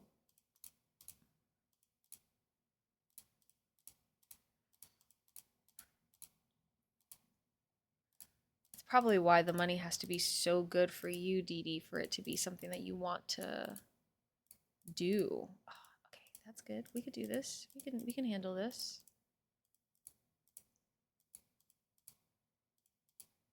That's bullshit. I clicked the button and it didn't do the thing.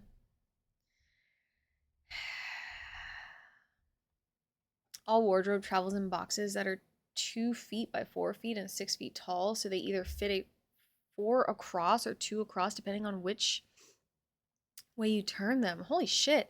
So one truck will generally fit 48 road boxes of wardrobe? 48? Oh my God. And how many pieces of wardrobe can fit into one box usually if it's not like a normal size costume? I'm back. Sorry, went for a nice walk. That's okay. How was your walk? Did you have a good time?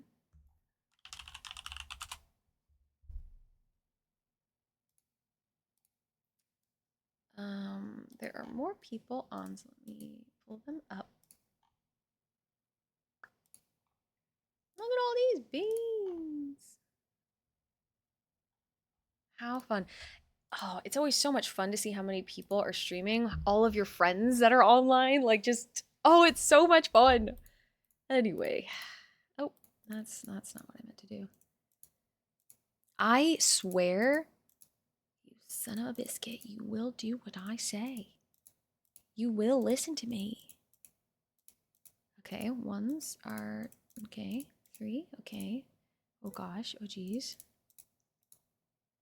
Mm-hmm.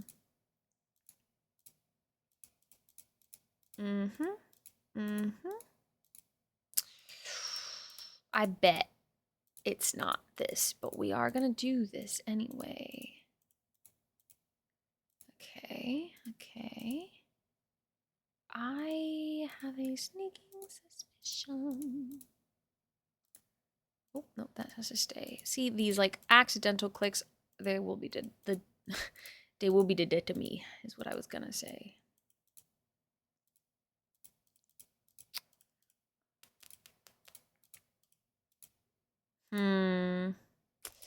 Oh, nope. Nice, nice, nice. Okay. Okay. Ugh.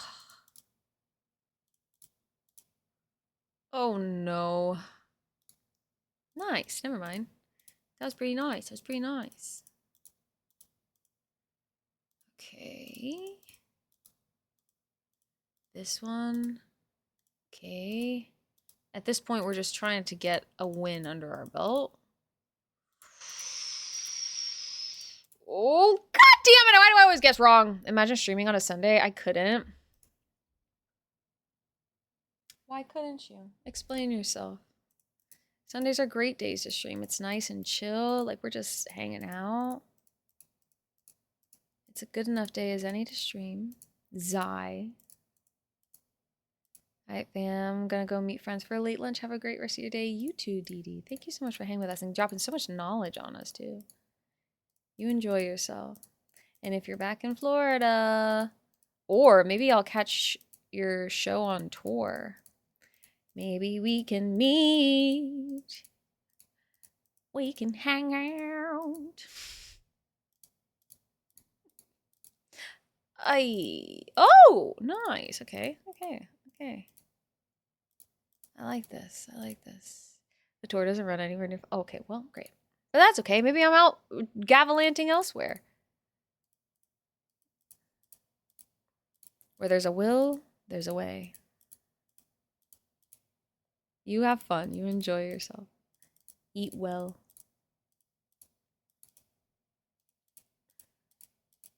Right. Okay. Okay,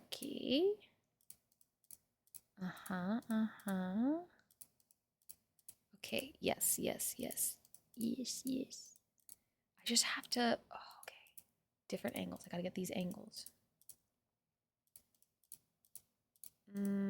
Two. Closest is New Orleans. New Orleans isn't bad. And I haven't been to New Orleans in a hot minute. I miss me some beignets. Maybe. I'm just being stupid today. I'm all wound up after sleeping all weekend. Oh, Zai. So are you gonna stream? Are you planning on streaming tonight? Is that a plan of yours? I should have been patient.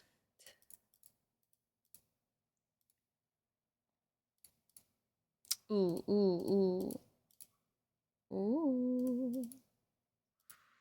I don't hate this. Yes.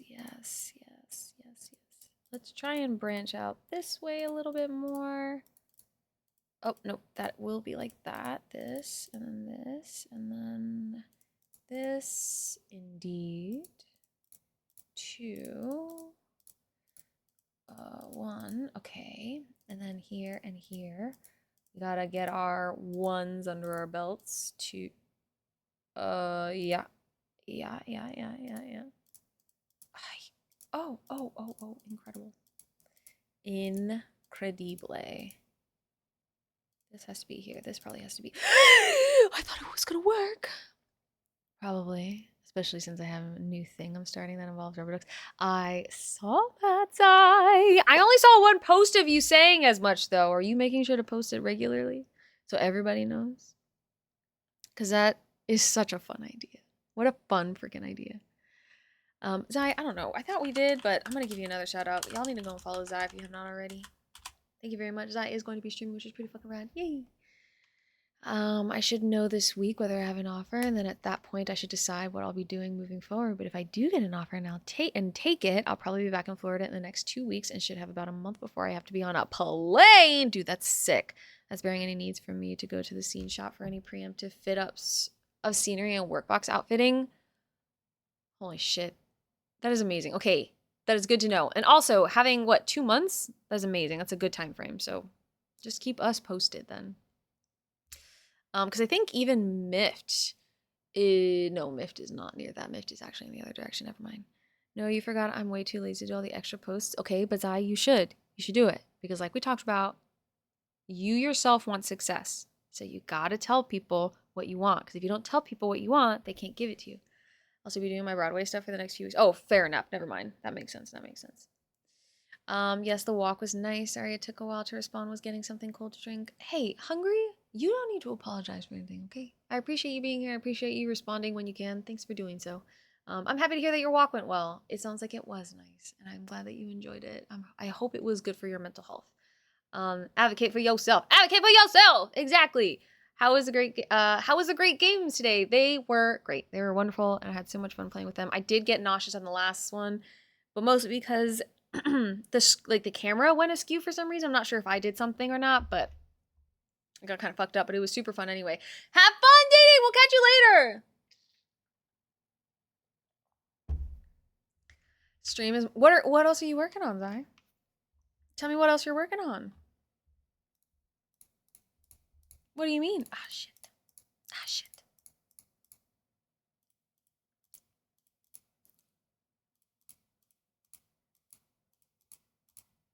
I love it when the door opens. Tremendous things happen. Guys, I think I'm gonna watch Charlie and the Chocolate Factory. Is that it? I think I'm gonna watch Charlie and Chocolate Factory after this. I think I'm just going to, because I'm not necessarily feeling super duper great right now. I think it probably just is from the motion sickness that I just got. But it's putting me in a position where I just want to sit down and chill. So maybe I'll make some art and I'll chill and I'll watch Charlie and the Chocolate Factory and it'll be a good time and I'll enjoy myself thoroughly and yeah. Ah.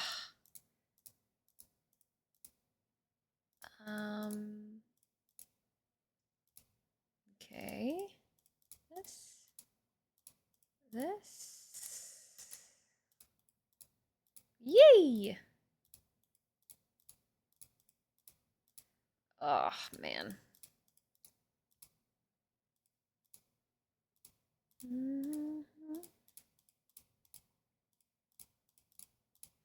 Oh my gosh, my fingers are moving so slow! 79 is good. 79 seconds is pretty good, though. Finding work that doesn't suck and trying to be sociable again. Sai, are you going outside? Are you touching grass? Is that what you're saying? Are you touching grass, sir? And also, finding new work that doesn't suck. Couldn't agree with that more. How is that hunt going? How is the search going for you? I'm gonna close that a little bit just so it's not so bright.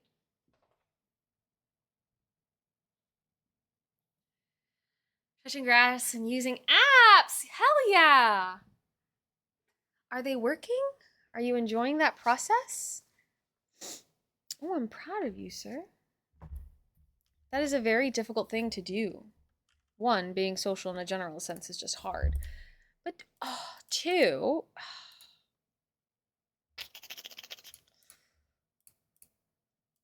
actually following through with it is more or less what I was going to say. What the fuck, dude?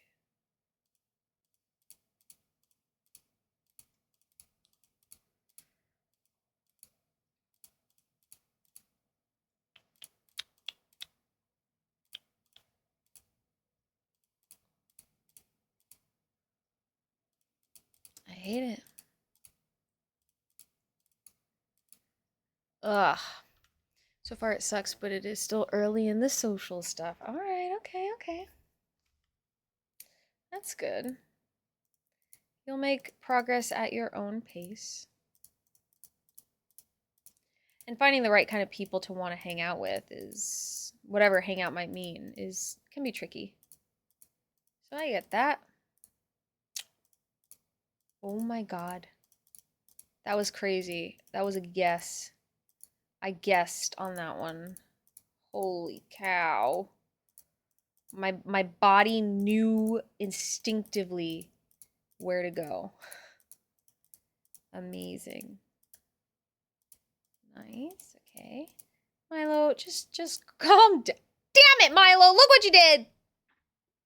Go ahead. That son of a biscuit distracted me. I was this close to being a victorious bean. Hi, Belle. It's good to see you. How you doing today? How you doing? Oh my goodness. Yes. Oh. Okay, here. Yes. Ah, yes.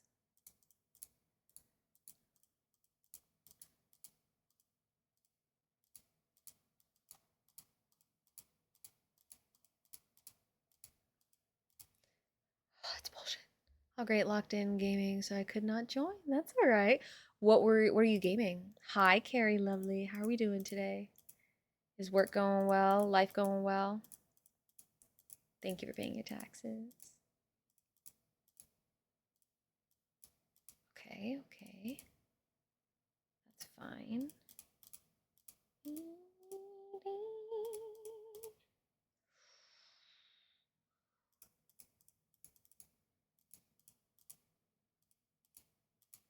Yes.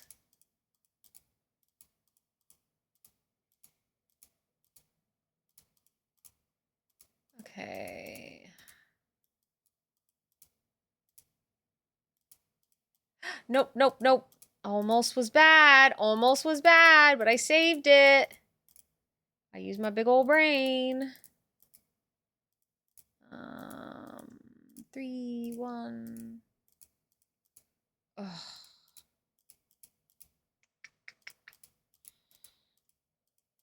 1, 1.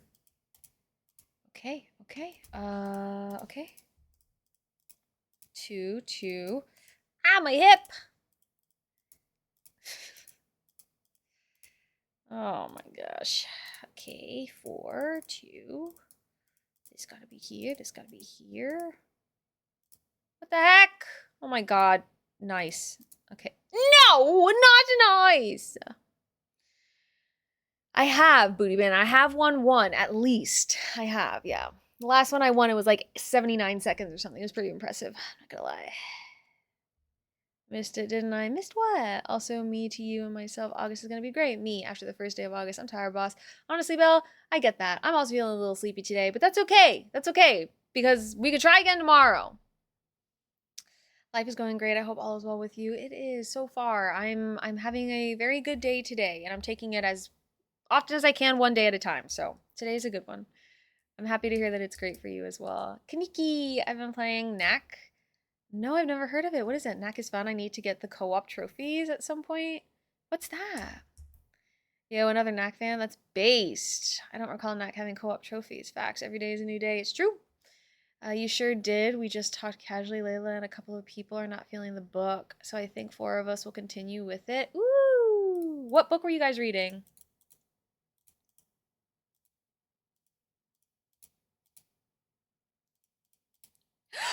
Why, brain? Come on, come on. Oh my gosh.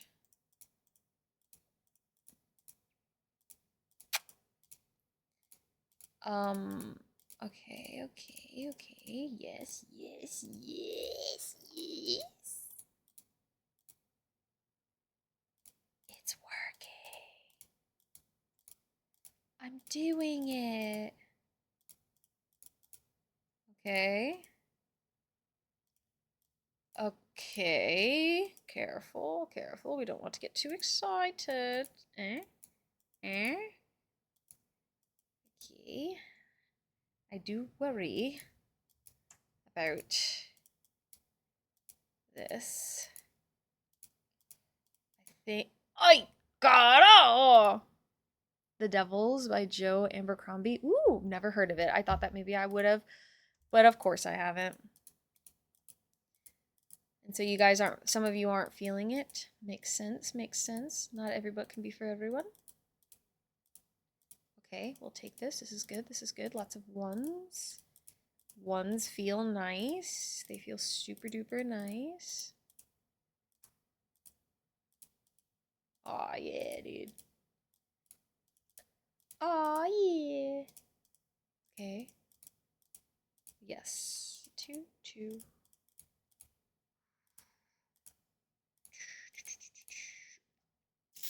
Meant to press the other button. Knack is basically a PlayStation franchise. It's like a beat 'em up platform game where you collect stuff to become bigger and stronger. It's a fun game. Oh, okay, interesting. Knack is like a combo of Katamari, God of War, and Crash Bandicoot. That is a crazy combination.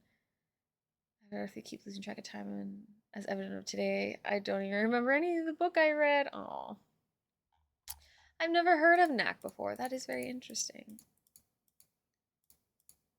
Okay, okay.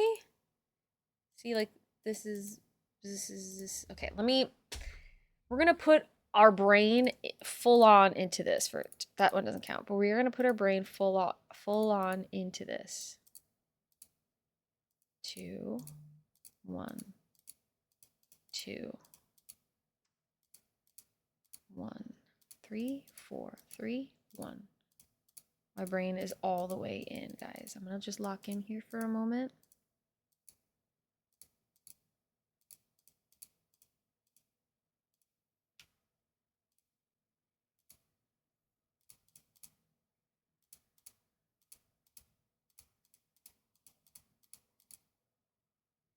I like that.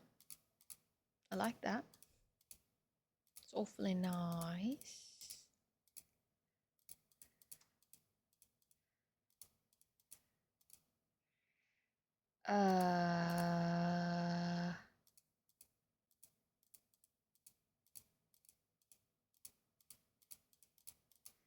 Yes, yes. Oop, oop, oop, oop, oop, oop, oop, oop.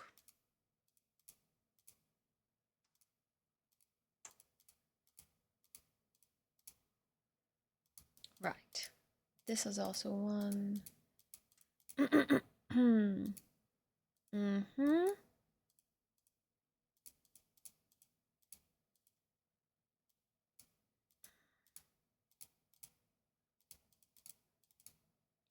87 seconds. Locked in, and that's what happened. We can do this. We can beat it. 69 seconds is all I need to beat. All I need to beat is 69 seconds, everybody. It's easy. I could do that.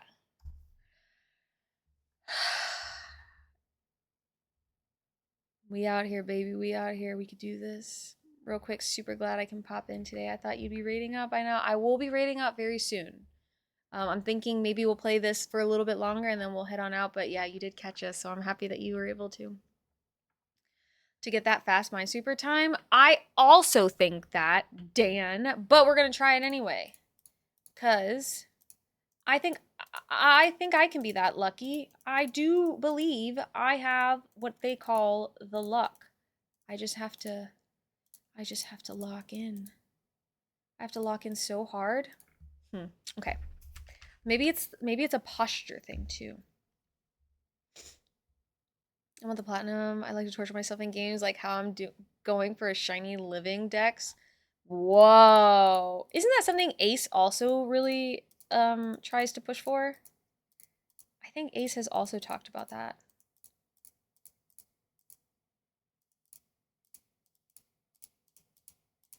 Yes.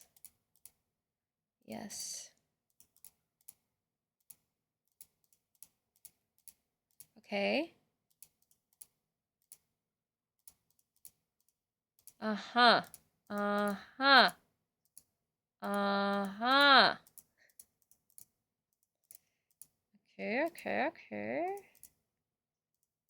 2, 2, 1. Ones. I love that for me. I love a stinky little one. Ones. Okay. Oh, yes. Okay, I guessed right.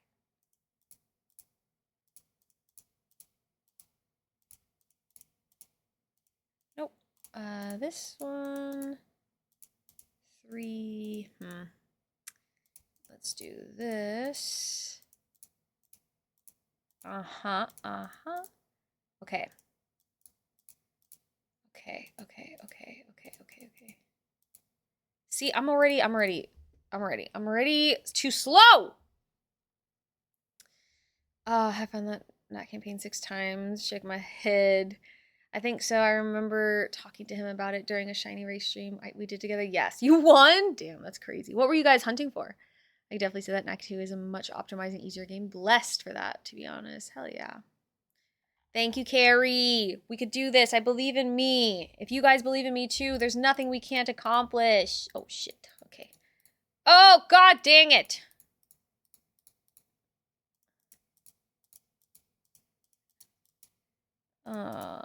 Stinky. Okay.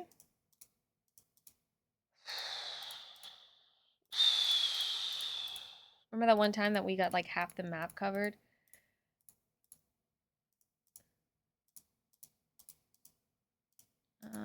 genuinely think that...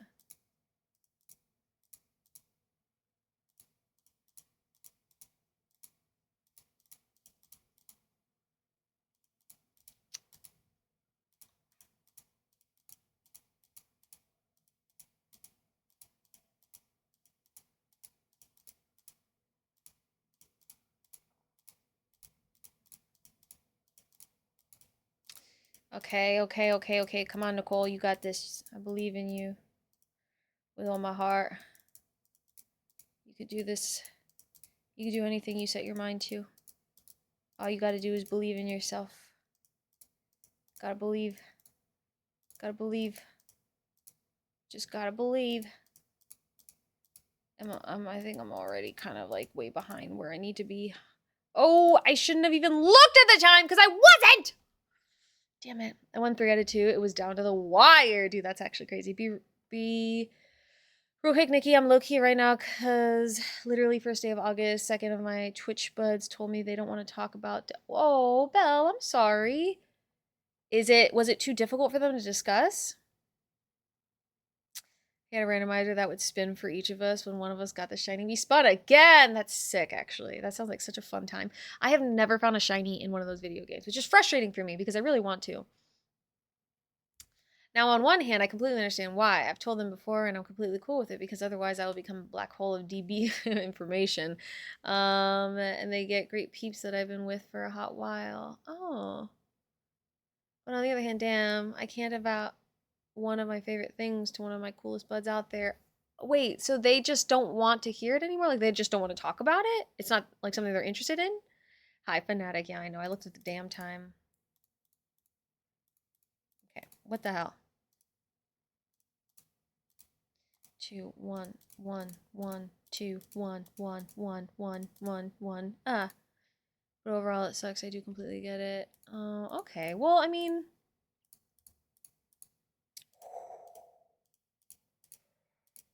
Of course it makes sense if somebody doesn't want to talk about something anymore for whatever their reasons. It's always valid. But I just was very curious. Like, it just seems kind of out of nowhere. Is that Kai? Hi, Kai. Fuck! Hi, Kai. Happy you're here. Pretty much not interested in it anymore, I'd say. Okay, that's understandable. Shit. Understandable. People's interests change. It is unfortunate. I do agree with you, but maybe they'll change their mind again one day, or you have other friends who will be interested in the topic. Okay, fuck this game. This one's not gonna work. Sorry, Kai. Yes, that was not wholly your fault. I was in the throes of an intense Minesweeper game. Oh, like this. Like what? Sometimes in these moments, I'm like, I don't even know where to begin. Because I don't want to fuck it up. I don't want to fuck it up. I want to win. I want to be the very best that no one ever was. Bang, bang, bang. To catch him is my real test. To train him is my cause. I will travel all the way to Madrid just to go to their national championship. Because I think I'm addicted to Minesweeper. And the power it's unlocking inside of me. Minesweeper! Gotta catch 'em all, a hot or true. Our courage will pull us through. You teach me yet all they do. Minesweeper! Sorry, Pokemon. Huh? Nah, I gotta go to sleep, views, because it's late and tomorrow is Monday. Kai, I understand. Yes, go rest. Take care of yourself. We will catch you maybe on Tuesday. When it's Tuesday and it's no longer Monday. I hope next week is not as busy as this week was, or as stressful for you, Kai. But please rest. Big sigh. Big sigh. In my opinion, that's totally fine. It's like constantly bringing one of the series of every stream, so it gets quite repetitive. Yeah, I get that. I just do be like that. I'm excited to hang out with them again when I'm able to. Yeah, of course. And you guys can talk about other stuff, whatever that might be. Actually, who's your favorite Pokemon? So technically, I love Eevee, but I actually don't have Golem used It's true. I don't have necessarily a favorite because I also love Pikachu, I love Dragonite, I love Slowpoke, I love Slowbro, I love Charmander, I love Charizard, I love Bulbasaur, I love Rosalia, I love Gyarados. It's hard to pick. I have just too many. See, I get that. Yeah, it's kind of obnoxious. You know how like when people have something that they actually genuinely love and they're like, I love this and this is what I love and that's it. I'm not one of those people. IPOM? Is that the little green monkey? I still have the shiny Eevee that is named after you in my game. I'm so happy. Thank you. I am honored. Hi, Enzo. Can we get a quick shout out for Enzo, please? It's good to see you, man. How are you? I hope work has been going well. Oh my gosh. Streams have been going well. Thank you so much, Zai. Or whoever was able to shout out. I'm assuming Zai.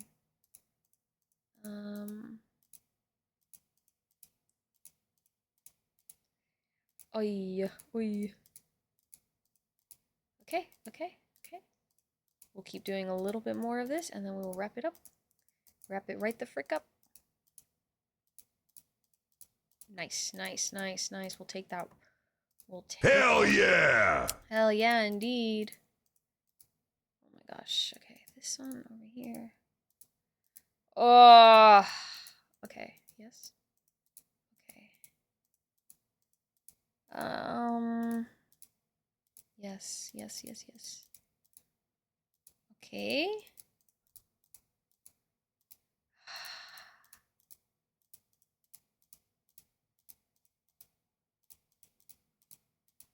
Super annoying. 77 seconds!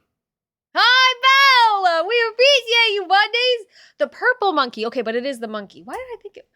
Oh, the purple monkey with the hand glove? The tail hand glove thing? Is that the one? At work in Berg. Thank you for the shout out. You're so welcome. I hope work's going well then for you. Hell yeah.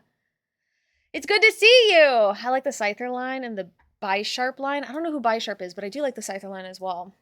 Honestly, I'd love to see your favorite Pokemon list from each region and each type. Maybe we'll do that on the day. Sometime next week, we're going to be doing a drawing Pokemon from memory stream. So then maybe we can do... I'll also do like a little low-key tier list. No worries, Enzo. We'll probably be wrapping up soon, but I hope that you have a wonderful rest of your day. Mwah. Oh, Nidoking. Oh, Nidoking and Nidoqueen are so good. I do like them as well. I liked their like little story. It always made me feel like they're mom and dad of the Pokemon world.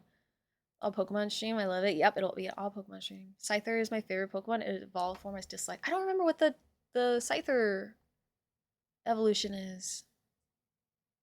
I don't know. Enzo, I love having you here. Enjoy your lyric. Green Monkey, I think you're thinking of Grookey or Pansage, maybe. Scyther Sai. The Bisharp line is entirely named after chess pieces. Oh. Yeah, I don't like that one. That one's okay. I like chess. I don't care about that. I think Pokemon is so weird. And I'm excited to do the Pokemon challenge, or this like draw a Pokemon from memory challenge, but I think Pokemon is just so weird. Like, why do we have a trash Pokemon, okay? Explain yourself. Pokemans. Nintendo. Unsubbed. Okay, wait a minute. Why? No, don't go. I just meant Pokemon is weird. I love Pokemon. Wait, let me rephrase. I love Pokemon. I'm just confused as to why some of their names are just so weird. Or like, why do we have a freaking sexy Pokemon? Explain. Explain that to me. Right now. We got sexy Pokemon who look like people. Granted, I did grow up with Mewtwo, pardon me. Not Mew. Mew is adorable. And Mewtwo did have that je ne sais quoi. It was kind of a problem. But I was also in my, like, Lion King era, you know? And you guys know. If you know, you know. Simba? Kovu? Man. Man, let me tell you what. Crazy times to be alive in the 90s. Let me tell you what.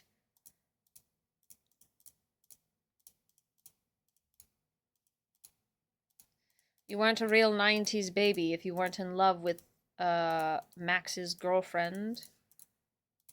Or Simba. If you were in love with Mufasa, I think you had daddy problems. But that's not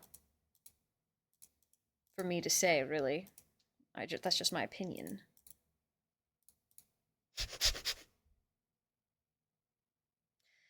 Did you know that Rhydon was the very first Pokemon? I didn't know that! But that is very fun. Rhydon is such a, no offense, kind of boring Pokemon, but I do also like it.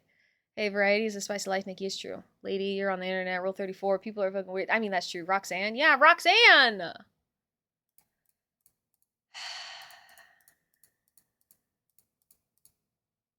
Okay,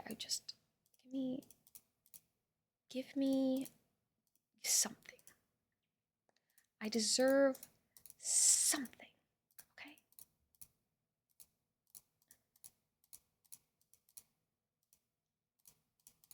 Roxanne, she was, definitely a cutie patootie. I loved her so much when she would, like, look really shyly and put her hair behind her ears. I don't know. Something inside of me felt like I must protect her.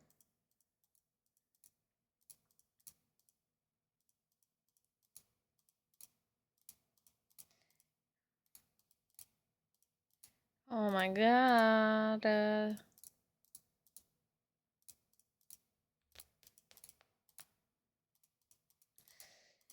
How could we forget about Rule 34?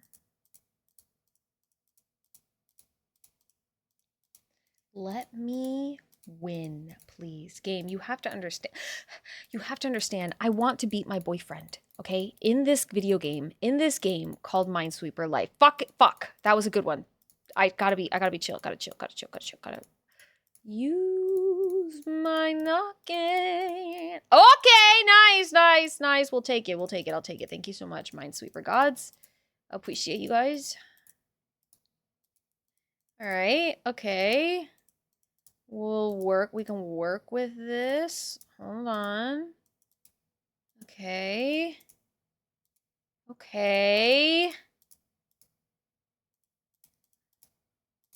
Uh-huh. Yes, indeed, indubitably. This is working. This is much to my satisfaction. I'm delighted. I'm pleased. Yes. 3. Yes. Indeed. 1s. Okay. Okay. You can do this. I believe in you. Don't fuck it up. Okay. Easy. No! No! Nikki out here admitted fake DV. What? I want to be my boyfriend. No! Is it wild? No! Just got really into BJJ and beat him out. What's BJJ? Couldn't sweep the mine. I really just want to sweep these mines, y'all. In Minesweeper. It's like my one true life mission now. That's not true, but it is a bit of a life mission right now. As you guys see by how freaking determined I am. Oh my god, are you kidding me? What? Why? Come on. Just kind of bullshit. It's kind of baloney if you ask me, okay? BOLOGNA.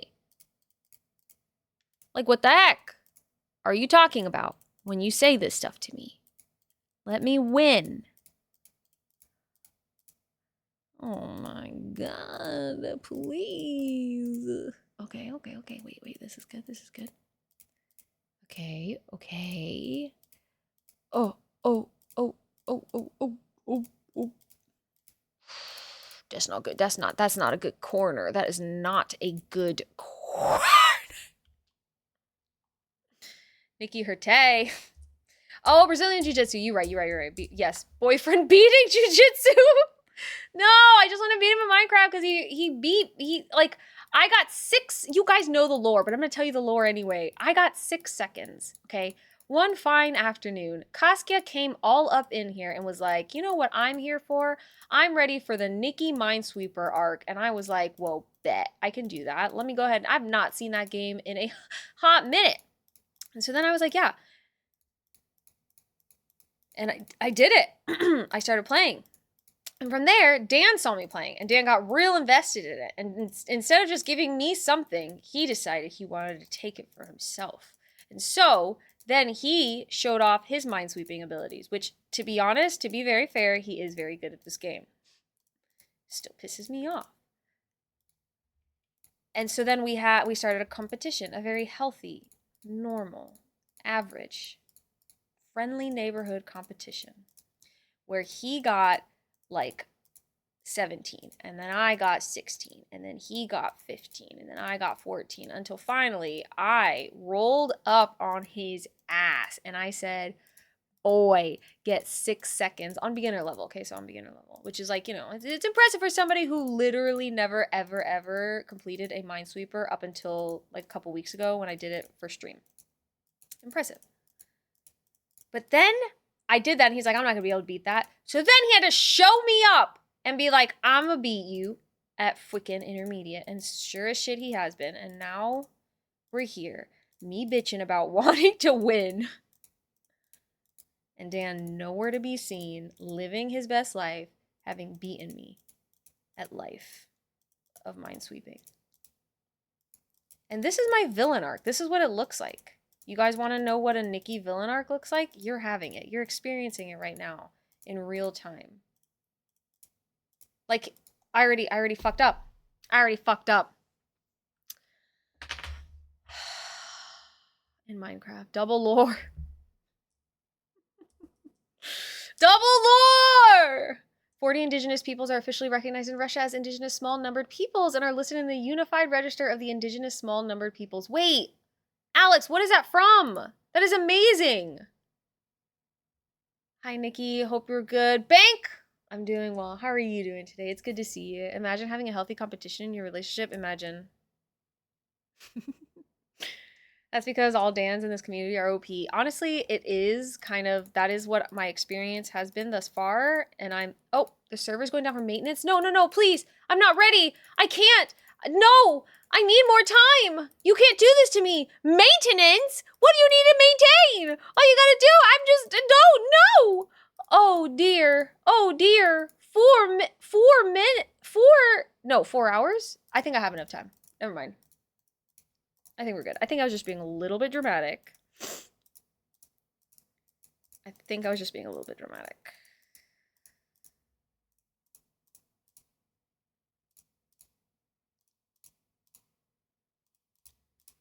Sorry.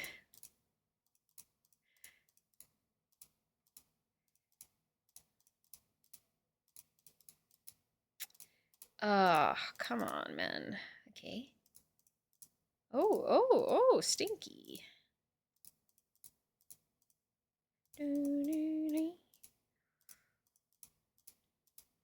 Everybody just calm down. It's like in another 4 hours. We have so much time. I'm not even going to be streaming by the time they go down, but it does mean that my after stream activities need to be adjusted. Which is a rather unfortunate turn of events, but you know what? We adapt. If I could just, for the love of all things holy. Okay, you know what? Here's what we're gonna do. Here's what we're gonna do. It's gonna be. Oh, that was actually kind of a sick one. I think it's because he didn't, like, touch all the buttons. I already fucked that one up.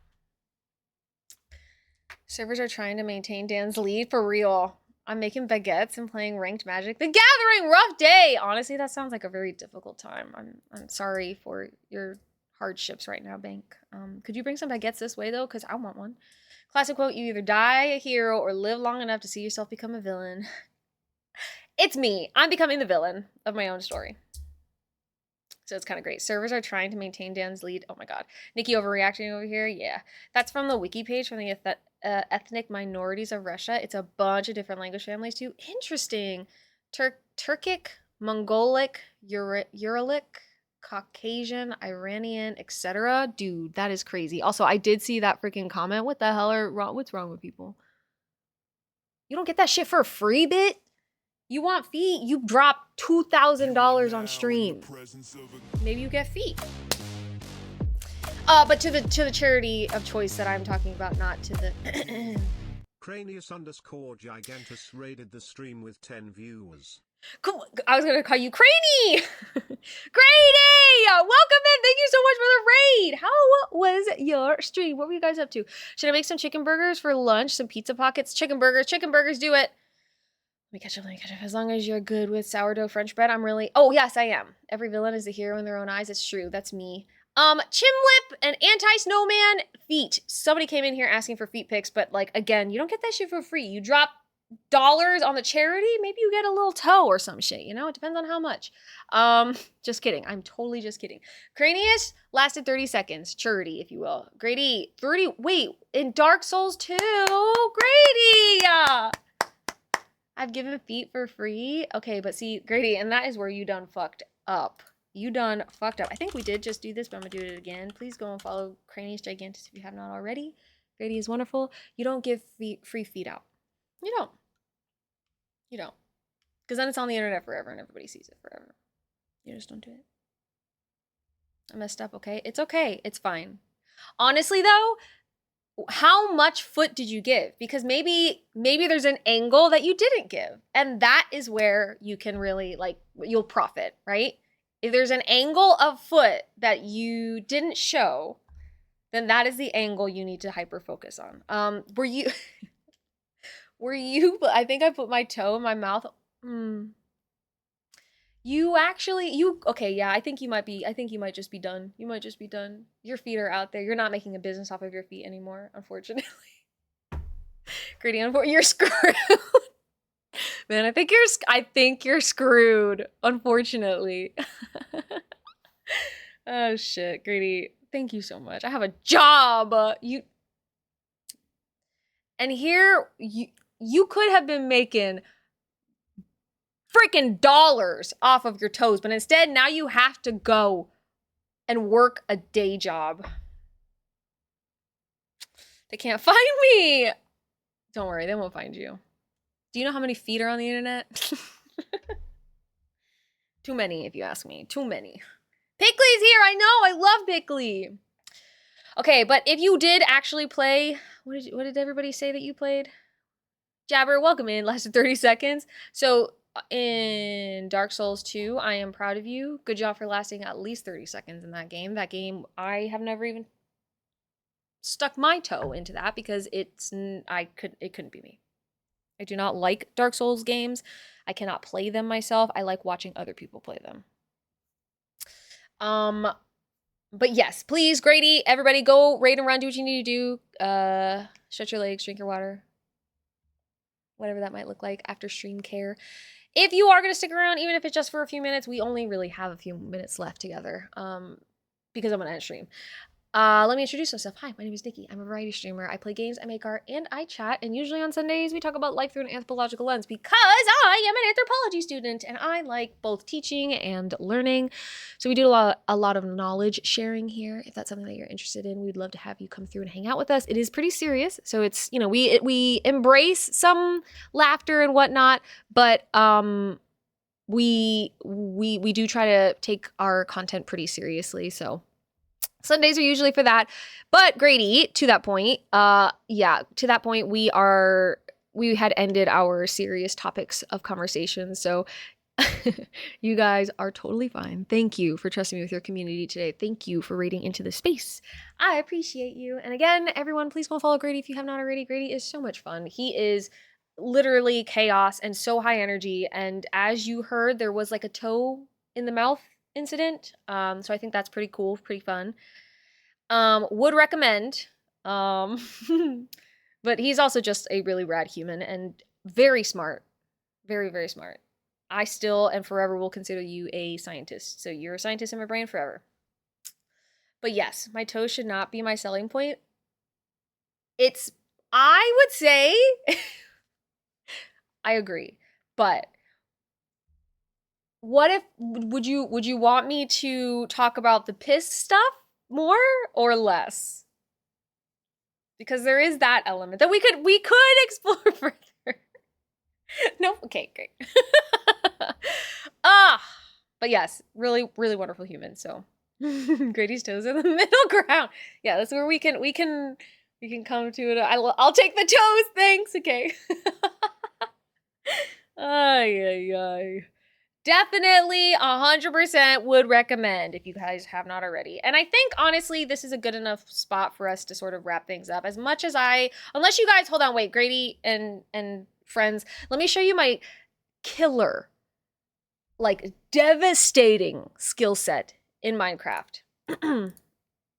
Watch this. I mean, sorry, this is not Minecraft. It might as well be, but it's Minesweeper. Let me demonstrate, guys. Check this out. Have you ever played Minesweeper Intermediate? If you haven't, you should. And then you should tell me what your high score is, because I probably will be able to beat it. Because I just started playing Minecraft this year, literally like within the last couple of months, and I'm already a professional. They're already asking me to nobody's talking to me about it, actually. Nobody cares outside of me and Dan. Dan and I care because we have a very healthy competition going on right now amongst each other. Super healthy. This is gonna be a problem. Ooh, okay. That's not bad. I got scared, but it's fine. We're doing it. Oh, look at it. Look at it unfold. The world is my oyster. Okay, I got stuck. Oh no. Oh no. No, we're good. I found it. I found my in. We love a good one. Okay. Oh, I thought that was gonna be so bad. Okay, no, we're good. We are solid. So good. Yeah, it'll be there. Okay. And then this is there.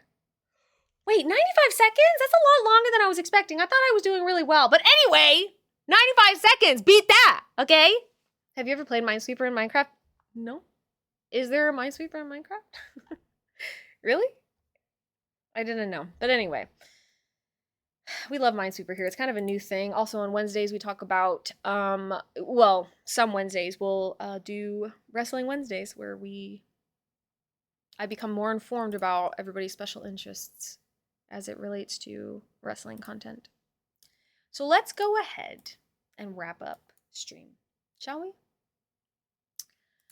Let us, because today is a Sunday social, and because I think I want to keep the learning train going, the edumacation train going, I'm thinking we are going to raid into our friend Maple Takes. Maple is more of a political commentary streamer. He is a leftist. He is often and with far regularity speaking about Palestine and Free Palestine and Gaza, updates on Gaza. So if that is something that you're interested in, we would love to have you come with us. I know that it could be a little bit of a heavier topic for some people. So if this is not the time or the space for you, consider going with us on the raid, but muting the stream, right? If you come through and you provide a lurk, it is still helpful. You do not need to be present in the space to be helpful to the space, right? So, at least as it pertains to Twitch. People can play anything in Minecraft with the right amount of effort. That's true. I guess people have some sick skills. They can do anything. Coding is crazy. But let's go ahead and do our usual thanks to everybody before we head the fuck on out. So again, per the usual, Ram, thank you for being a troll. I appreciate you, and for the biddies. To every person who followed today, thank you for joining our community and being part of the space. If you were lurking today, I really do appreciate it. Henry, thank you for the dono to our charity. I didn't even talk about our charity. We will do that before we raid out. Lamar, thank you for subscribing to the channel. Gay, thank you for donating to the charity. Dan, thank you for subscribing to the channel. Zai, thank you for donating. Miss Angie, thank you for donating. And then I think Grady, thank you for the motherfucking raid, dude. I really do appreciate it again. And if you are curious about what we're talking about as it relates to charity, Belle, thank you so much for the biddies. This is what we're talking about. Bell_Tel cheered Dex 100. Oops, my hand slipped. Belle, you're so sweet. Thank you. So we are currently raising money for cultural survival. As an anthropology major, I love talking about humans. I love talking about life through an anthropological lens. It's super fucking rad. Zai, thank you for the biddies. I appreciate you guys. Thank you, thank you, thank you. Those bits do not go to the charity though. So if you're cheered X 100. Not that you guys need to, but I appreciate you both. Thank you guys. But this here is cultural survival. We are raising money for them. They are a Milo, go. It's okay. Go say hi. Milo. Hey. Come here. You're fine. Anyway, so we are raising money for them. Excuse me.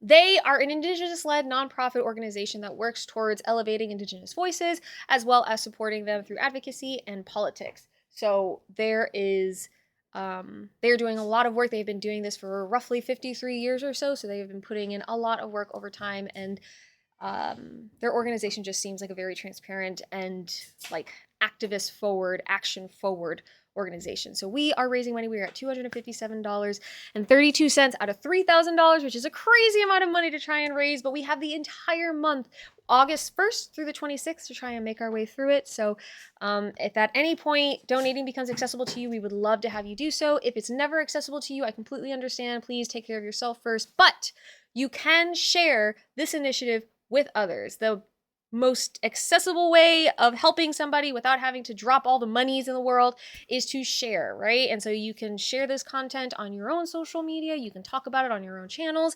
You can share the charity link.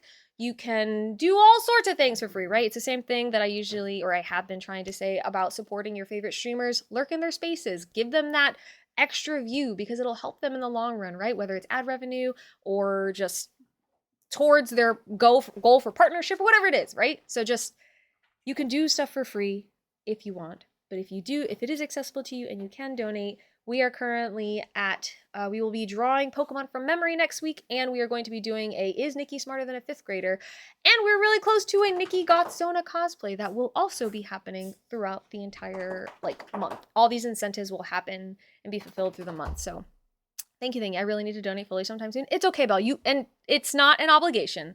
It was not meant to make anybody feel badly. It's just letting you all know that it's there. It exists. That's what we are doing this month. It is important to me, since this is my birthday month, to talk about it. So thank you all for just being willing to listen, right?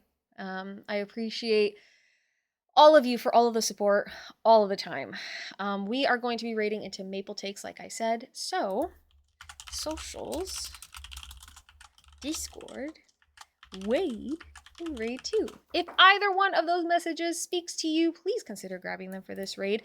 The first one is going to be for subscribers, and the second one is going to be for lurkers and followers. So if you are not subscribed to the channel, you can take the second batch of emotes if that resonates with you, or just take your own emotes. I know that a lot of people are subscribed to different channels. You have your own emotes that you enjoy taking for raids, so consider doing those as well. Whatever floats your boat, okay? And we are going to send everybody over. Like I said, if this is not your content, because Maple does talk about world events, especially those pertaining to Palestine, if that does not speak to you right now, if that is not something you have access to or accessibility to or feel comfortable with, you can mute the stream once we raid over. You do not have to continue listening, but supporting Maple, I highly recommend it. I would appreciate it. So consider doing so. And if you go, you're going to be taking channel points with you so that you can, use when you make your way back here, which is pretty fucking sick if you ask me. So consider doing the damn thing. No, don't go, Benny. I appreciate you. I will be back. Come back through on Tuesday, I think, is when we'll be coming back to streaming, and we'll probably be doing some art making. So get your asses back in here and stick around, follow the channel, because next week we're going to be having an amazing content creator coming onto our stream, Angie Noel, and they are going to be coming on here and talking about some really incredible stuff. So you need to be here for next Sunday social. Thank you. I appreciate you guys. Okay, bye. See you later, alligators.